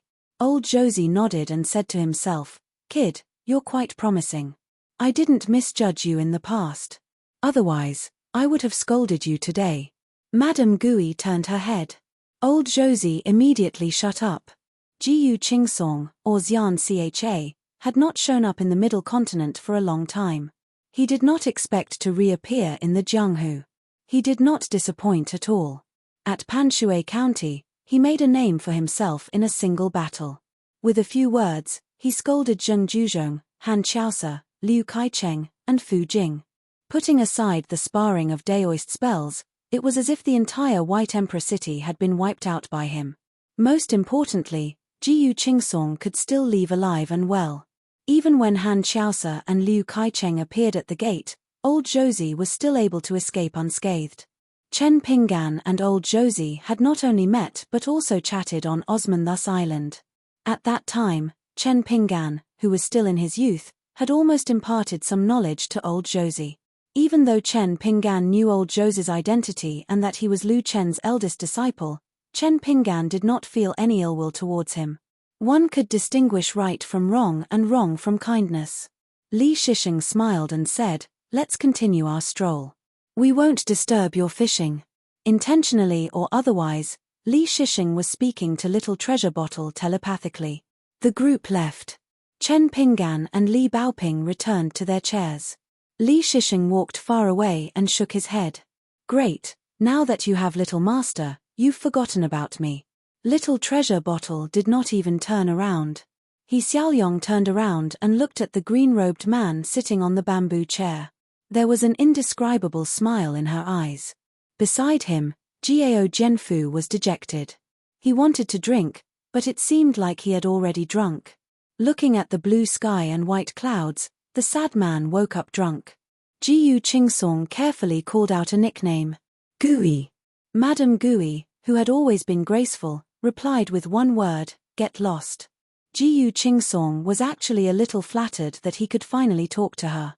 He rubbed his hands and replied with a smile, "Okay." Jiu Qingsong had said a few nice words for the first time, not only because Madame Gui was beside him, but also because he regretted it. He should not have said something like "Don't ruin my path" to that young man back then. He should have been sincere and humbly asked that young man about the ways of love. Otherwise, an average-looking bumpkin would have been able to abduct Ning Yarrow at such a young age. Therefore, Jiu Qingsong's previous words were to pave the way. He would look for Chen Pinggan in private later and treat him to a drink. He could even call him Brother Chen. Li Shisheng asked with a smile, "How is it?" Zhu Li replied with a smile, "Don't get angry if you don't talk. You can live forever if you cultivate in peace.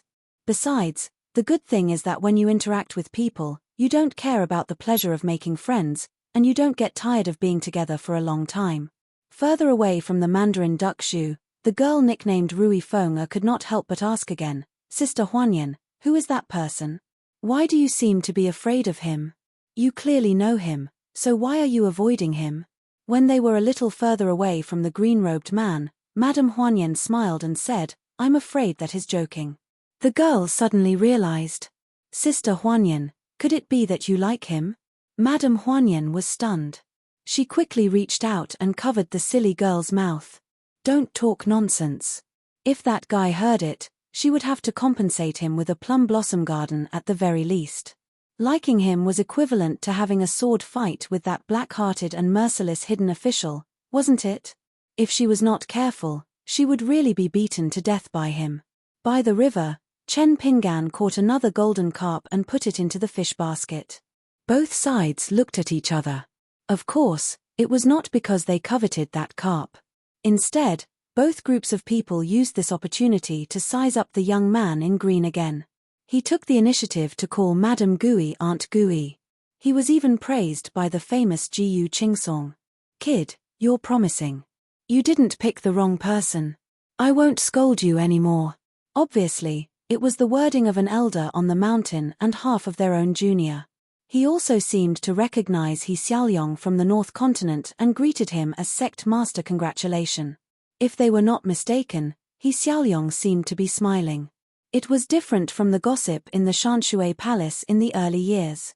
As the direct disciple of the third sect master of the Beko Keikyang building, He Xiaoyong was also an immortal who could establish a sect in the North Continent. Of course, He Xiaoyong was indeed very beautiful. Moreover, it was said that she was focused on cultivation and had no interest in love at all. Even the only disciple of the great sword immortal Bai Shong of the North Continent, Xu Xian, was infatuated with her. However, because He Xiaoyong was annoyed by this person, she directly attacked him and seriously injured him. She did not give Bai Shong any face at all. In the end, it caused the two sects to form a deadly feud. Bai Shong also seemed to have said that He Xiaoyong could forget about reaching the Ascendant Realm in this lifetime. Both men and women would look at He Xiaoyong a few more times. The more the man looked at her, the more he felt that her temperament was otherworldly, and she had a sense of independence. If he became a Dao companion with such a woman on the mountain, he would not envy them anymore. The woman looked at her a few more times, probably because she wanted to take a look at He Xiaoyong, and her beauty would be reduced by a little. No matter what, the two groups of people inevitably thought highly of the young angler. After all, he could know so many great cultivators. Li Baoping said, "Little martial uncle, sister, he seems to be the same as when we first met. She may be even prettier." Chen Pinggan shook his head and said, "I don't care." He just couldn't help but think of the women on Luo Po Mountain, such as the diligent Center Yuanji and the sharp-tongued Yuan Bao. In fact, these two women were martial artists. They were not young anymore and had not married yet. Women, after all, did not have to worry about marriage. Even if there were one or two more crow's feet at the corner of their eyes, it would not hinder them from being liked by men. Moreover, what kind of feng shui on his mountain, no matter men or women, none of them were ugly. Zhu Lian, Jiang Shangzhen, Miu, Kui Dongshan, Cao Qinglang, and Yuan Lai had not even pulled in Wei Shanjun and those guests. Swordsmanship, boxing, zither, chess, calligraphy, painting, grooming, there was nothing they couldn't talk about, and there was nothing they weren't good at. He, the mountain master, was the most shameless when it came to making money. Otherwise, the immortal money of the Aquarius continent would flood into Luo Po Mountain like a flood. As for female martial artists, as long as they reached the Qi refinement realm, they could not only temper their body, but also nourish their soul. Although it was not as good as the Qi refinement warrior reaching the middle 5 realms, the effect was still very obvious. When they reached the golden body realm, there would be an additional benefit. The Pushan Huang Yiyun of the Tongya continent was not young, but she still looked young now. However, on his own mountain, Yuan Lai had long liked Center Yuanji, Yuan Bao secretly admired Cao Qinglang, and Chen Pinggan had already heard about it when he returned home this time. In fact, even Xiaomi had found out. She secretly told the good mountain master that every time Cao Qinglang was present, Yuan Bao would speak especially fiercely and with a very loud voice. He even deliberately did not look at Cao Qinglang. Who was he trying to fool? He did not look at her, but his heart was full of Cao Qinglang. So now, was Yuan Bao the only one who mistakenly thought that he liked her? Only she knew. Li Baoping smiled and asked, "Little Uncle Master, are you thinking about happy things?" Chen Pinggan nodded and said, "I'm thinking about helping the mountain earn money." Li Baoping remembered something. "I heard that there is a very big bag shop above the Yuanyang Zhu. It seems that business is quite good. If Little Uncle Master is free, you can go there and take a look." Chen Pinggan smiled and said, "I'll go there when I'm free." "Yes, it's best if we bring Li Huai along." Chen Pinggan immediately took out a yellow paper talisman from his sleeve. He reached out and touched the talisman. With a flash of spiritual light, Chen Pinggan silently chanted a sentence in his heart. The talisman turned into a yellow paper crane and flew away. It went to Panshui City to find Li Huai and asked him to come to the Yuanyang Zhu to meet him. The old man sitting on the praying mat opened his eyes again. When he saw the yellow crane leaving, he exclaimed in surprise. Why wasn't it a golden body realm martial artist, but a talisman cultivator with the aura of an earth immortal? Could it be that he was a disciple of the Pushanyi clan of the Tongya continent? The rich young master who was drinking wine raised his head and drank a cup of wine. Good fellow, he was in the mood for poetry. He laughed and recited a poem. The yellow crane's voice came from the building outside the building. The fishing rod melted the day and drank away the sorrows. The celestial brew dispelled the drunkenness in the mountain, and one felt light and ascended to the heavens. Chen Pinggan suddenly felt that things like limericks should be avoided if possible. Indeed, the speaker was happy, but the listener was worried. Li Baoping. Chen Pinggan said to the man with the flower hairpin telepathically, "Have you seen enough?" The man was a little surprised. He hesitated for a moment and laughed. "What are you talking about? I don't understand." Chen Pinggan said, "I advise you to watch your eyes, and then focus on your heart. Walking on the mountain, it's more important to talk about your heart." The man raised a finger and gently touched the flower hairpin in his hair. It was a gift from the flower god of the blessed land of 100 flowers. Of course, it was not because of his face, but because of his master. Chen Pinggan did not say anything else. The man actually leaned back and stared blankly at the red-clothed woman who was captivated by his gaze. If only she did not have the identity of a disciple of the academy.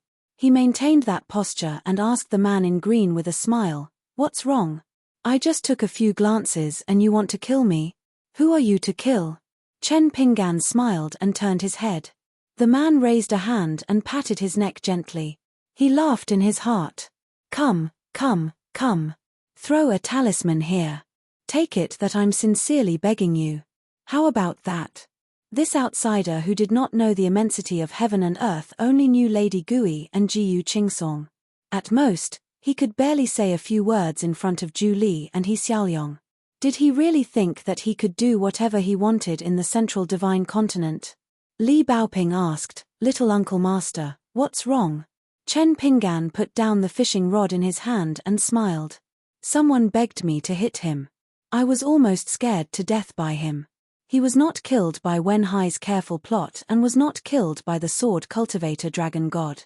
He did not expect to meet a peerless expert here. Li Baoping blinked. He grew up eating arsenic. Chen Pinggan smiled and did not say anything. He did not have any thoughts about what he said to Li Baoping. Therefore, both groups of people heard it. The man with the flower hairpin sneered and stretched. Then, a flying sword that was used to save people was caught by the hands of the man in green and thrown into the water. The man in green reached out and grabbed a blocking spell, and the creation in his palm gathered into a ball. As for the man with the flower hairpin, the man in green who appeared behind him reached out and grabbed him by the neck. He lifted him up and threw him with all his strength. The latter ran as fast as lightning and directly went to the other side of the river, rolling and skipping along the way. His green robe was even more elusive. He appeared on the other side of the river in an instant and stepped on the neck of the flower hairpin man. With another kick, he bounced back to his original position. He was not the slightest bit behind. You're tuning in to the Celestial War YouTube channel. Don't forget to subscribe and join us on this journey to catch the most captivating stories.